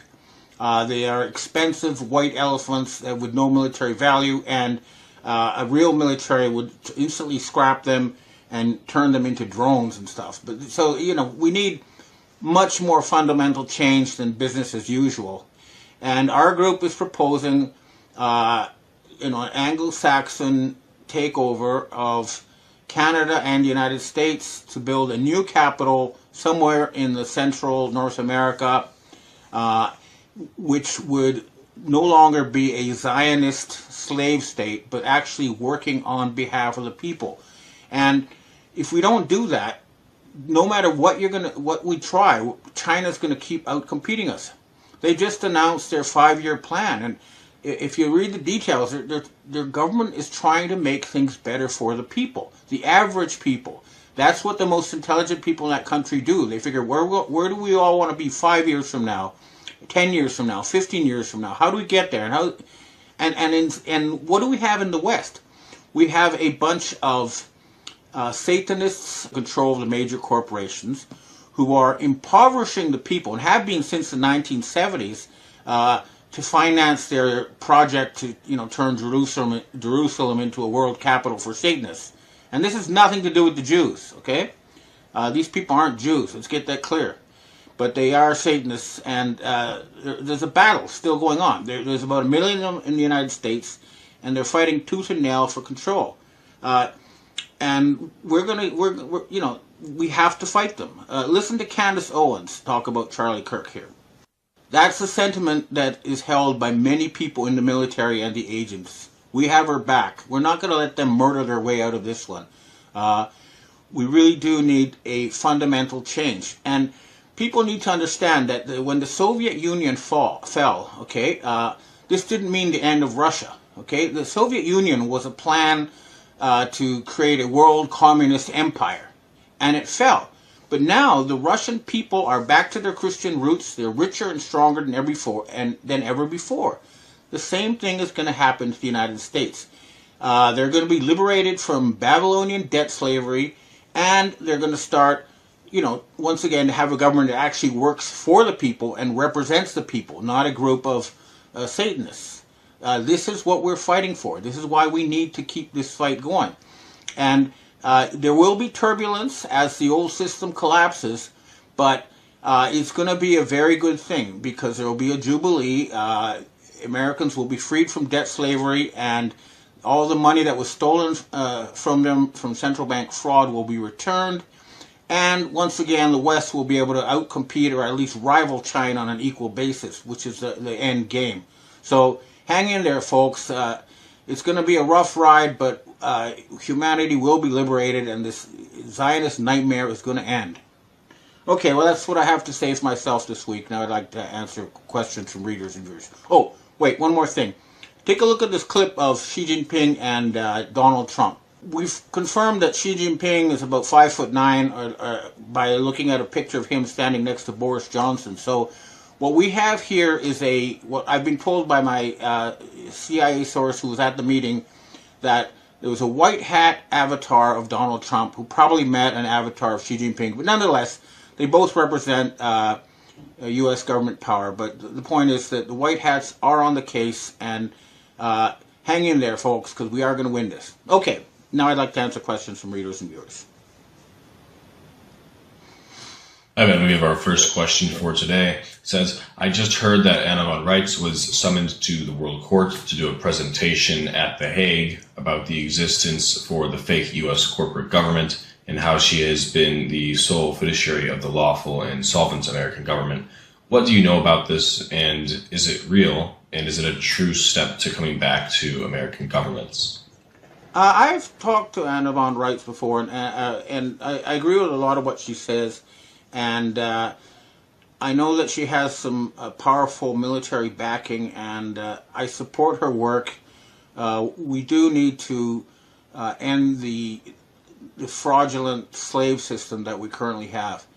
Basically, right now, when someone is born in North America, they're issued a slave identification number or a social security number, backed by that person's lifetime of slave labor is issued.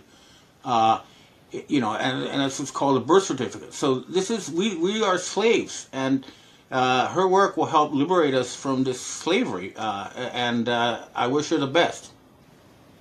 Next question. Hi, Ben. With the revelation of China buying so much land around our military bases, is it possible they're doing this to protect themselves? Are they really buying the lands to encroach upon our national security? Or are they trying to protect themselves against us, as we've been revealed as having so many adverse activities around the world? Thank you for your opinion on this. I don't have inside information, but my best guess is what's been happening is that the people who control the military-industrial complex, in order to keep getting money from China, have been selling anything and everything they can. They've sold them all the face recognition technology that the Chinese are now using. They're selling them intelligence on American people. And it wouldn't surprise me if they sold them land around U.S. military bases, as a way to keep their own show going. But I know I've studied China for, 40 years. I've lived in Asia for about the same amount of time. And I know that what they're looking for is not conquest, but some sort of intermarriage. So I wouldn't worry too much about it, but definitely the U.S. military should make sure that there's no Chinese military around their bases in North America. That's just common sense. Next question. Hi, Ben. How can there be a jubilee for debt without removing all of the deep state criminals when every country carries out forensic audits and exposes the fraud and corruption, removing all the crooks and cheating people? Only then a reset can take place. No point rewarding deep state criminals with a reset. Otherwise, wouldn't they be able to just climb back up to where they are currently? I actually agree completely with that. We need war crimes tribunals, and every politician who's been blackmailed, which is basically what we have to do in order to become a leader in the West in these days, needs to be removed, and they need to face war crimes tribunals. There's no other way around this. yeah, we can't just have a jubilee and then put the same people in charge. Although some may be, able to go through truth and reconciliation, depending on the circumstances, because a lot of talented people are needed and were dragged reluctantly into this blackmail network. So I don't think we want to get all of them, but we certainly want to get the main bad actors and make sure they're never in a position of control over corporations or governments or our money supply ever again. Next question. Hi, Ben. Is Hurricane Melissa that is supposed to obliterate Jamaica a weather warfare weapon? And if so, why target Jamaica? Well, I have to look into that, but my initial assessment is that this is yet another use of weather warfare for real estate redevelopment. Basically, they wanted to get all those black people out of their slums in Jamaica so they could build some kind of resort, and this sort of thing has to be stopped. So we'll find out when we see who's planning to redevelop after that and where the money's coming from. But I'm pretty sure the trail will lead to Black Rock, Vanguard, and State Street.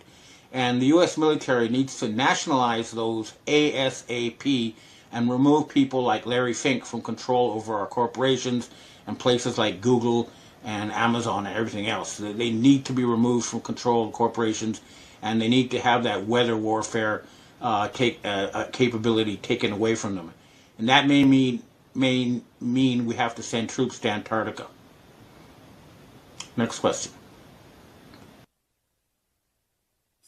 Hi, Ben. We have our last question for today. It's been a long time since the last World War. Do you think with all of the global events occurring recently that we are due for another one?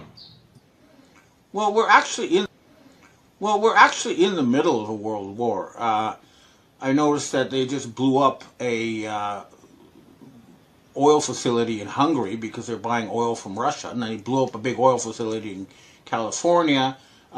There's sabotage going on in places like Mali where they're fighting over gold, and it's not a world war like we saw in the past because it involves information, it involves assassinations, it involves special forces, but it's happening all over the world, places like Afghanistan and Pakistan, or you name it. So we are in the middle of World War, but I'm pretty sure that they're not going to, the military at the highest level have agreed, that means the Russians, the Chinese, the Americans, they're not going to allow a nuclear Armageddon, and we're not going to see like World War II, like millions of troops on the ground facing each other. The closest we got to that was Ukraine, and that's pretty well over now. So I think the hybrid World War III that we are in now is coming to an end. Okay, well, that's what I have. As my readers know, the U.S. government defaulted on September 30th, and that's the real reason why the government has been shut down. Also, according to my sources in Asian secret societies, they were given until today, October 17th, to come up with the money before the U.S. would be cut off from world trade and basically sent into a complete economic collapse. And it looks like something has happened. Now, the first thing I'm being told is that there is an epic battle going on between the military white hats and the Khazarian mafia, and they each have their own Trumps, as I've said before, but I had a big email from the Pentagon today about this. And they said that the real Trump is fighting very hard now to remove the fake Trump. And take a look at this clip to see the fake Trump at work. Now, he's telling one lie after another. He says that Russia lost 1.5 million troops, but the reality is, according to independent experts like Colonel Douglas McGregor, they lost about 100,000, whereas Ukraine lost 1.5 million. So that's a lie. And then he tells another lie. He says India's going to stop buying oil from Russia. That's not true. The Indian government said so, and so they're contradicting him. And this is the same Trump who Benjamin Netanyahu be pardoned.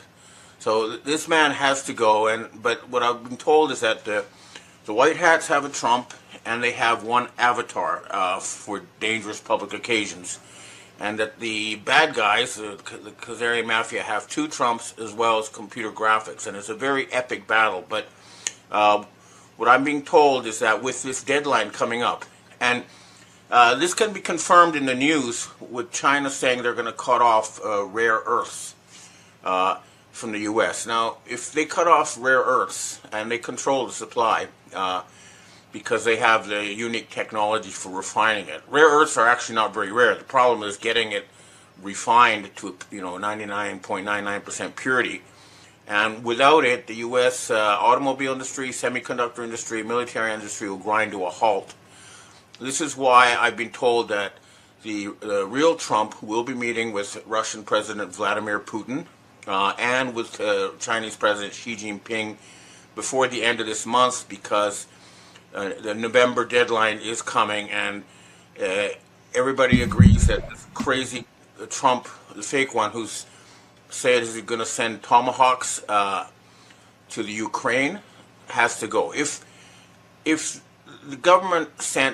government sent tomahawks to Ukraine, they have to be managed by the U.S. military, and there's no way to differentiate between a nuclear-armed tomahawk and one that's not. So the whole idea of doing that is threatening to start World War III. But now the new Trump, who's supposedly back, is publicly saying, no, I'll never send tomahawks to the Ukraine. We need them ourselves.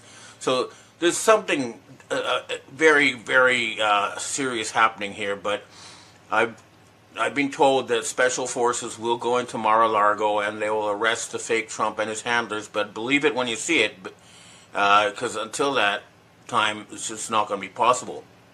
Now, the other thing, of course, is that the U.S. financial system is dysfunctional. Right now, farmers cannot grow food using the current system because they all lose money. They have the loan costs are too high, and the BlackRock and Vanguard and the usual suspects sort of control their distribution as well as their inputs. So right now in Japan as well as the United States, farmers cannot profitably grow food. This is an existential crisis. So these people have to be removed, and they will be removed. That's what I'm hearing. And one indication that something has happened is that he just had a mass surrender of 50,000 troops. The war is over, okay? And Vladimir Zelensky is a pariah. Look at this next video of him landing in the U.S., and you can see that he's only being greeted by his own staff. Nobody went out to see him. He's no longer considered a viable leader. So that's all ending. But it's not over until you see the public removal of the fake Trump and Prime Minister Starmer in the UK and Macron in France. When they go, it's really over. And of course, Ursula von der Leyen, all these people, they're still there. Now, we noticed that John Bolton was arrested. That's good. That means they're going after the Obama side, the Clinton side of the Khazarian Mafia. But that's kind of an internal battle between two factions. What we really want is all of them to go. All the Epstein Island pedophile types. And that really does have to happen. And looking elsewhere, it's looking more and more likely that France may be the first domino to fall.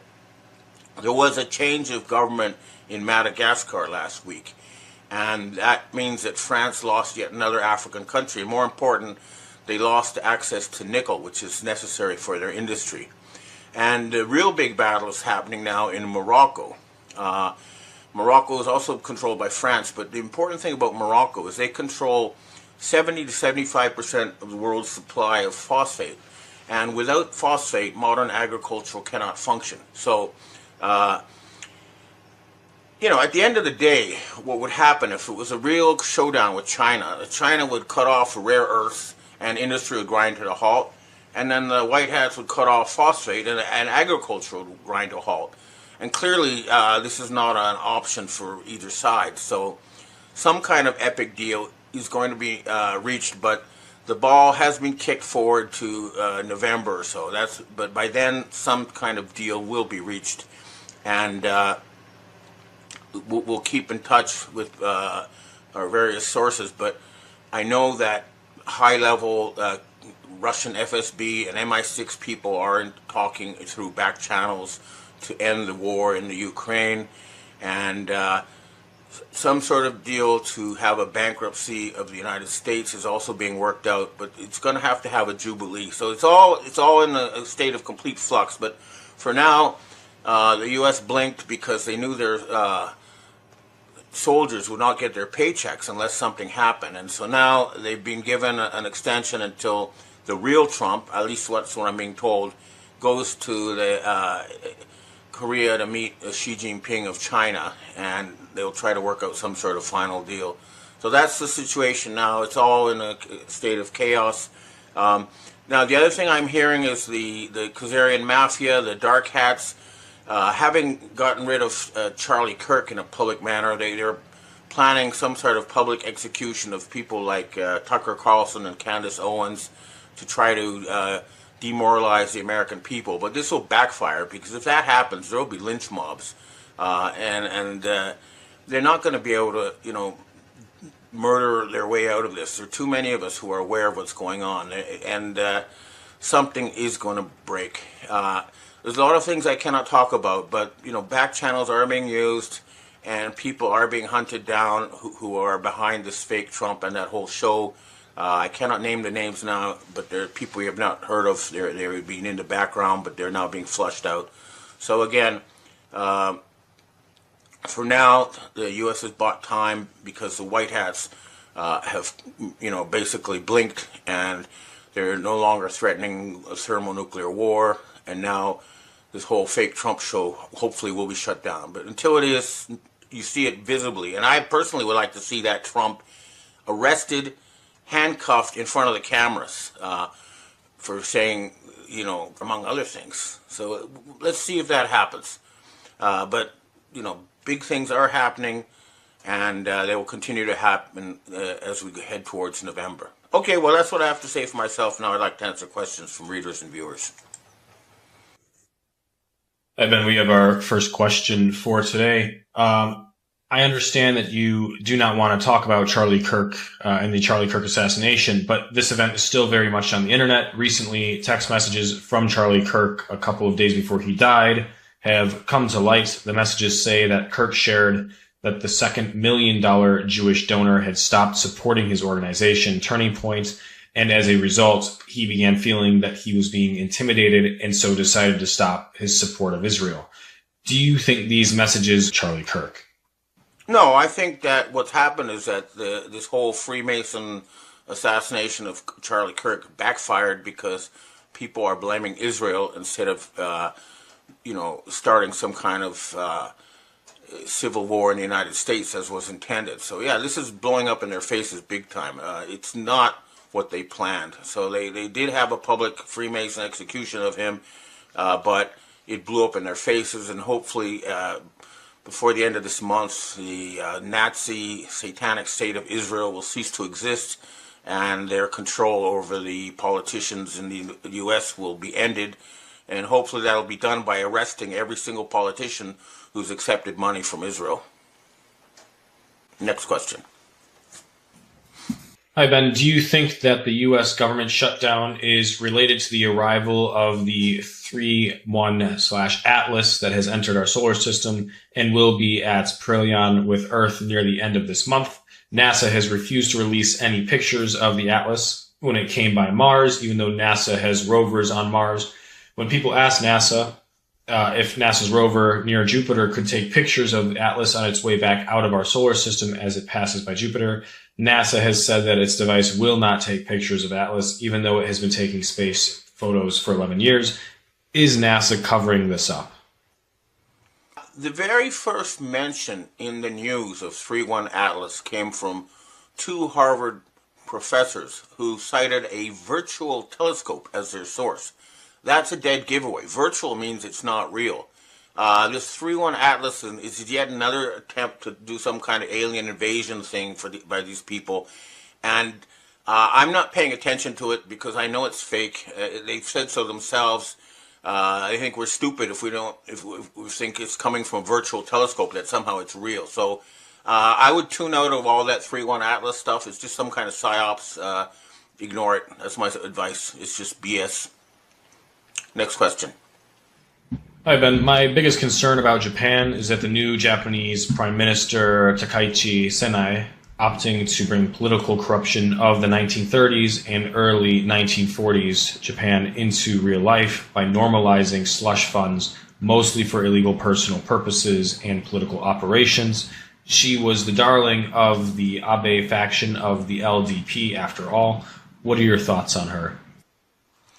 Well, before getting into her, I know from direct experience that the Japanese elections are, or have been until very recently, completely fraudulent, and that 2/3 of the politicians are just actors who are intimidated and bribed into reading scripts that were, until recently, given to them by people like Richard Armitage and Joseph Nye, but they're now both dead. So something fundamental has changed in Japan.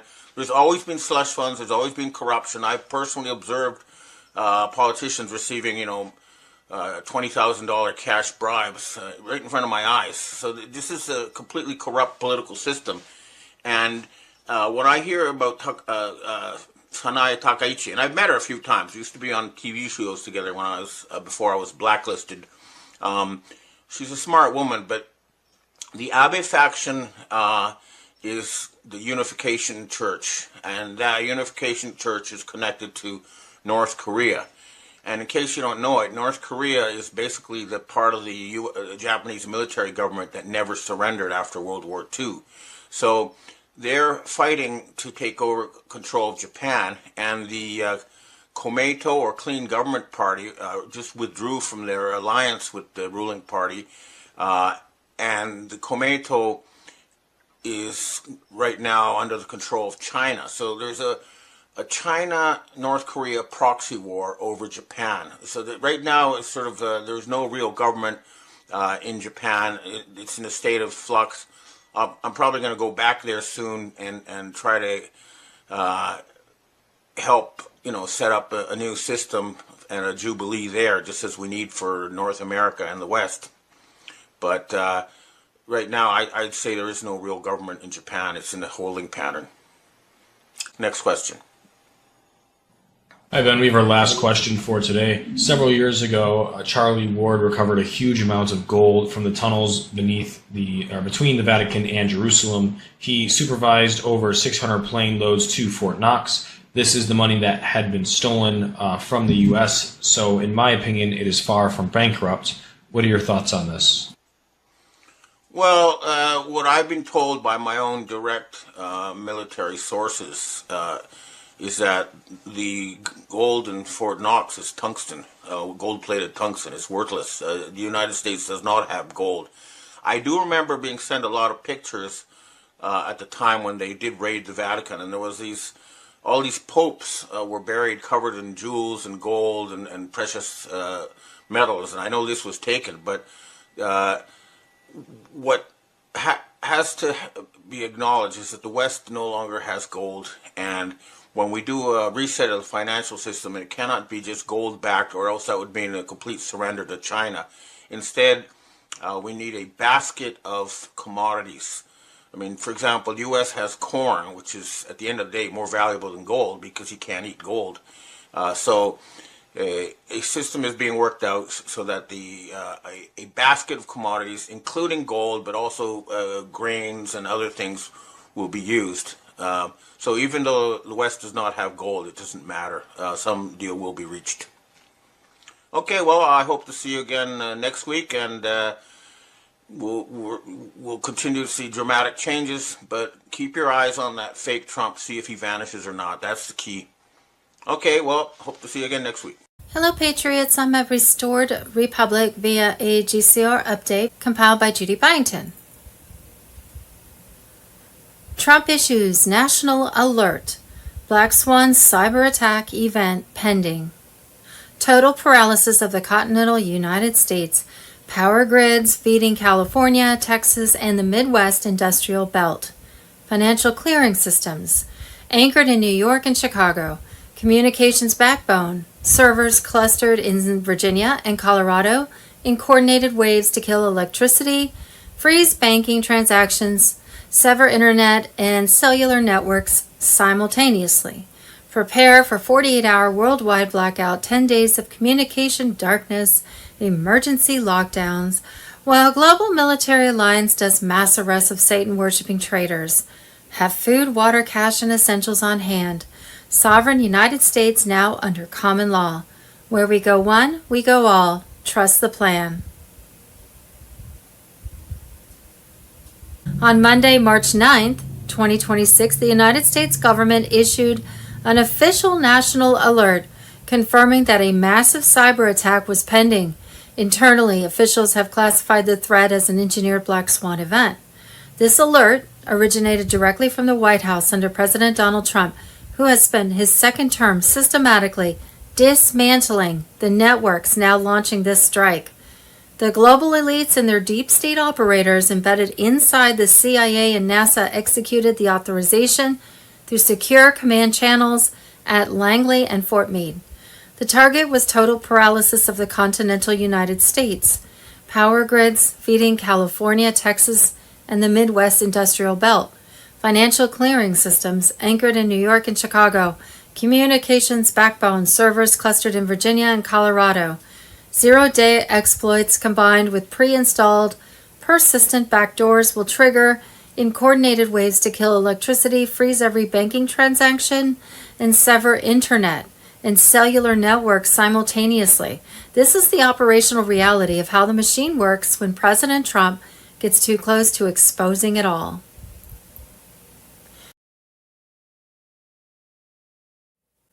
Global currency reset. Friday, March 6th, White House gave the go as of 00.01 today. The gold asset-backed quantum financial system fully synchronized with Nassara-Jassara protocols and along with the debt jubilee and emergency broadcast system activated globally. The federal fiat dollar died. Stolen loot has been frozen via the QFS. No more fiat slavery. EBS signals live across Starlink, overriding all mainstream media narratives. Mass arrests of deep state operatives continue in silence. High-profile names already in custody under military tribunals. On Sunday, March 8th, quantum financial system fully ignited in 209 nations. Gold-backed currencies replace worthless fiat. Nassara-Jassara activates. National debts wiped. Mortgages zeroed. Illegal taxes vanished. 15% flat sales tax only. Humanitarian funds pour out. Zim redemptions explode for projects that heal the world. Trump's sovereign treasury roars back. Tariffs crush globalist leeches. No more Fed cabal control. Freedom roars. Global EBS broadcasts. Medbed proofs exposing suppressed Tesla tech hidden since World War II. Monday, March 9th, breaking special report. BlackRock's $26 billion fund faces unprecedented redemption wave. BlackRock's $26 billion fund hit with $1.2 billion. Monday, March 9th, 1913, the year America lost financial freedom. The Fed, income tax, Rockefeller Foundation, J.P. Morgan, and the Titanic questions. The system that still controls your money. Monday, March 9th, boom, U.S. debt clock drops bombshell. Universal high income and a new Treasury dividend dollar could change America's economy forever. First wave of Nassara-Jassara activation reported. The MAGA King on Telegram. United States, Canada, United Kingdom, Germany, and Australia are now being reported as the first nations entering the initial phase of the Nassara-Jassara transition. As of 4 o'clock ET, multiple channels claim that gold and asset-backed currencies have been activated, signaling the beginning of a major shift in the global financial architecture. Quantum Financial System QFS interfaces are said to be updating in real time. Legacy fiat structures are reportedly being phased out. Rainbow currencies and asset-backed units are appearing across internal banking displays. Personal financial profiles are synchronizing with the new ledger, while illegitimate debts are being cleared from the system. Financial observers describe this moment as the opening stage of a worldwide monetary reset, where transparency, asset backing, and quantum-secured transactions replace the legacy banking framework. The transition has begun. The Golden Age era is now unfolding. Judy note. It is advised to exchange. Redeem your foreign currency at an official redemption center rather than a bank. You can only redeem ZIM at ARC. The dinar contract rate can only be given at ARC, and banks will offer you lower exchange rates than what you can obtain at ARC. Over $1 trillion in taxpayer money is stolen each year, and the deep state is orchestrating it. The money vanishes into terrorism, child trafficking, and luxury for criminals, while hardworking Americans foot the bill. This is treason hidden in plain sight. The deep state engine behind the fraud? You want to know how $1 trillion disappears every year without triggering full-blown revolt? Simple, because the system that's stealing it was built to be untraceable. The deep state isn't a theory. It's an operational machine embedded across federal agencies, third-party contractors, intelligence-linked NGOs, and digital ghost identities. They don't need to hack the system. They are the system. They exploit chaos. They design complexity.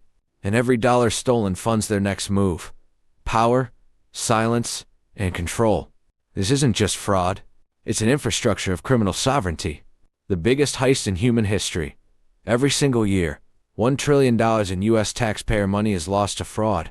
That's not a typo. That's $115 million every hour, $1.9 million every minute, and $32,000 every second. And where does it go? Terrorism, designer bags, drugs, yachts, NGO front groups. Not to the American people, not to roads, not to vets. It funds the enemy, and it robs the working class blind. This isn't negligence. This is a coordinated, systemic financial rape of the American public. Where is this money going? I mean, we know where some of it's going in Minnesota. It went overseas. It went to Somalia. It went to NGO fronts. We know where it's gone in some other states. California gave away billions of dollars to a pro-Hamas NGO. But $1 trillion nationally, where's this money going to? I appreciate that question because most people don't ask that question. It goes to terrorism.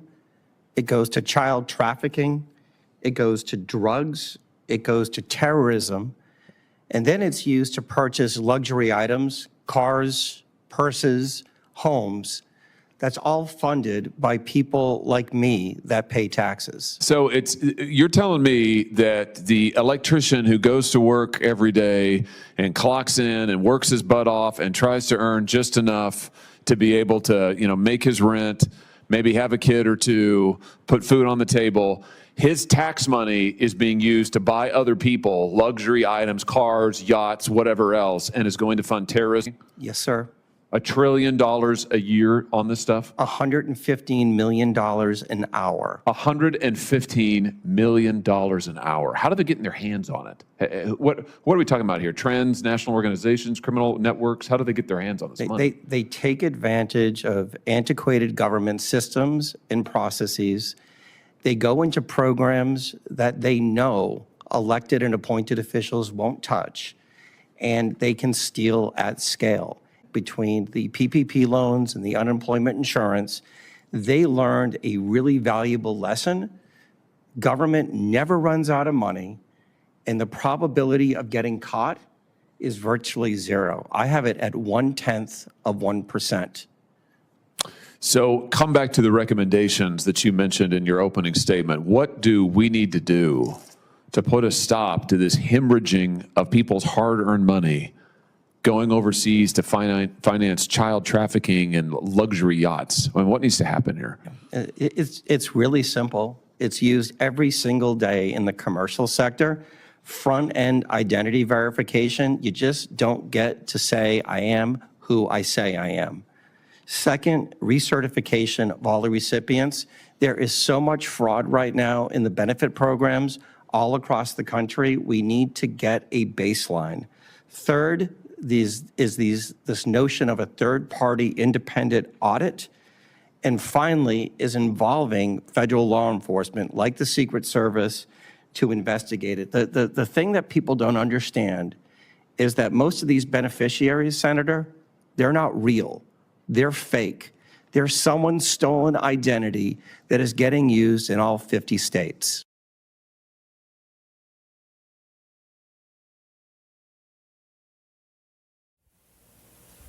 Wars, wars, and rumors of wars.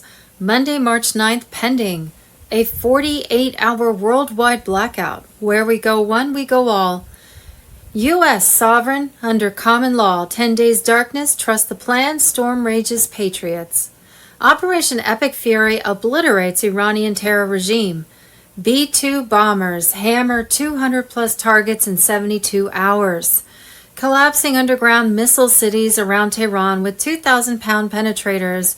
Launchers vaporized instantly, operatives buried alive. Space Force satellites detect and destroy every attempt. Iran Space Command gone. Cyber hubs smashed, 30-plus warships sunk, including a massive drone carrier now ablaze. Navy torpedoes claim first enemy kill since World War II. Air dominance total, proxies crumbling, nuclear threat erased forever. Trump watches with approval as deep state puppets meet their end. And just a side note, also Iran is pummeling Israel pretty good. I mean, they're getting hit all the time. And the Golden Dome doesn't seem to be catching what's coming through. I guess that's part of the plan. Constitutional Republic restored. Trump invokes Article 2, dissolves foreign U.S. Inc., ends Admiralty law, sovereign common law reigns. Starlink seizes global comms, deep state severed. 1 million white hat troops lock nation. Space Force rules skies. Historic March 5th, 2026 raids. Nabbed high-value targets, decades of evil names no longer free. Assets froze, legacy shells empty. Quantum financial system live in 209 nations, accounts mirrored. Fiat shattered, iris gone, Fed rotting, sovereign treasury feels freedom via tariffs.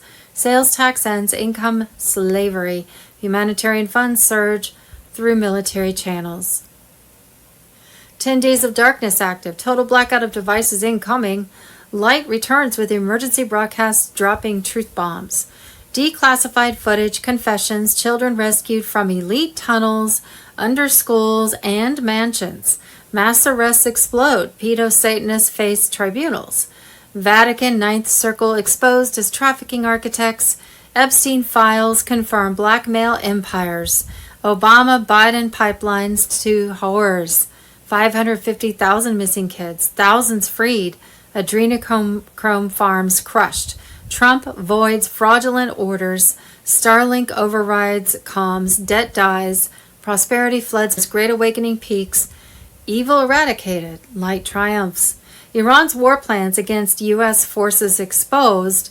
Missiles, drones, sleepers in America, but Trump crushed it ahead.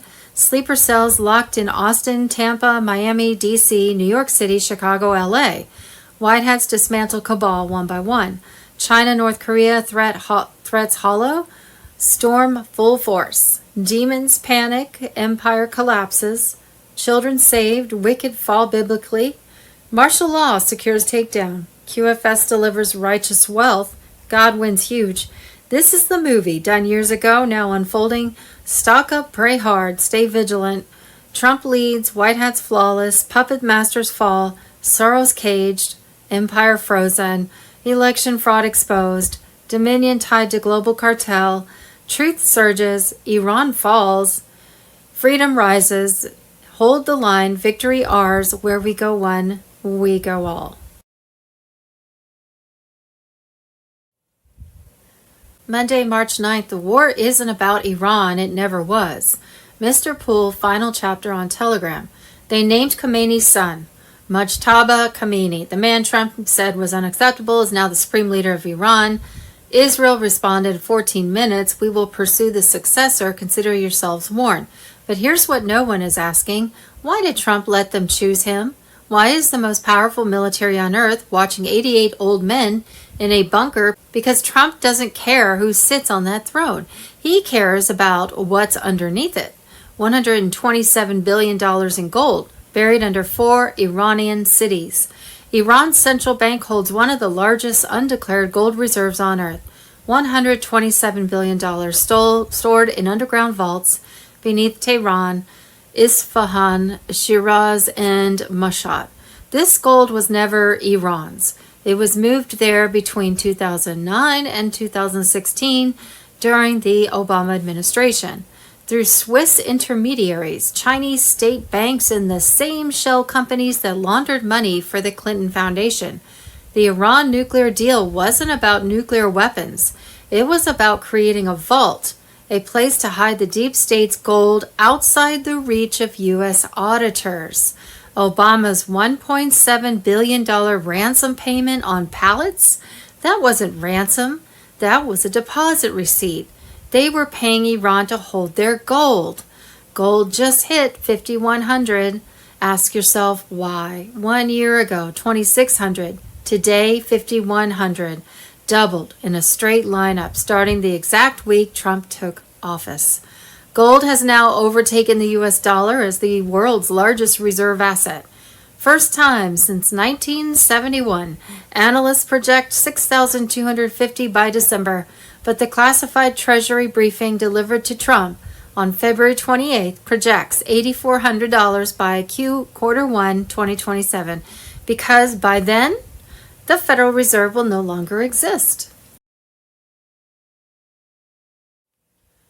Monday, March 9th, Executive Order 14312, the American Gold Standard Act, March 6, 2026.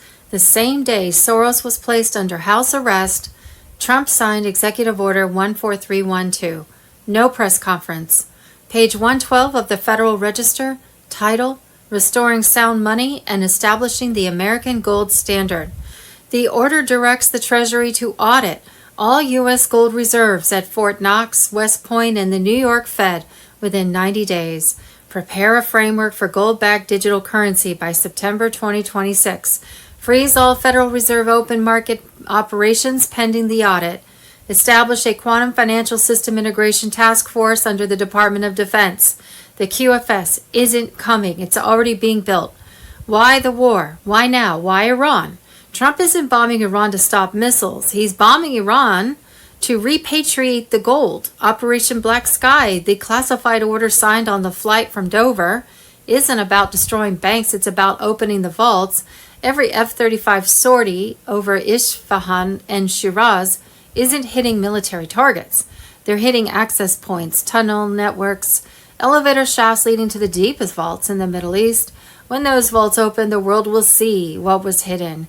Not just gold, ledgers, names, transactions, every dollar the deep state moved for 20 years. And just a side note, probably a lot of Epstein files and financial records as well. Soros, Clinton, Obama, the Federal Reserve, all connected, all funded through Tehran, all about to be exposed. The war ends when the gold comes home, and the gold is almost home. Constitutional Republic of the United States, Constitutional Republic of Canada. Constitutional Republic of Canada, the only way to Canadian sovereignty. We have a link, no referendum required. Canada and the 1932 Westminster Statute. Government of Canada, and there's the link, Canada, the Illusion Clip 5 Statute of Westminster, 1931. Terrifying warning. The deep state panics as Trump exposes the Iran puppet masters and their leash on America. Q on Telegram. The storm rages in the Middle East. Patriots truth bombs falling faster than Iranian missiles. As of March 2026, President Trump launched Operation Epic Fury, a crushing U.S. aerial assault starting February 28th, with nearly 900 strikes in 12 hours, wiping out Iran's missile sites, air defenses, nuclear facilities, and even the supreme leader. Trump demands unconditional surrender, no talks, no mercy, vowing to strip Iran of any threat to America or Israel forever. Mulus crumbling, drone, missile attacks down 90%, Navy sunk, command shattered. Israel hammers Tehran deep, hitting Revolutionary Guard oil sites, while U.S. forces own the skies. Red pill truth the fake news hides. This isn't just nukes. Insiders expose Trump still leashed by megadonors who don't eat pork, pulling strings from shadows. They push this conflict to spike oil, crash economies, drag America into endless war, distracting from the home fight. Trump boasts forcing Israel in, but the base sees gassed over $3 gallon, trucking halting. Food shelves 3 days from empty, prices soaring, people raging. The old Iran deal was never powered. It was scummy cash narcotics pallets. Billions flown in, linked black ops and Epstein files buried in Iran, Switzerland, Langley, Greenland. Blackmail gold controlling leaders, keeping the cabal alive. Now, with Iran reeling, those files could explode, outing BlackRock, JP Morgan, the useful giants rigging everything. U.S. arsenal depleted from Ukraine waste and proxy wars. THAAD. Patriots low after days of ops, production years behind. Contractors ordered to surge missiles, shells 4 to 5x wear on the brink. USS Abraham Lincoln, a sitting duck in the Gulf. Crew furious from endless tours. Blowback looms. Sleeper cells waken. Ports targeted. War hitting U.S. soil. Austin attacks with property of Allah tags. Just the start. Shia vengeance doctrine runs deep. America first? Fort Knox audit. Tariff cash funneled to wars, not people. SoftBank yanked $200 billion after tariff clubs. No carrot for factories, jobs. H-1B flood rolls. 30M illegals free. No mass deportations. Sanctuary cities exposed. No jails. USAID fraud uncovered. Cronies walk. Trump eyes Iran regime change. Kurds from Iraq. People rising, but unarmed masses mowed down yet powerless. Cuba next? Maduro, gone. Narco evidence flowing. Oil cut, regime collapsing, soon laundering hub exposed. Trump pushes capitalism, free elections, but DC communists resist. War serves Satan ugly, messy, endless domino blowback. Deep state panics. Exposure nears. XRP mooning as giants profit. Patriots rise. Rural America armed to teeth, rednecks itching. Bring it, globalists. The leash snaps. Truth surges. Pray hard, stay vigilant. Good versus evil. White hats advancing. The awakening is unstoppable.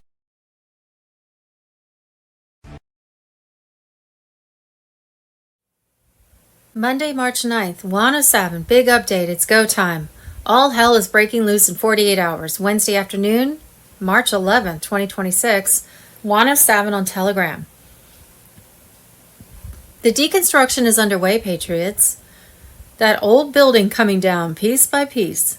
Methodical, no debris hitting the new structures. Globalist cabal's facade is collapsing. Interiors gutted. Wires yanked, sorted, and hauled away. Trump and White Hats planned this for decades, gaming every deep state countermove. Banks on high alert for cyber attacks as Iran war escalates. After Al Khamenei airstrike last weekend, mainstream screams Iran, but it's cover. Real target, globalist empire behind City of London, Rothschilds, Davos, Vatican burning, Epstein records, and massive fires. They funnel dirty money through oil. Terror pushing one world government under Luciferian control. No nations, no families, just controlled sludge. Trump severed Iran's dollar access last fall, sparked banking crisis, forced their hand. Covert war dismantled lifelines long ago. Leadership headless, Khamenei gone, successor conclave exploded, shoulders and chest taken out, now we hit the guts. Military cleanup nearly done. Power unplugged, strike back, gutted. They will attempt cyber on banks. Blame Iran for Great Reset, but we have anticipated it. Deep state bankers pull plug, not Iran. Trump has them surrounded. Fenced Treasury, attacked Powell. Blast banks on Truth Social for sabotaging Genius Act and Clarity Act. Banks undermining Genius Act unacceptable. Crypto agenda stays here, not China. Americans earn money on more on money. Get market structure done ASAP. Bond fraud racket exposed. School districts. Stadiums loaded with stolen billions. Post-2008 banks forced to hold 60% plus safe bonds. Titanic redux. cascading collapse engineered. Bush warned act or worldwide crash in 24 hours planned for Hillary. Digital currency didn't happen. Nuke plots, fentanyl bust stopped. We gutted their machine. Mexico cartels finished. Trump ultimatum. Take them out or no trade. President cooperated. Green Berets, SEALs assist. Drones, satellites, infiltrations, leaders talking or dead. Draining before World Cup 2026 makes Mexico tourist heaven. Elections, cheating in primaries, late polls in Dallas, Utah ops surfacing fast. If 2026 can't validate secure, full stop, national emergency, executive order coming. Trump won't allow another steal. 80% plus C fraud, restart if needed, fraudsters gone. Spain blocked bases for Iran strikes. Trump cut trade, ties to Mexican elites. Spanish intel, Knights of Malta, LA superintendent raid, illegal since 17. Bond wrecker, Spanish plant, McAfee vanished to Spain, dead man walking. Casino Royale for Earth, Vice crushing us. Iran one side banking other. Iran taken, other weakens. Deconstruction hits Vatican, Rome, London, DC's occult penis of Osiris layout. Baal, Moloch worshippers exposed via Epstein. Patriots buildings down, no mercy. Trump's team mapped every move. Storm hits. 48 hours unleashes hell on cabal. Stay vigilant. Republic rises. Where we go one, we go all.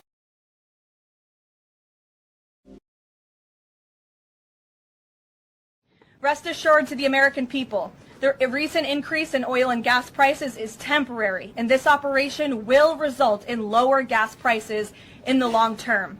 Once the national security objectives of Operation Epic Fury are fully achieved, Americans will see oil and gas prices drop rapidly, potentially even lower than they were prior to the start of the operation. And we will live in a world where Iran can no longer threaten the United States or our allies with a nuclear bomb. What we think we know as of Tuesday, March 10th, 2026.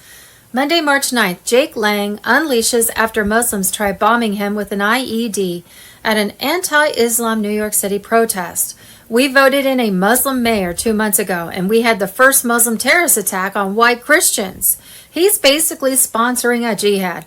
The New York City bomb was upgraded to a nightmare level. The homemade bomb thrown at anti-Islam protesters in New York City was packed with TATP, triacetone, triperoxide, an enormously volatile, extremely powerful explosive nicknamed Mother of Satan. Mom Donnie doesn't care. JFK Jr. on Telegram. Monday, March 9th, Gitmo braces for Cuba attack after Trump threatens government takeover. Monday, March 9th, 2026, Southwest Airlines Flight 2094 from Nashville to Fort Lauderdale, Florida, was forced to divert to Atlanta. Late last night, after an Arab-looking Muslim passenger on board the plane threatened to blow the plane up with a bomb. You can see the SWAT team apprehend the Muslim passenger, while terrified passengers were forced to put their hands up. Zero media coverage. Share this everywhere. Zero media coverage? Wow. That's pretty out-in-your-face censorship. Deport all Muslims from America. Q awakening proof on Telegram. Monday, March 9th, Fox News. Lindsey Graham tells America to be prepared for a great reset and to stay tuned for the war against Cuba, saying the liberation of Cuba is incoming. Graham says they are marching through the entire world, cleaning out whoever they think are the bad guys. Cuba is next. Well, it's not exactly happening like that, Lindsey Graham. It's called dismantling the cabal. It's a giant web.